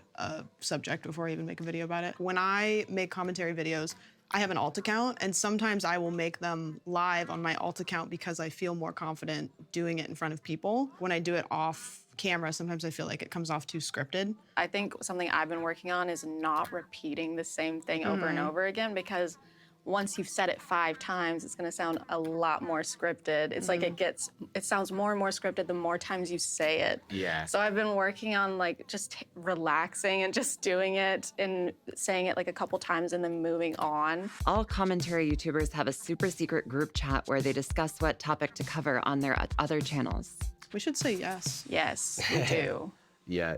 It's called the super commentary. It I like how we doesn't both said exist. super. Well, it's super. We know It's that. called super. And it's very exclusive. You can't be in it. One thing, especially when you're about to like invest in a concept, you do tend to run it by friends because you want to make sure you're not stepping on anyone's toes, and it's more like a respect thing than it is like a stay out of my turf type. Yeah. I remember one time I was working on a video that I had been working on for like 2 weeks already, and then Curtis posted a story and it was like, posting a new video tomorrow, I've been working on it a lot, and I remember responding to it and being like, is it about this thing, with like tears? And he said yeah, and I was like, just kidding, it's not. And I was like, oh my God.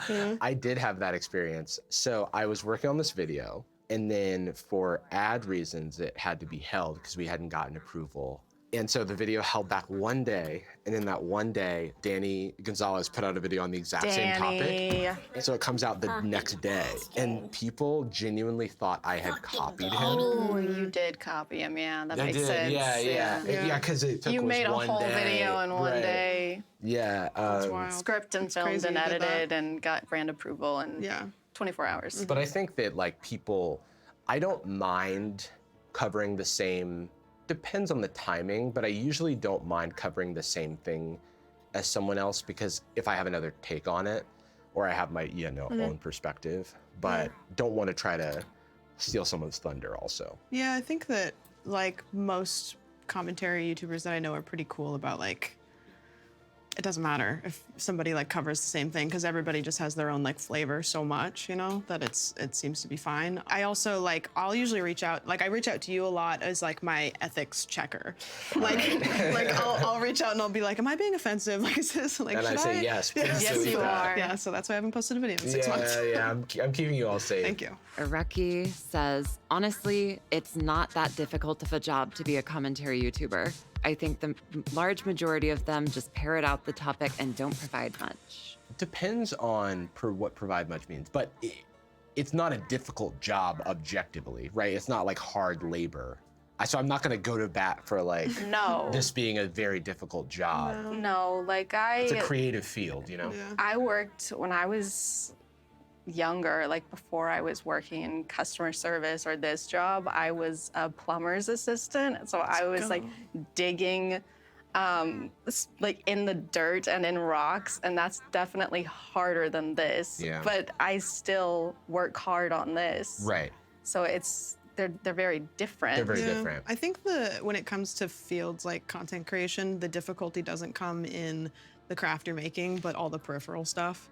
So just dealing with people having opinions about, the work that you do. Like when I used to be a barber, and so when I was a barber, I didn't have like, thousands of people parasocially giving a shit about like what the haircut I was giving some guy was, And so I love making videos and it's so fun, and like the job itself is a blast, but everything else about it, the brain worms you get, is just like a fallout, like all that stuff is what makes it hard, I think. Chad, you said people assume you're pregnant for some reason? I don't know. I don't know where that's coming from. I had oh God, what was it? A baby. I had a pregnancy, and the last time I posted, I got I think it was a comment or maybe a DM, and somebody was like, "I'm seeing signs of pregnancy." Oh wow! And I was like, "What are the signs of pregnancy?" Like, if you're gonna say something like that, tell me so I can figure out what's going on. It's just entertaining to be like, "Oh my God, are you?" Yeah, and then they were like, "Please don't take this as in an offensive way." How? I was like, that makes me feel like I should be possibly take offended. that? Yeah. I don't know, but I also, this might be part of it. Whenever my U2's figurine came out, for the preview for it, I was like, leading up to it, I was like, I have some big news. I'm pregnant with information about my U2's. And then it's like people's hearing went out after they shut the video heard I'm off and they pregnant. were They were like, like, they threw their computer or something. Well, it was an earthquake, so. Yeah. But I was clearly joking, or No, I you're just not go allowed to on do and that. I'm like, I kept making pregnancy puns in reference to the U2's, because she's like a small version of me. So. Sure. But I had a lot of comments that weren't catching on, and they were like, "Are you actually pregnant? Wait, are you really pregnant? I'm confused." Be like, I don't know. People get too parasocial online and make wild assumptions about your life, your relationships, your health. So I've got, there's the classic, and streamers get this a lot, that you look tired. True, yes. Then you look tired. If I appear with either of these two on camera, people think we're dating. Oh yeah, Yes. we are. Without, Which is true with all three of All us. of us are dating. So everybody knows. Yeah. and that type of thing is like, you need to touch grass. Do commentary YouTubers ever consider if they will get content made about them? I welcome it. I think that as long as I am, doing good faith criticism and I stand by what I say in the video, I have no problem with someone making a commentary video about me or a response or anything like that, because I'm not infallible. It's like I am, able to be critiqued, and I'm not saying that I shouldn't be. So yeah. I want somebody to. I'm trying to be more problematic, actually, because I really would like somebody to. So please. Actually, I think somebody made a video talking about me at some point, or somebody sent it to me, and I think the title was "What's Wrong with Commentary YouTube," and it had Danny Drew and I in the thumbnail. But he only talked about me for the whole video. That's wild. And I think the summary was just, and she's not funny. I have immense privilege being a man on the internet. I am not criticized the same way that my sort of femme presenting compatriots are. Okay. And so I think that if you and I criticize the same dude, oftentimes you will get a reaction and I won't. I make people really angry for some reason. Commentary YouTube seems to be more male dominated, but the audience is more female dominated. Over the years, my audience has shifted, because when I started, it was I was making videos about software engineering, and it was 99.9% male. That's a crazy ratio. It was wild, and I had a female friend of mine who was also making similar content, and her audience was also 99%. And she was trying to extend the olive branch to women in STEM and tech and stuff. And it's just the YouTube algorithm would just push it to these audiences, and it was hard to get out of. And now it's 65% female. I think last time I checked it was 70 to 80. Yeah, Which is depends on fun. a video to video basis.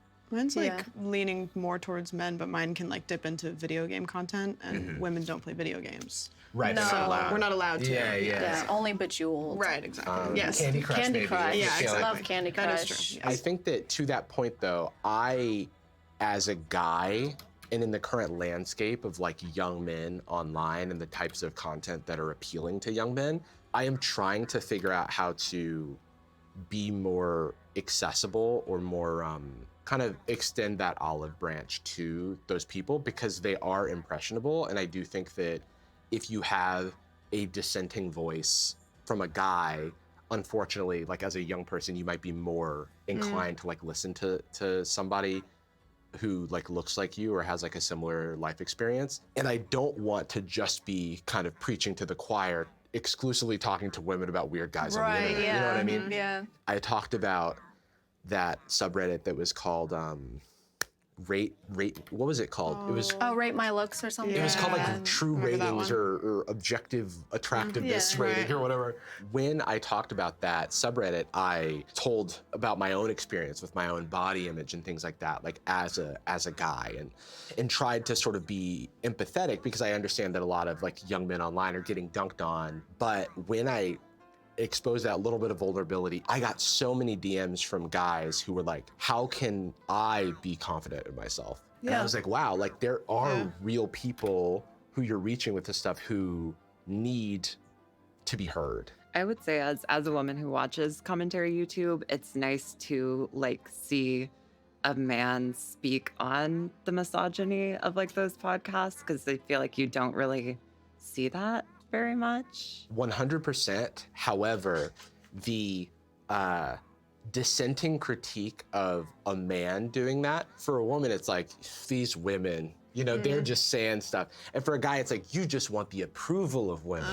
It's hard to strike the balance where you get someone to... Where simp gets thrown out. Right. Like you're just simping or you're pandering. And it's like, it sounds like you think what you believe is objectively correct and everyone else is lying. But yeah, that's the tough balance. Yeah. And like going back to what you said about like there being more male commentary YouTubers, I do actually know that's true, because I remember there was a time when I first got into it that I messaged you and I said, can you send me women that do commentary? Because I was watching you, I was watching Jordan, I was watching like Danny, I was watching like Eddie and like a bunch of people, and then I was like, and then he sent me you and then Gabby also. Yeah. Because I was like, everybody's good, but I want to watch more girls. They're also mostly white. I mean, like, and that's fine. It's just like, and then there are a lot of like Black creators who do a lot of cultural commentary, and I don't know, other than like Nathan Zed and Court Reezy, know that many people off the top of my head now that are, well, let me back up and say, it's definitely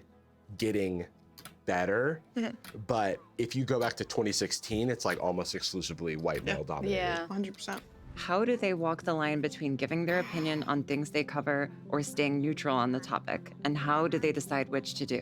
If I'm staying neutral on something in my content, am I even saying anything of substance? I don't think I've ever thought in my head I need to stay neutral while I'm writing this. I think the whole point is to give your perspective on it. If you're being neutral, it's more of a reporting kind of thing. It's more of a news. It's like, this is extremely biased. These are jokes that are lies, or they're based on you know, some sort of uncomfortable truth. Yeah, I think that's kind of like the line of walking where you are giving your opinion on something without just being an asshole about it, which that is kind of like a tough line to walk sometimes. Yeah, you're giving your opinion in a digestible way. Yeah. Saying like, this is what I think about this, instead of like, this is what this is. Since y'all have to deal with a lot of like negative topics and stuff, does that take a toll on your mental health? I don't think it does, like seeing it, but me trying to put myself in the mentality of like, do I want to poke here? That can kind of weigh on my mental, where it's like,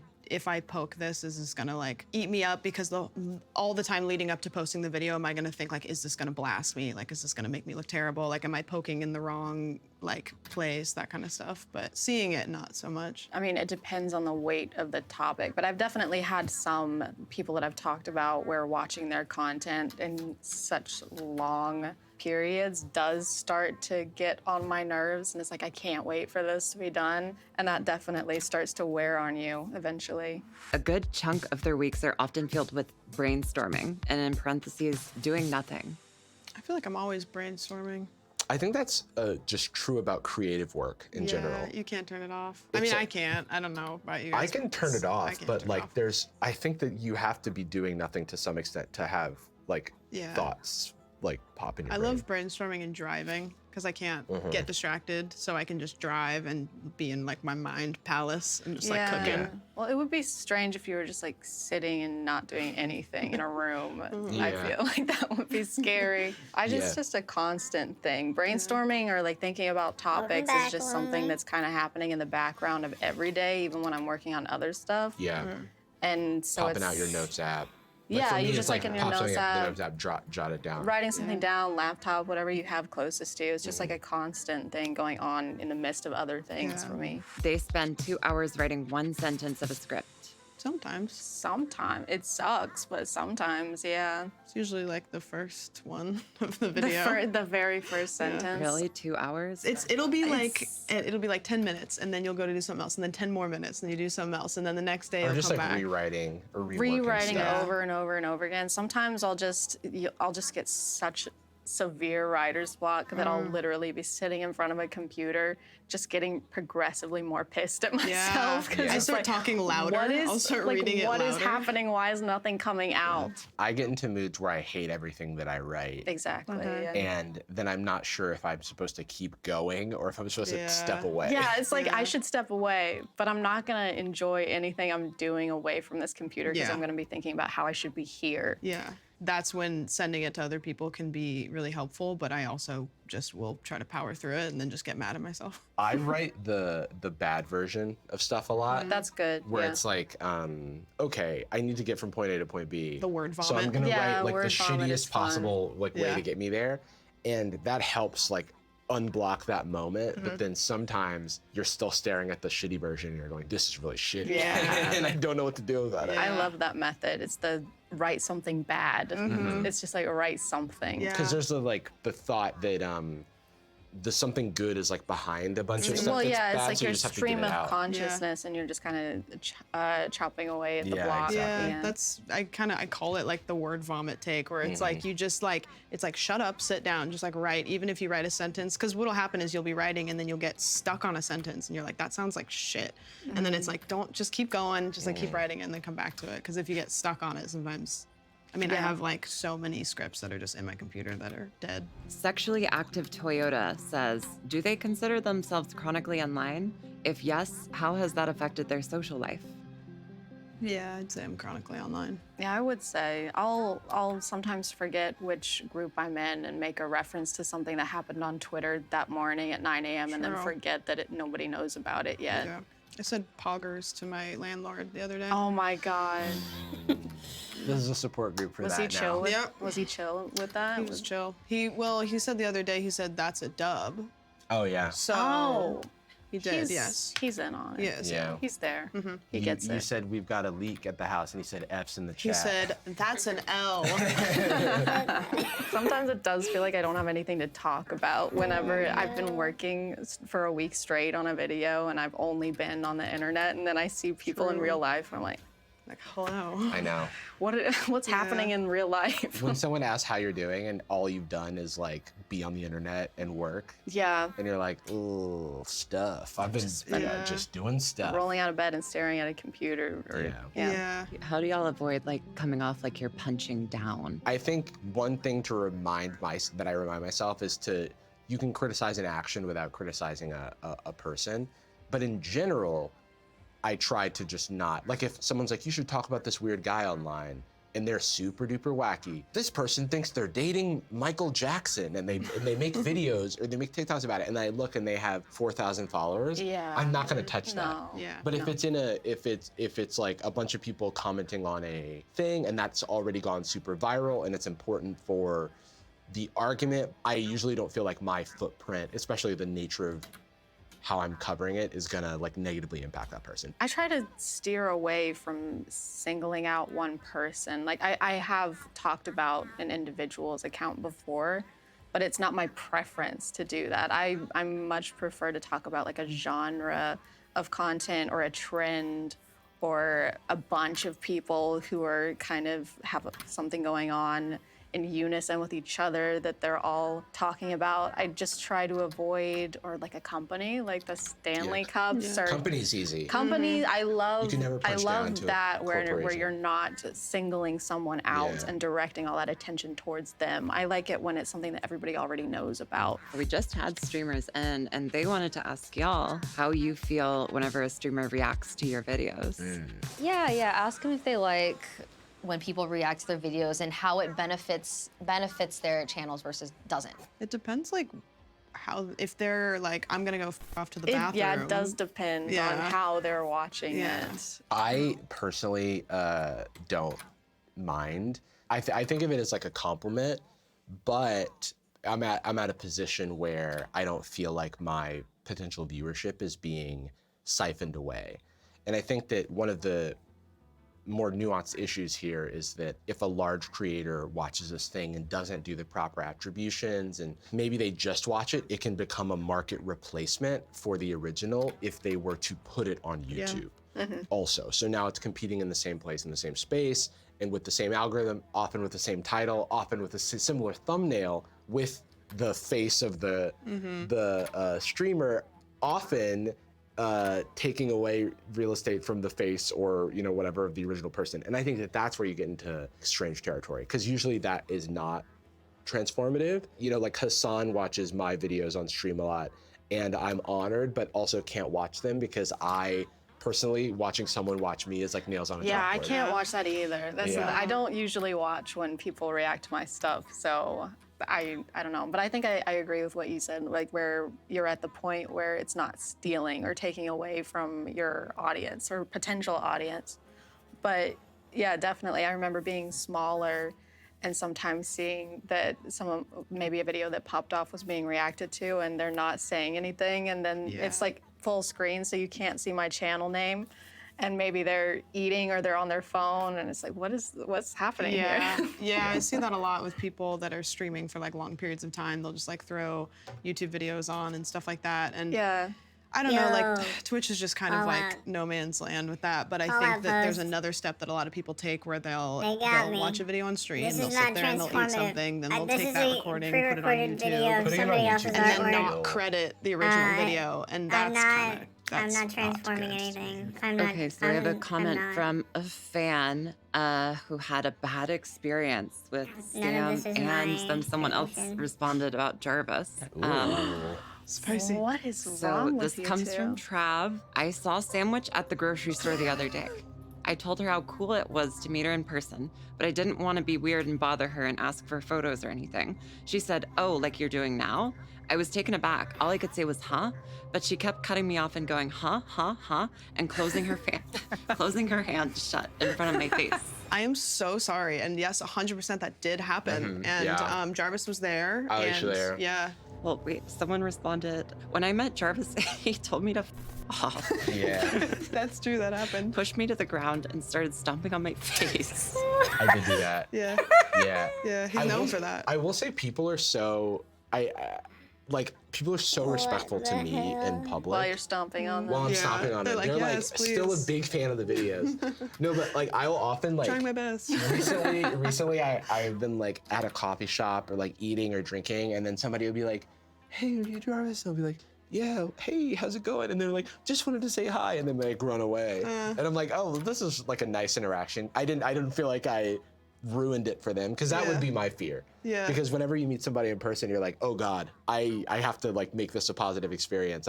Or else they're gonna be ruined forever." I always assume that people recognize me and then are looking for, "Where's Jarvis?" or like, "Where's," like anytime anybody, I'll be like, "Yeah, no, okay." Like I have that to a degree whenever, especially whenever I first started making videos or getting subscribers, when I would go out in public and I would notice somebody looking at me for a little longer than normal. And it's like a thing where I'm trying to avoid them looking at me because they haven't said anything. And so it's like, I don't know if they know who I am, or I don't know if there's something f***ed up going on my, like I'm checking if there's like toilet paper on my shoe or something. We're gonna do a segment where we have a bunch of commentary memes.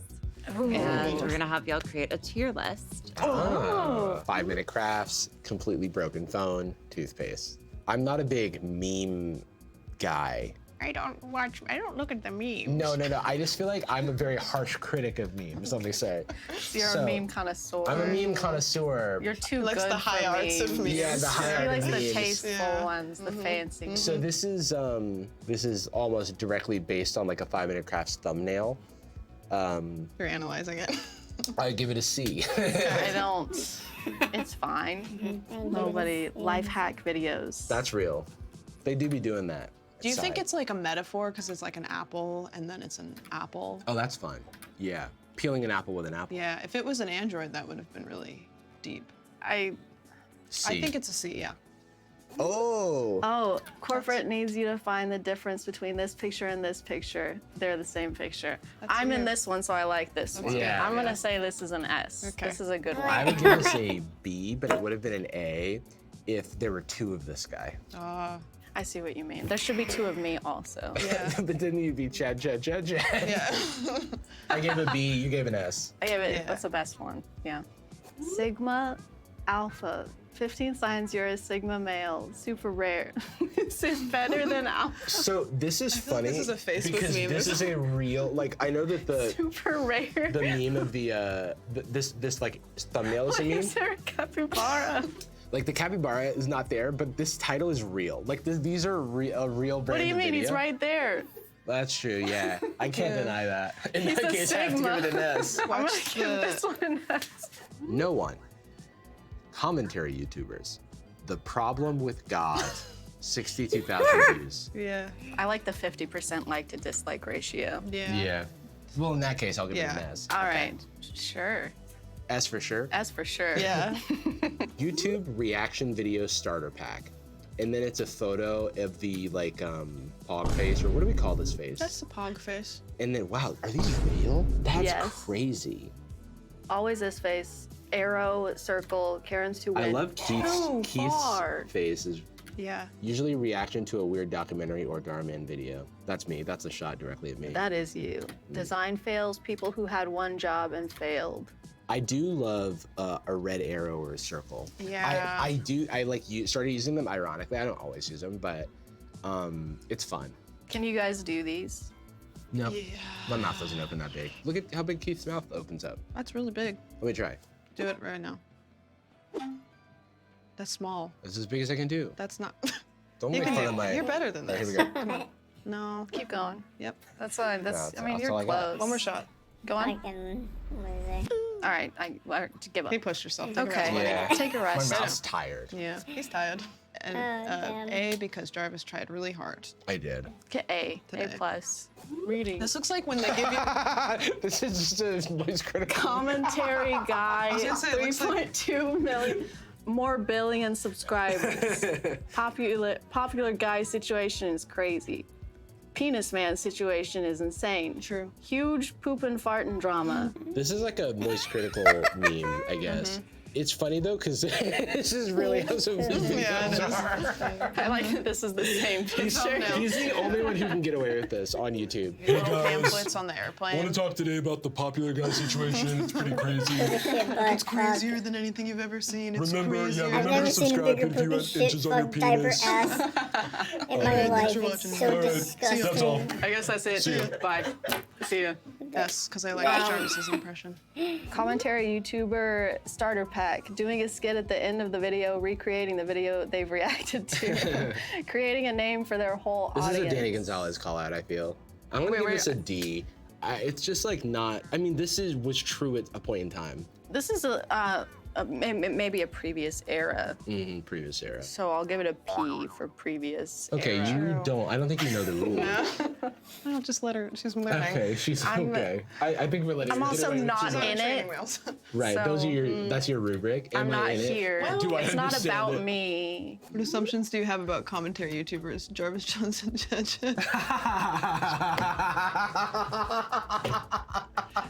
That's really f***ed up. Oh, I think this is great. Yeah. I'm the kid, right? Yep. That's how I see myself amongst you two. I'm LeBron. And you are I'm the Jordan. basketball. Right Oh, there. okay. Who's Michael Jordan? Oh my God, you're in this photo too. I'm if What you the zoom hell? in on the basketball, I'm right there actually. So this one is an S You look also. good there.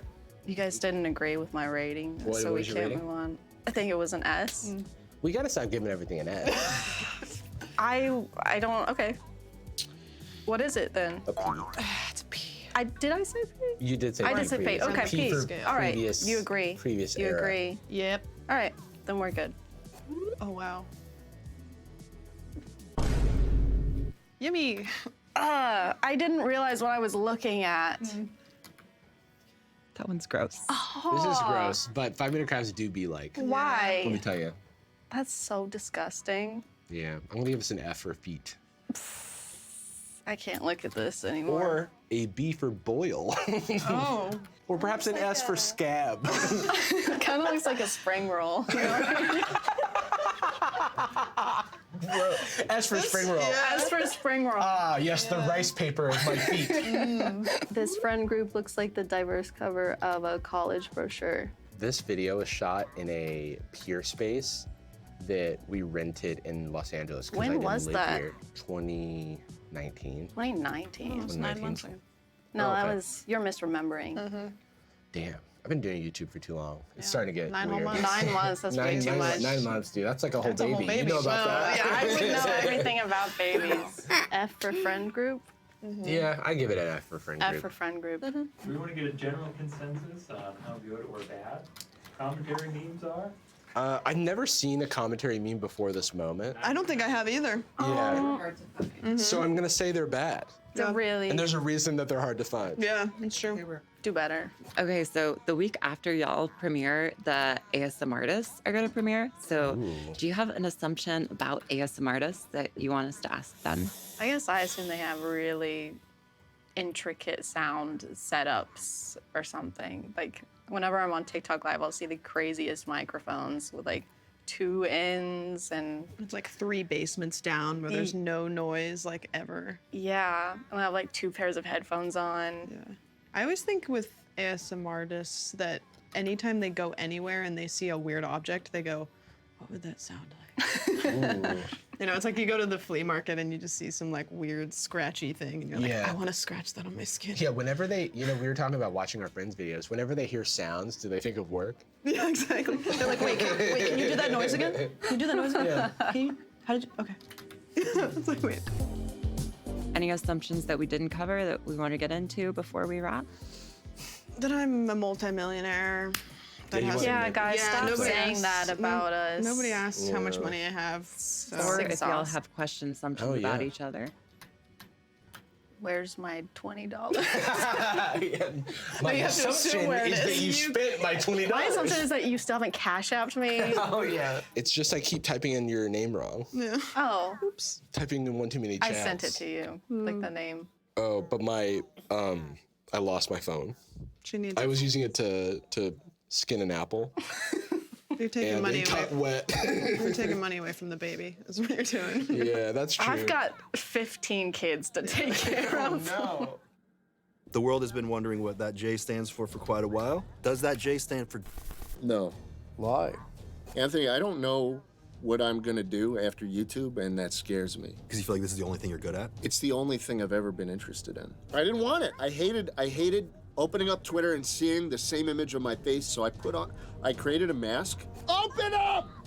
Open! Oh, it burns so bad, Open and now up! I'm blind already. I should not have done that. That's real bad. Oh, that was dude. wrong. Jay Schlatt, Schlaticus, the big guy, Mr. President. He's one of the most enigmatic and controversial creators on the internet, but he's probably not who you think he is. He started uploading short memes to YouTube over 10 years ago, but it wasn't until he joined the Minecraft server SMP Live that he became the bombastic character we know today. Schlatt is known for constantly blurring the line between comedy and reality, but today, he's willing to get honest. How old is Jay Schlatt? What fulfills him the most? What really happened in 1999? Why did he choose his own twink death? And what the hell is his real name? Is anything real? I'm Anthony Padilla, and I spent the day with Jay Schlatt to find out. Hello, Schlatt. Hey, man. Hello. So good to see you. Good to see you. You are an enigma. You're very hard to read. You are a man of few words, yet too many words, all at the same time.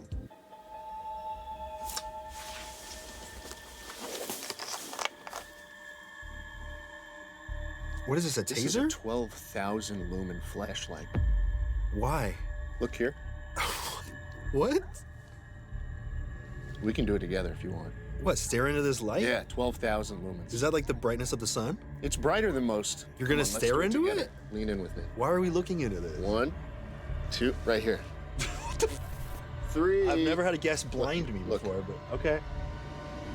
Holy Who wants it? You want it? Dude, Here it comes. I think that was brighter than the sun. You people want it? I can't even see you. Holy shit! Here it comes. Oh my god, dude. I can't see your face right now. Wow. You look like you have a third eye. Yeah, Bro, I feel like I'm doing a third eye. I feel like I'm seeing some shit right now. I feel like I'm on acid. Whoa. No. Dude. They sell you this on Amazon. You just buy it. That's legal? Oh, yeah, you just buy it and they send it to you. That should not be legal. That should not be. Holy sh- Oh my God, dude. Oh. I feel like I'm having an out-of-body experience right now. That's an actual light right there in front of you. Can you see anything?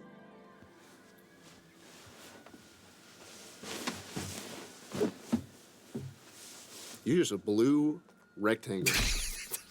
This is what happens when you play too much Minecraft, right? Like, just blue, What? blue rectangles everywhere. Minecraft? Dude, I haven't played that game in years. Do you think I'm a Plural? Minecraft YouTuber? I'd say Minecrafter. Not A even Minecrafter. Minecraft. You'd call me a Minecrafter? A Minecrafter. I mean, you want to go to my channel and like look when the last time I posted a Minecraft video was? Probably 2019. I don't believe that for Probably 1 second. 2020. It's been years, man. And you know what? I'm still trying to shake that. You are very hard to read. And I can't even see you right now. You're hard to read. I have brought in the world's greatest lie detector. Oh, shit. And we're going to hook you up to this machine. Really? To get some actual legitimate truth out of you because I know you don't like to tell the truth most times. You know I have palpitations, right? Yes. On our call, when I said, Anthony, I have a long history of heart attacks in my family. Both my grandparents died. Are you crying? I think it might be a response to the flashlight, you know, like this thing. Yeah. A response to that. Yeah, I think it just kind of gets me a little teary sometimes. But I do, like, I'll probably die of a heart attack. Okay, we'll attach you to this lie detector and see if you're telling the truth or not about that. Fair. So let's get him attached to the cables here. Let's how's your heart rate right now feeling? You feel calm? Good. Yeah, I come from a long line of heart problems and failures. Yeah. My heart actually palpitates every couple minutes. Does it show you his resting heart rate? Shows it's not hooked up to an athlete. How do you feel about that? I was a varsity bowler. That was a while ago. Have you ever told a lie before? No. The lie detector That's gives a lie. your personality, right? He just does this or this. Like, no one can even see what's on the Your screen. sweat went nuts. My sweat went nuts? The green hit the top Did you of just the say my screen. sweat went nuts? You got it. Yes, not your Nuts. sweat. That guy Now is that we've proven this not thing ready works, for let's get down to the schlatt. real nitty gritty here. Okay. First question here. Are you the real Schlatt? Yes. True. Did the real Schlatt die last year? No. I wish he did. True. I'd like to be long gone. You kidding me? You think this is fun for me? Strapped up to a medieval torture device? With this guy sitting next to me? Talking about my sweat going nuts? You tell me. Yeah, is it fun? No. It's a lie. You got it. You like it a little bit. Look at that look on your fun. face. It is good. You looks like you like it a little It's bit. real fun. See? All right, real name, Jay Schlatt. The world has been wondering what that J stands for quite a while. Does that J stand for Jared? No. Lie. Well, I don't even need to ask anymore. I had a few other names on here, but we know you're Jared Schlatt now. So, Jared. Yeah. People have been wondering for quite some time. Where were you in 1999? Couple places. Started out at the hospital, then probably stayed there for a couple days, and then probably came home. And, you know, I was born late in the year, so I probably didn't go too many places. Is that true? True. Okay. But then I was at the Lexington Avenue 53rd Street subway station in New York City for about 30 seconds before I made my escape. Lie. You can't try to pull a fast one on me, mister. Where were you when the Queen of England died in 2022? On a plane home from England. True. Where were you on 9/11? Excuse me? Just yes or no? What do you mean, yes or... What the... Yes or no? Were you on 9/11, yes or no? Yes or no? What do you... Yes or no? Yes! Yes! He was somewhere on 9/11. Now here's some questions about your identity. Things that Straight. are... True. Is there any wiggle room there? No. True. Okay. Do you actually like Minecraft? Yes. True. Love it. It's one of my favorite games. If you could go back and remain faceless, would you? No. I've made way more money this way. True. Open a lot of doors. How do you feel about intentionally causing your own twink death? I think it was the right decision. True. After the face reveal, People thought you were hot, made you feel uncomfortable. yeah. You grew Yeah. mutton chops and got fat. Yeah, I started with the mutton chops, Mhm. and then I also decided to get fat. That was a choice of mine. I want to make perfectly clear. Wasn't an accident? I said, I'm gonna get fat now, and so I did. Is that true? True. Plenty of twinks around. Mm-hmm. Where's the guy with mutton chops? It's true. Where is he? He's here now. How many kids have you gotten addicted to cigarettes? I would assume it's probably in the hundreds, but the more that number goes up, the better I feel. True. Okay. Do you actually like guns? Love them. Actually, love them. True. I moved to Texas for 50% of it was tax. That's why they call it taxes. And the other was guns. We got some questions about Ted, your Okay. co-host on Chuckle Yeah, Sandwich, sure. the host, the show that you host. I won't Ted. lie about this guy. What does Ted Nivison do that annoys you? He joins the Discord call. True. Is Ted actually a good co-host? No. Why? Aw, do you actually like Ted? I put up with him. Was purchasing a monkey statue with huge brass balls a smart financial decision? Yes. Why the fuck? You know why? And I'll tell you why. Before you say lie, because it's not. It's because I made merchandise to fund the procurement of that statue, and it made more money than the statue cost. So it was a net profit. True. Okay. Do you have 5 iPhones sending money to each other Yes, via the money Apple tree. Pay in Yes, a recurring I do. loop? I do, yes. The recursive money tree is what I call it. True. Why? Because they don't pick up on it. Who's they? Apple. Is this like a scam So that you do with you your get- credit card? You get points? No, so you need 5 different phone plans on different carriers. Yeah, the money tree, it works, and it makes me a couple $100 a month. How? You basically send requests for money. Yeah. And at some point, they haven't fixed the bug, but money just kind of. Oh, there's like a trickle of like Yeah. extra, like it's like shaves a little, like 3/4 of a cent. When I'm not making videos, I just sit with all the phones in front of me, and I just. You don't have it automated? No, it doesn't work if you automate it. So you do this to make $100 a month? Say it out loud so we Yes, can know. I do. True. This guy's really I've strapped got for a cash lot of. after that I've brass got, monkey and ball hey, statue. I've got offshore workers doing it too. Is that true? Yes. Okay. We have a very important question here from Sure. the last guest that was on the show, Chad. Would you rather have unlimited bacon, but no games? Or games. Unlimited games, but no games. No big. The bacon. True. You have to take the bacon. You have to. What's the alternative? Unlimited games, but no games. Exactly. Are you crying? Are you crying? Why are you crying? You're crying, man. Your eyes got all watery. Why are you crying? What? You could tell me. Babe. You could tell me why you're crying.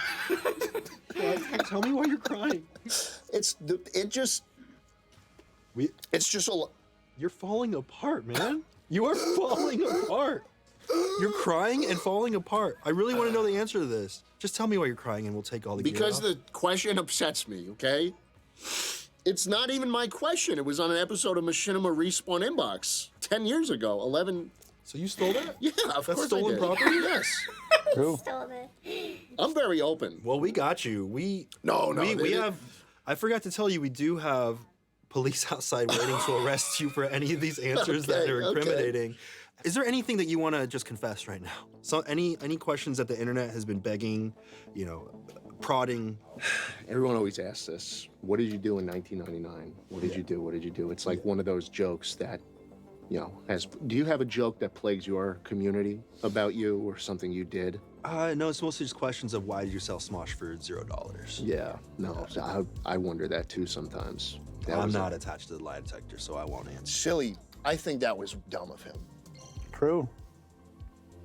Like, I think that's one of the biggest f***ups a YouTuber has ever done, probably. And I think it's kind of funny. There's been a lot of f***ups on YouTube. No, but I mean, selling your entire channel for shares of a company, I mean, that's stupid. Bro, I got it back. Yeah, you bought it back. I might be From in Red debt. Link. I might be in debt now, but I got it back. That's all that matters. Let me ask you something. Okay. Who's cooler, Rhett or Link? I think it's Rhett. You think it's Rhett? I think Rhett is the cool one. Not true. I think you're lying to yourself. I think you believed that, but it is a lie to yourself. Your soul knows. I think that finishes us out. I feel good about what we got today. Let's continue to the serious shit. Okay, great. I want to get into the character versus the real Jared Schlatt.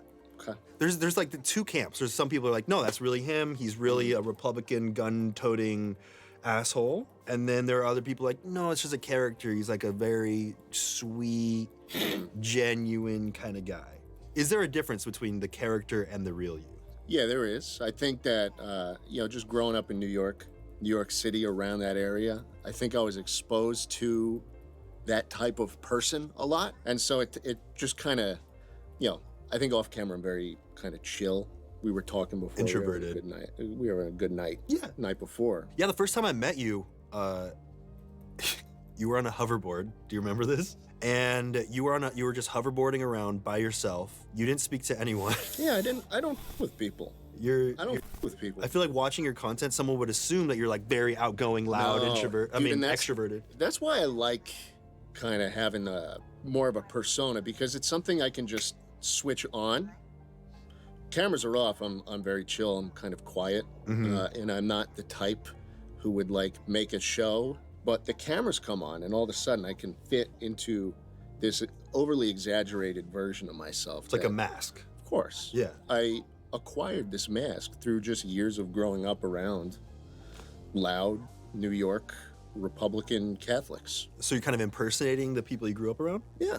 Do you think that you would make videos if you didn't have a persona to kind of be behind? I think I never found success doing it. Did you try for a while to do the genuine Jared Schlatt stuff? So, yeah, Jared Schlatt was alive and well, I want to say up until around 2019, which is when I was doing video essays and kind of more serious, more, I guess, introspective types of content, where I was analyzing pieces of music and like talking about my favorite games ever and showing videos of my childhood. I got a good amount of success doing that, I want to say. Maybe, 8 years of trying got me maybe 100,000 subscribers. Once 2019 came around, I started doing a stream, and the stream started doing well. And I thought that, if I'm trying to entertain people, the way to do it is to kind of be this loud, belligerent character, because I could play it well. I just kind of take my life experiences and distill it into this hyper exaggerated guy. Was that a plan? Like, oh, I'm playing a character now? Or did it kind of slowly, gradually? I think it was just, like, we were talking before this, I have the same humor, I have the same kind of demeanor, it's just way less insane. I don't even know where I'm at right now. I mean, you've got me in this weird flux state. Yeah, you're like in between. Is this Jared or is this Schlatt? So congrats. Not many people see this. I brought you to a weird place. You did. So this is one of the only places people could kind of see all of you, head to toe, full body, being a little bit more Jared than Schlatt. Yeah, that's Jared. So a lot of people don't know you're playing a character, right? There's no character. This is why I attach you to a lie detector. Don't make me attach you to a lie detector again. Don't make me hit that button again. Don't make me attach you to a lie detector again. I got him still here. I still got this. I got this pointer right at you. Here, look here. No, I won't. Okay. Jared? Fine. 2 for me. Jared? In each eye. Even with the eyes shut. Like an eyedropper. Yeah, I'm good. I actually want to ask you that. I have a question for you. Okay. And you can't look me in the eyes while you say it? No, I wouldn't be able to see you anyways. So you have Anthony Padilla, and you also have Smosh now. Yeah. What do you think is the more important type of content you're making? What fulfills you more? Oh, shit. Yeah, because this channel is very... This is like my weekly slap. This is like a serious look at kind of the humanity behind people. And then Smosh is... Literally the goal of Smosh is to make people laugh. Yeah. I think they're both important for their own reasons, and I feel like they're both two sides of me. Kind of like what you were saying about you're playing your character stuff, being a little bit more genuine. I feel like there are two sides of me that need to be fulfilled. I think both are equally important. When I was doing the Smosh stuff, I felt like there was a part of me that wasn't being expressed. And when I was doing just this Mm-hmm. stuff, I felt like there was a part of me that wasn't expressed. So then now I get to do both. Yeah, it's like a seesaw almost, where if you go too hard on one, sometimes I really wish I could just put the headset on and like play some Call of Duty and talk. And I kind of feel like I've spread myself too thin recently, where, dude, I have like 10 YouTube channels.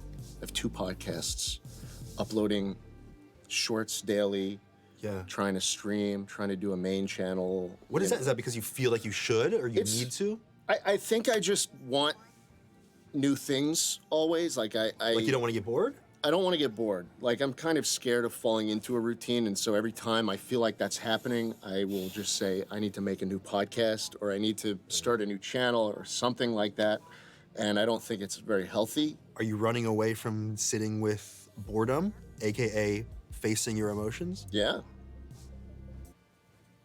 So then you do drugs like this? I do this. I shine 12,000 lumens in my face. That's one way to avoid feeling.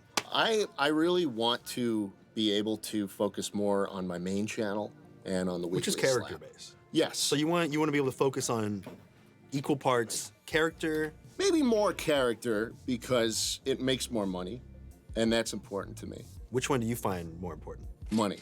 Money is most important. Oh yeah.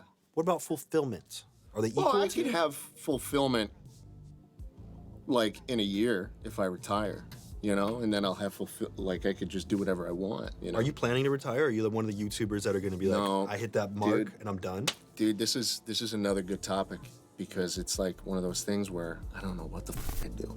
Do you? I don't know. I've started creating and finding new hobbies for myself, and I feel like a part of it is so I don't have all my eggs in one basket because for the first time in my life recently, I started finding creative outlets that are not related to work. Sometimes I wonder if I could even come up with a hobby or something that I wouldn't want to just turn into a YouTube thing, you know? Is it all YouTube or other content too? Like other arts and stuff? Dude, it was always YouTube. Well, you grew up with YouTube. I grew up with YouTube. I'm the first generation of YouTubers who grew up consuming YouTube first and foremost. Because you were 24. I was growing up watching. You were 6 when Cat YouTube Soup. was released. Yes, I was. When I Cat was. Soup, yeah, Cat Soup came out. You were 8. I was like, that's funny. You were 8 when that. Put Cat Kitty in microwave and just Disney on Ice. Please don't tell me you actually tried that with a real cat. Because we didn't have disclaimers or anything back then.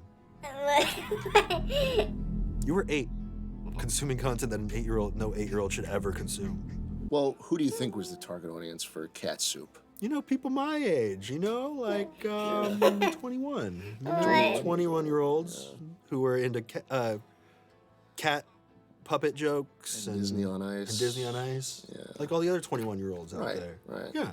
It is so weird to look at the 8-year-olds, what they have become. The kids that were watching the videos Ian and I were making. Where did we go wrong? Up, man. Where did we go wrong? I don't watch movies. I don't watch TV. I don't give a And so I have always just wanted to be a YouTuber. You know? And I think this comes with any kind of content at all. Whether it was when I was 11 years old, running around the house with my 6th grade buddy, making little handguns and putting in muzzle flares in Windows Movie Maker because we liked Freddie W. content Back in the day. Whether it was scrounging up all the money I had and buying a Hop Hog HD PVR 2 and recording Grand Theft Auto 5 because I wanted to be KYR Speedy or Vanoss. And then, you know, from montage parodies to all of it, to everything. I mean, it was never, I want to be a gaming YouTuber, I want to be a video essay YouTuber, or like a really wacky character from New York. Like, it was never that. It was always, I just want to be a YouTuber. It doesn't matter how. No. Anthony, I don't know what I'm gonna do after YouTube, and that scares me.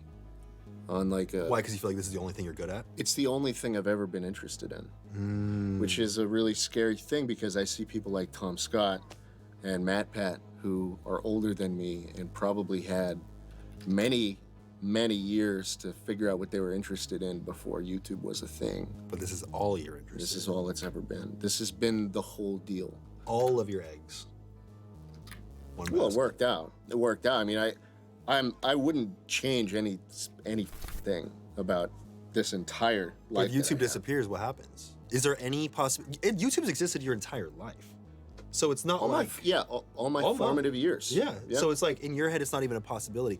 When Ian and I were first getting our start with Smosh, the question was always, what if YouTube goes away? And then we saw it with Vine. Like, a social media platform doesn't have to exist forever. Sure. You know, that was part of the reason that we sold Smosh back in the day, because we sold it in 2011. Really? And that was 6 years into YouTube's existence, and it wasn't around long enough for us to even be confident that it was going to continue existing. Were you making money on Smosh at that point? A little, but they offered to pay us a salary that was really good. You know, it was like a 4-year contract or whatever at the time. It was like, we're good for at least 4 more years.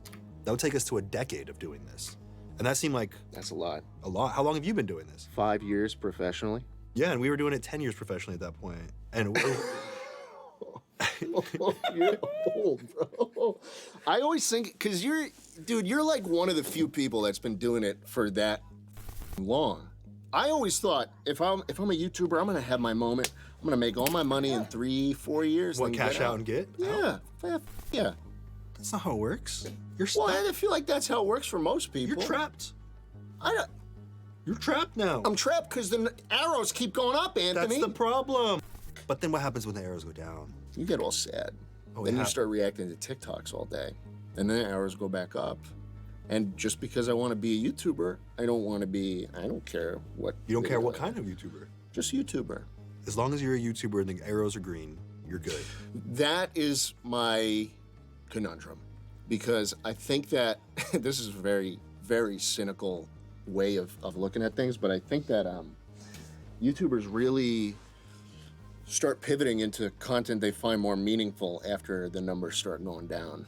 Like, they have a whole change of, oh, it was always about the meaning anyways. I just want to do stuff that fulfills me. But then they realize, oh, shit, maybe it was the arrows that fulfilled me the whole time. Me, I'm just kind of embracing it. Yeah, I'm a YouTuber, man. It doesn't matter how or we live and die by that 1 out of 10 mark. And so I have to do this. It's my job, but I do need an outlet like my Call of Duty commentary channel or like, say, streaming DayZ. And that's why I'm worried. I mean, what should I do after this? And I mean, I feel like because I grew up with all this shit, I really It's like the only inspiration you have? I desperately want to be able to sit down after a day of work and not still think about. That's the problem, right? That's the problem with being self-employed. So while it is, I mean, there are a million benefits. A million benefits. Get to do what you want. 7 Don't million. want to work today. 7.5 soon. That's how much is in. If that next check hits. Gotcha. It also has the downside of, because it is all in your hands, you feel like you need to think about it all the time, right? Yeah. But it is all up to you. You get to set your own expectations for yourself and your work habits. I know, but what if you can't stop thinking about it? Like, even if you wanted to. You ever heard of therapy? You ever heard of that? No? So it's this thing where you talk about shit. I talk about shit? And then what? And then that shit leaves your mouth and you feel good. Anyway, I want to talk about your face reveal. Yeah. You did a face reveal. That was a big moment. A lot of people do a face reveal. He was Some hot, wasn't he? Are you talking about yourself in third person or someone else? Yeah. Your face reveal self. At Yes. That time. Yeah. There are totally. some people that have had He'd arch success. his back, curl his toes. Well, once I'm done with him. So there have been some people that have done a face reveal to much success, some to less. You had a very unique experience with that. I did. But I feel like there is no better way to have this conversation than with the help of... You gonna kill me? Oh, these. Have you ever seen these before? Of course, it's a menthol cry stick. Mm-hmm. So I want to have this conversation about your face reveal. But let's just dab a little bit of this around our eyes first, okay? You're not the lips, the eyes. Yeah, the eyes. Okay. All right, let's see. How much do you put on? A lot. You've done this before, right? Yeah, plenty of times. You want me to apply yours? Oh, yeah, that's working. Yeah, can you apply mine? Of course. Can you use mine on mine? Sure. You have. What, are you scared of COVID? You liberal? You have Jared germs. Yeah, let's get that in there. You look stunning. You look dashing. Thanks. Other one. You look so dashing. And Oh, wow. I stunning. can kind of like see it's folding in a strange way when I do it that way. Your eye like folds. I think I broke the. Anthony, I broke the cry stick. I could do this without the cry stick, by the way. It's one of those things. You're good at crying? Yeah. You get one of these in? All right. Such an So, how many years ago was it? Once you do it enough, you don't even notice it. You're desensitized Once to you it? do it enough, you're so So, yeah. how many years ago? Fucking idiot. How many years ago did you do your face reveal? It was in 2019. It was September 27th, 2019. It was the weekend before TwitchCon 2019 in San Diego. I released the video of me fighting the Ender Dragon with ant venom, which was the conclusion to my Minecraft series. And I got down and I face revealed for like 5 seconds. And then those 4 frames that I was in frame, clipped and shipped to Twitter all across social media. I saw that. Yeah. I saw that, and the consensus was that you were hot and bull and very tight. twinky. Oh yeah, I weighed 100 pounds less than I did. I saw a lot of Twinkie memes come out of that. Yeah, I was super bull. Yeah. I'd be down. People said that you look like you would arch your back and curl your toes for them, and that they wanted you to do that. How did that Yeah. make you feel? Having that kind of attention. Weird, because I never, I was very conscious about my privacy, which. So was that a difficult decision to do a face reveal, considering you were so? Yeah, but I was hot, so I was like, this makes sense. This is a good business decision, Because there's a lot more money. Was it a business decision? Totally. Like there's a lot more money to be business, made. Totally. It opened so many doors. People wanted you to open a lot more doors than you opened for them. I know, and I opened some doors that weekend. Mm. And then I got on a plane. I hit publish on that video, and I like hopped in an Uber to JFK, and I was just sitting in the airport like, do these people sitting at the gate with me, do they know who I am? I just feel like everyone was looking at you. Are they looking at me right now? And my head was down, and this was before COVID, so you look weird if you wear a mask. And then I got off the plane, and Ted Nivison meets me at the gate with a camera, and the first thing he does is he takes a photo of me and posts it on Snapchat or Instagram. He or was like, you something. already face revealed, so Yeah, whatever. Yeah. Ted posted, yeah. That was great. I loved that because I'd never had a photo taken of me in the past 5 years. That's how introverted. Bro, I just didn't want my face in photos, but I had to make that decision. So that was the thing I did. So, yeah, you didn't want to be perceived. I didn't want to be perceived. But then you put yourself out there. But then I did. It was tough. But I did it because I knew I was so f***able on that camera. I was so f***able. That was the consensus.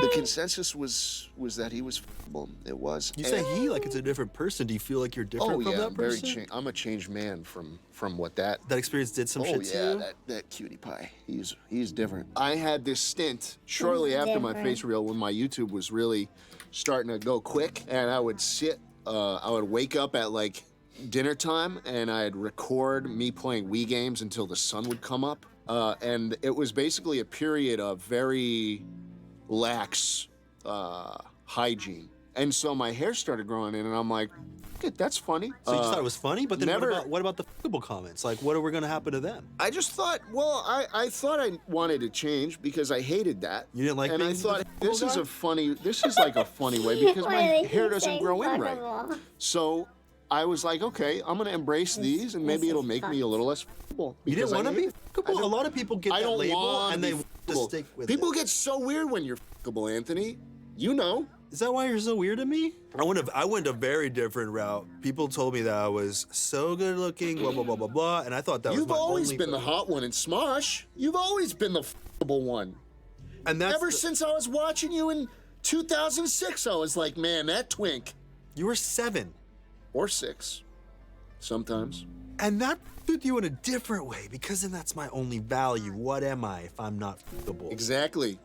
And I didn't want to be the f***able one. You saw that coming? I didn't want it. I hated opening up Twitter and seeing the same image of my face in my mentions, and I hated it, and I didn't like the attention, and I didn't like that feeling of perceivement. So I created a mask by growing out my facial hair, and I created another mask of about 100 pounds of fat. And so you grew mutton chops and you got fat because you didn't want to be f***able? I didn't want to be f***able anymore. You're tired of it? I was tired of it, and you know what? Let me tell you, it worked. I became unf***able. Do you think you'll ever get hot again? It really depends on if I stop drinking. Do you think you'll ever stop drinking? No. You're not crying enough. Your face is dry, dude. You're like pretending. I wish I was pretending. It's burning. You went light on the stick. And also you threw my stick on the ground. I got more stick. Do you want to put your stick on me? I was hoping you never ask. I'm hoping you... Cheer me up, bro. Dab me up. Why do you keep breaking them? You're not only unf***able, you're not... You just need to good with your hands. Fucking coordinated. Fucking loser. What is this? What is that? Hey, dude. Letting you know someone in the queer platonic group chat, the one you left after Kai's altar, made some ace-phobic comments.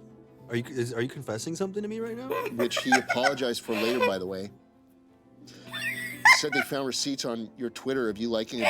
What? What the f? Wait, continue reading this note you wrote for me. What'd you write for me? I wrote you a note. Can you continue reading it? Of course. Hey, dude.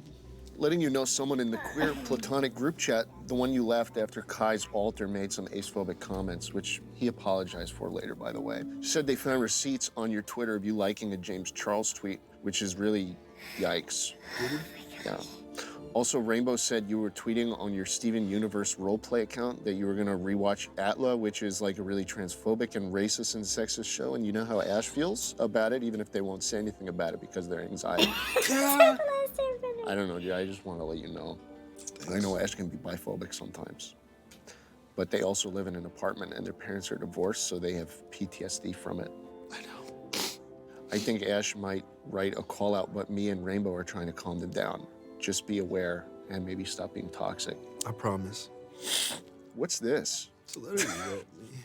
Is this what you wrote to Ian after all that therapy? It might have been, all right? It might have been. I'm really bummed out you found my secret note, though. But It was right. Not very secret, dude. Thanks for reading it to me, man. Holy f, dude, that second round of I can't open my eyes. I can't even open my eyes much. Oh, f, this shit's really bad on the eyes, chill dude. out, chill out, man.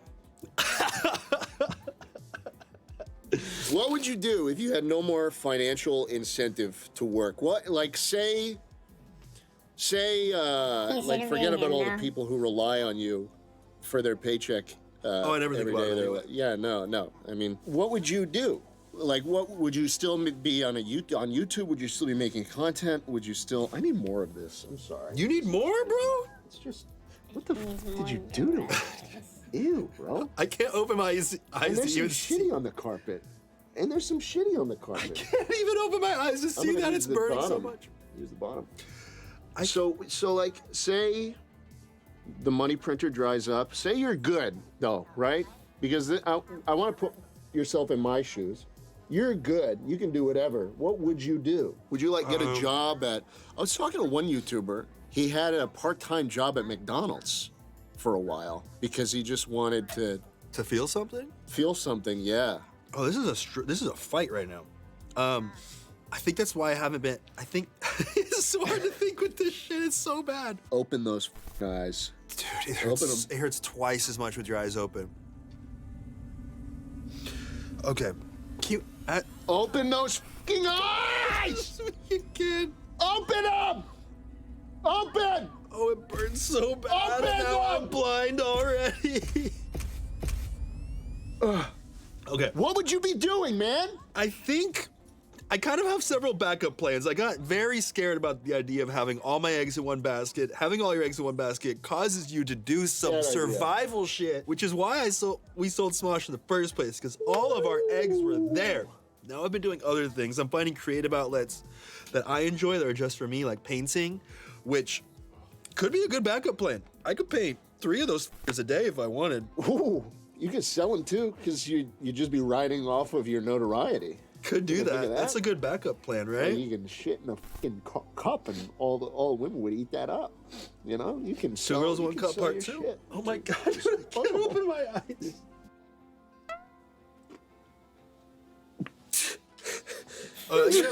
Okay, it's getting a little better. Okay, now I can actually focus. There's like cross the threshold. I'm getting pummeled right now. So painting, you got painting. The craziest thing. But I do have. My senses are so overloaded right now, Jared. Just take a chill pill and just calm down for a little bit. I'm calm. I am calm. I have such a passion for creating videos. Just writing sketch comedy. Come on, man. Come on. I think I would do it still if I made nothing. But far less. Far less. Far less, yeah, the weekly schedule, huh? Or bi-weekly. I get caught up in that shit. It's a lot, dude. It's a lot. Maybe like once a month or 2. But I love it so much, I'd want to do it still. It's fun, you know? And it's that thing that drew me to YouTube in the first place, before I even knew that money could be made there. I didn't know money could be made there. Yeah, when I got interested in YouTube, no, it was making money. And that's where I think the youth has gone wrong, man. Everyone tries to get in to be rich and famous. That's what you did. Do as I say, not as I do. I got into it because I love it, okay? I love it. I have a deep love for making YouTube videos and being a YouTuber. What is it about? The money came, and the money's good.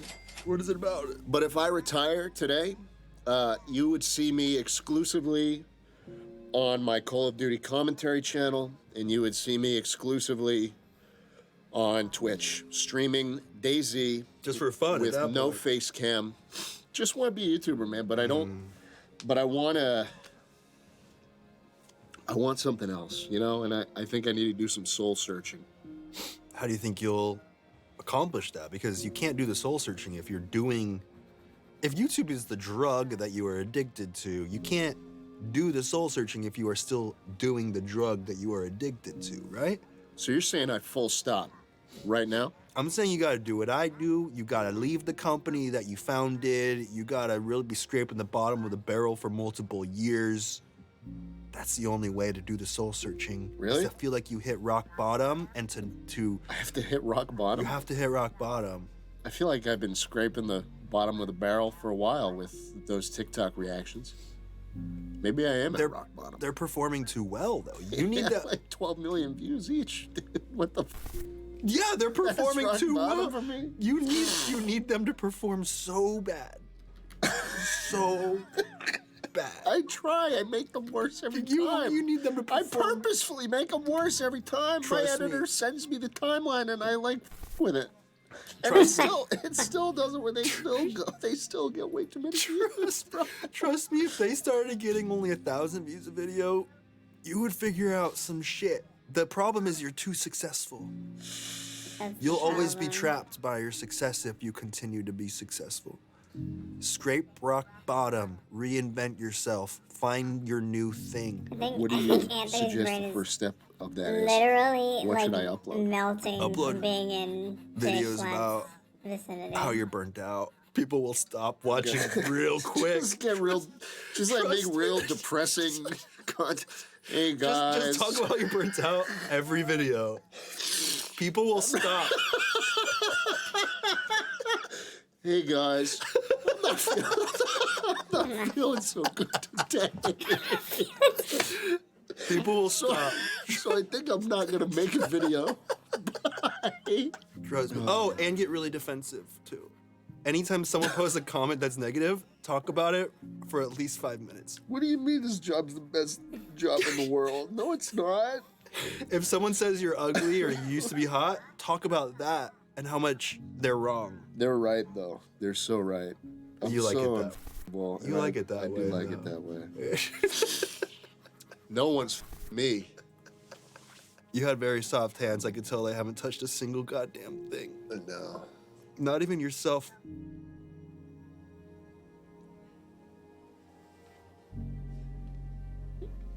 Well, he's dead.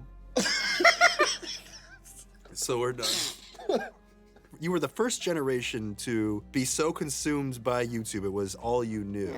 And you looked up to other YouTubers and you became an amalgamation of all the YouTubers that you consumed growing up. Has Tommy in it? I interviewed Tommy in it. I interviewed in it. Him. I interviewed Tommy in it and he mentioned that you were his biggest inspiration. Yeah, is that awkward? It is. Yeah, I'm 24. What do you mean I'm your biggest inspiration? Well, he's what, 15 right now? What is school? Shouldn't you be in geometry class? Do you feel responsible for him and all of his actions? No. You should. I should? That's your fault. Maybe this is rock bottom. But you're responsible. Has he told you that before? Yeah, he was subscribed. He was a patron of mine on Patreon. He would pay me $10 a month to get access to a special Discord server where you could talk to me. Aww. Did you talk to him? Yeah, he'd send me his stupid fucking videos. I said, good job. I said, you're gonna make it one day. He did. No, and he did. Did you look him in the eyes and say, I meant it? I said, Tommy, I meant every word. You weren't just a paycheck for me. You weren't just giving me $10 a month and I had to kiss your ass unless I didn't want $10 anymore. That's 2 hours of your job at the deli. The deli. Sometimes I wish I was back there huffing in that black mold. Did you have any failed YouTube channels? It's okay. Besides this one? Just this one. Just this one, yeah. All right, let's come up with a new topic for your show. A new topic? Yeah, like a new mainstay? Yeah. I became A. I became A. And then you follow someone around and you get integrated into that lifestyle. So like I became a dominatrix. Yeah. I became a furry. And you had to do everything they do. Even shitting in their litter boxes? They do that? I don't know. I'm gonna have to watch my Assumption show about furries to really know the truth. You don't watch the shows? I've seen it, but I have to watch it again to remember. I forgot. I jerked off A. That's the next series? Okay. What's your availability? Do you have a specific title in mind? Like, what would the blank be after I Jay jerked Schlatt. I jerked off a Jay Schlatt? Is that the only title you got? It's got to be refillable. It's got to be like... I debated A, where you have to bring someone on and then actively refute every point they make. You have to. I think you have to. I don't think that's a good idea. No? I think you're wrong. Why not? I just think it's a horrible idea. I think that the content wouldn't really hold its own. It just I got sounds... something for you to hold. What? Oh! There's the one. There's the one. Hit me. Goodness. Dude, that's crazy. Go. Go. You can't see. Eyes of steel. Hold it. No, are you kidding? No. You're going to walk out of here. Go. Anthony Let's test the crew. Blind. 3, 2, Jay 1. Schlatt. Kids, you go. Dude, Go. that is like looking at a solar flare.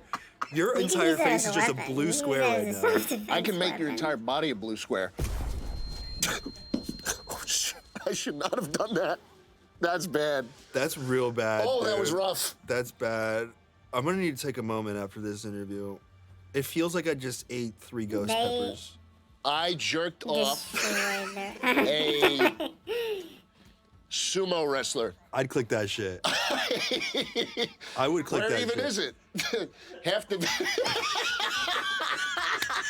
Are we going to Japan to find one lucky sumo wrestler? Yeah. Do we want him to ask a question to the next guest, or do we know who the next guest is? Or It would be Michelle Phan. oh, do you know who Michelle Phan is? No. Oh, old school. Beauty Oh, YouTuber. beauty. Old school beauty YouTuber. You keep that light. Ask Michelle if she can look straight into it and then hit the button on it. Hit the button on it, and then we'll see if all the makeup melts off her face. What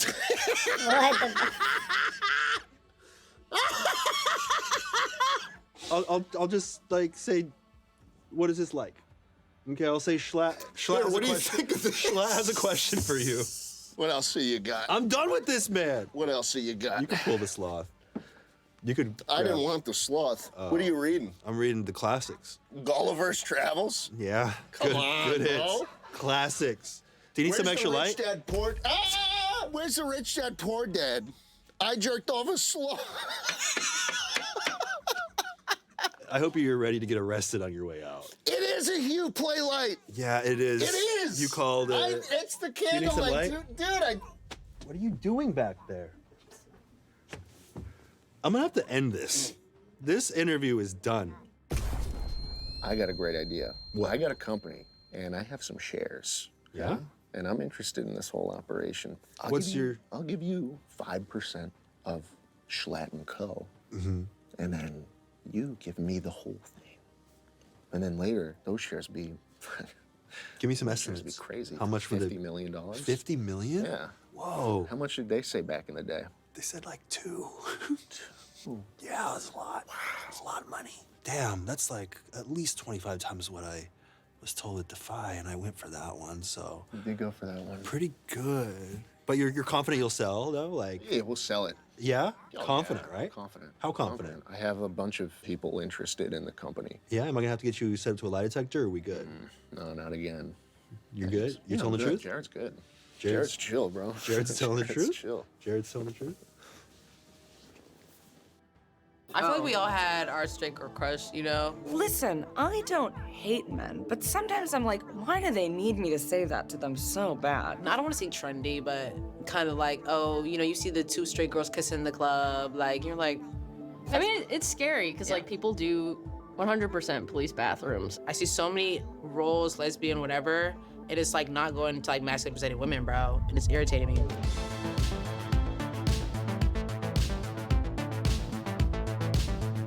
To celebrate Pride Month, this week we're joined by Kendall Landreth, known on TikTok for her quirky momfluencer character, Jen Ruggiero, from The Kitchen and Jorn Show on YouTube, and TikTok LGBTQ plus speed dater coach, Jocelyn Morris. Today we'll be sitting down and addressing your assumptions about lesbians. Let's get into it. First one, and it's a big one, lesbians hate all men. Oh. She's right. No, I'm playing. Just kidding, just kidding. Like, if we're taking roles, it's like, you guys can be the ones that love men, and I'll be the lesbian that hates men. If it's like, we're switching off. Listen, I don't hate men, but sometimes I'm like, why do they need me to say that to them so bad? You know what I mean? Yeah. I'm like, is it, you get everything else, and it's so scary that the thought of me hating you? I think it's cap. I mean, I'm cool with all my homeboys. We're all good. Yeah. And like I said, the people that be complaining the most about men, I will always say this, is the straight women. It's really true. They hate y'all. They do. They hate y'all. We cool with y'all. We don't have to deal with y'all like that. They're the ones that are talking crap to me, crying, oh, Jocelyn, I will see so many TikTok videos of women, they're like, my husband, this is a person they vowed to spend the rest of their life with. They're like, well, my husband is a piece of garbage. This is public to their whole family, they could see this. My husband's a piece of garbage, and all I asked for him to do was the dishes today, and I was raising our 3 children, and couldn't even do that. I saw that. I'm like, oh my God. I saw that. This is horrible. Yeah. So yeah, honestly, to me, I feel like we're cool. I assume it may be hard for them to find another lesbian, and it could lead to them rethinking about being a lesbian at all. Oh. No. I'm not rethinking nothing. I don't care if I don't find nothing. I'm just chilling myself. I'm not getting with no man. No. I feel like even when I was like at the point in my life where I was like least in community with gay people, which is probably when I was younger, it was like I still knew I was gay. Like it was like when there was like less lesbians around me, it was sort of just like it just made it clear how much I wanted more, like how much I wanted more gay people in my life and to like have them actually be in my like actual daily lived experience. Yeah. I feel like it's not hard to find another lesbian because we're here, we're present, we're thriving. 1, 2, 3, 4, But like I feel like it's hard because I feel like the LA. I mean, I live in LA. We live in LA. The LA lesbian community. It's so small. Like all I think about when I think of LA lesbians is like the L word where Alice was just drawing all the like lines to everybody and everyone's connected and that's all I think about. So that's the only thing that like kind of like, oh my God, like everyone's connected for real. Like it's like I was the last girl on earth. I don't care. Like, I'm lesbian, bro. Like, I do feel like in LA it's all connected. I haven't had that experience because I've been in like a long-term relationship since I've lived in LA. But I went to like this slumber party one time with some other lesbians. And there was like 8 of them, and they were like, well. They were like going around the circle being like, well, we've had sex and we've had sex. And they're like, well, we're dating right now, but we've all had sex. And I was like, this is crazy. Yeah, see, that's not. You guys are mature because I would not be able to do this. That's what I'm saying. Like, I'm not like, no. Like, that's not my vibe because, you know, I'm in the streets right now. I'm in the streets. So, you know, I'm so happy for y'all. Well, I don't know. Are you married too? I'm not married. I have a girlfriend, but I'm not See, look, married girlfriend, I'm in the streets. So I'm giving you the single lesbian perspective. We outside, and it's crazy out here, bro. It's crazy out here, bro. Do lesbians ever have just one-night stands, or do you always get close quick and start living together within the first few weeks? Yeah, we have one-night stands. I never have, though. I don't. I'm so bad. I'm so uncool. Like, I always wanted to be so cool. I was always like, I'm gonna go on this date, and I'm gonna sleep with this person, and I'm gonna be so cool, and I'm gonna be like, I don't even care about this. And then it'd be like 3 a.m., and I'd be like looking them in the eyes and being like, what are we? And they would be like, get away from me. And I was like, okay. It was so, I can't do casual. I can't do it. Lesbian sex is just like so intimate. So it's like, I feel like it's so hard to have one night. Like, I don't know. I can't. Like, I feel like once like we do that, it's like, and plus I'm a Cancer too, like my sign. So like, You emotional? Yeah, I love you. Like what?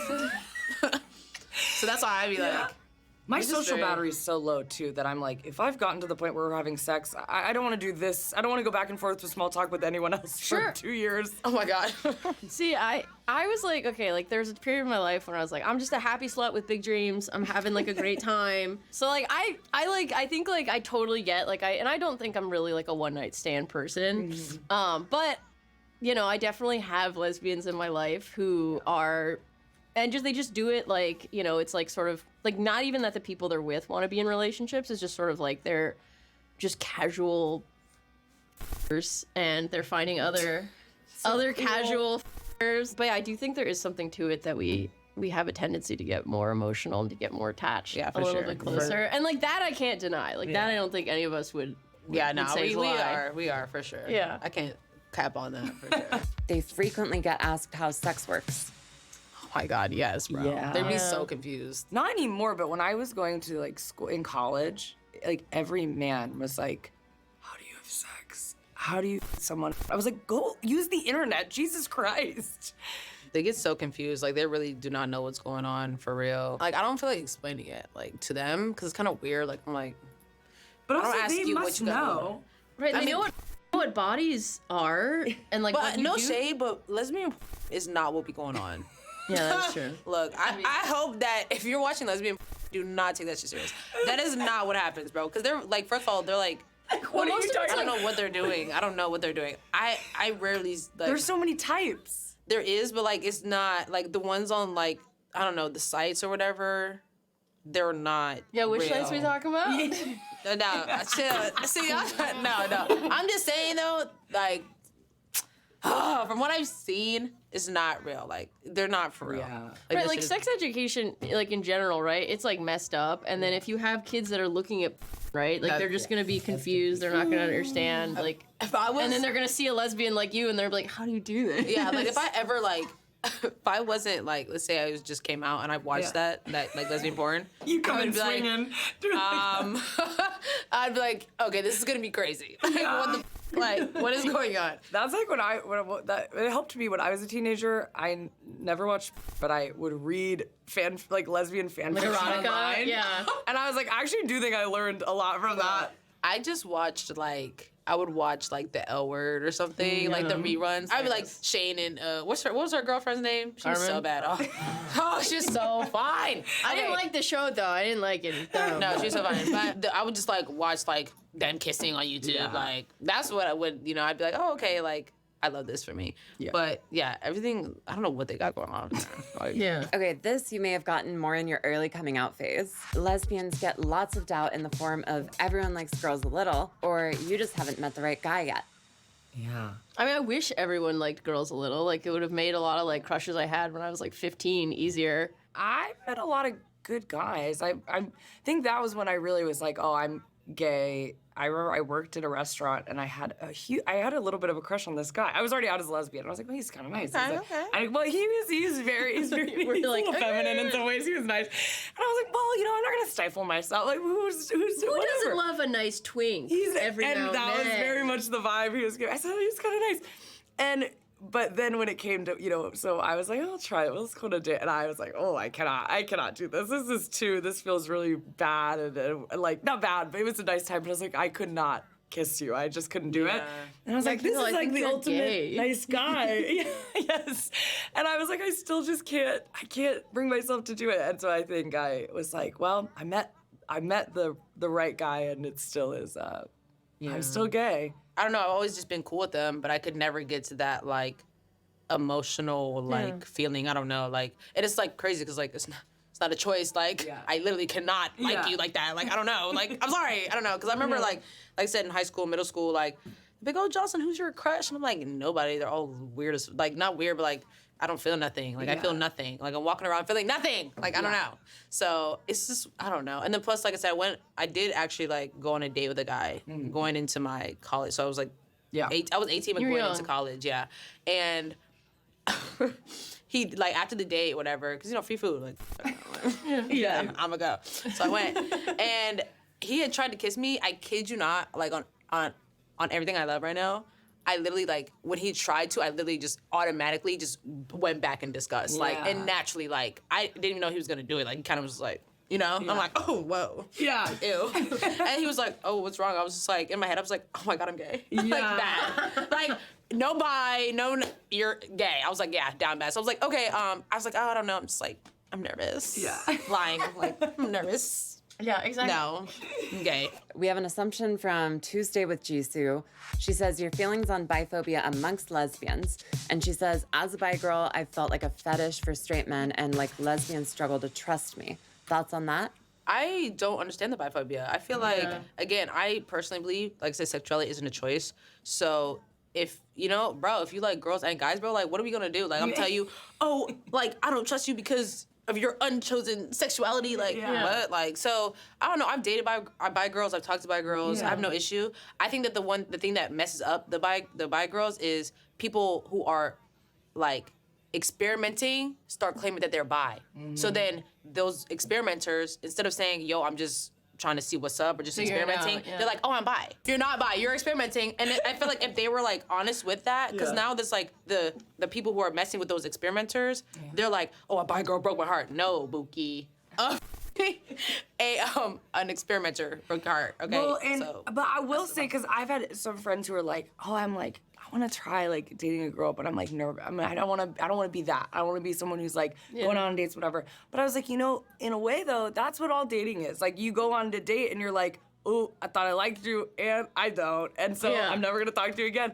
So I'm like, if you just see it, which is obviously different if you're like, hooking up with a person over and over again, and then you're like, actually, I am not bi. Although I'm like, if you're hooking up with someone over and over again, maybe you're a little bit fruity. I don't know. There's something tutti fruity going on. But I feel like some people are just like, I don't know, like for the vibes. I don't know, like trying to, and it's like, just be honest and say that. Because girl, like, you're just wearing Doc we can get Martens. it in. Like, but just say what's, because it's like I said, again, we're, so now like you've been messing with that person and they're like in love with you. And then you're like, oh my God, I actually don't like girls. And they're like, what? So like, it's so just like, really, if you're experimenting, you don't date a Cancer, because they can't take it. They can't take it. How often do people ask lesbian couples who's the man in the relationship?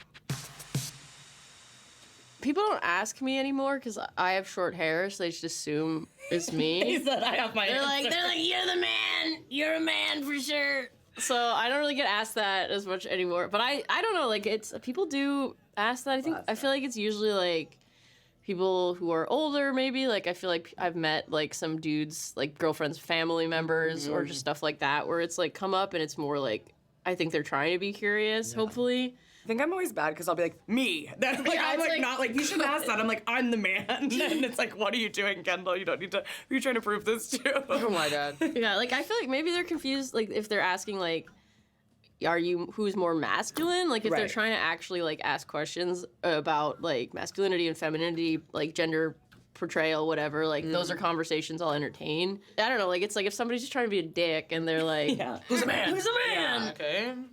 Sometimes I think too they're almost asking like who plays what roles in your home, which also feels. I'm like, well, in my experience being in lesbian relationships, it's like everything is just like you start at square one, so it's like you don't. Okay. Yeah, the stream is winding down. You can tell. You can tell. You can fucking tell.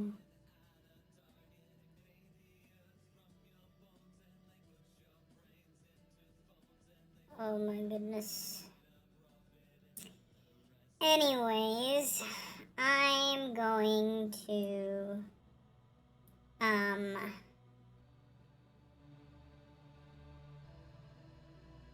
gonna call it. Damn, 7-hour stream. 7-hour fucking stream.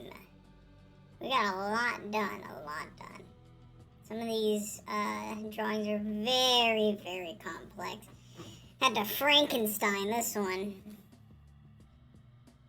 But I think this one came out better than the other ones, honestly. There's a few other ones that are pretty okay. But I think once they're colored in, they look really good. But yeah, I'm gonna go to bed.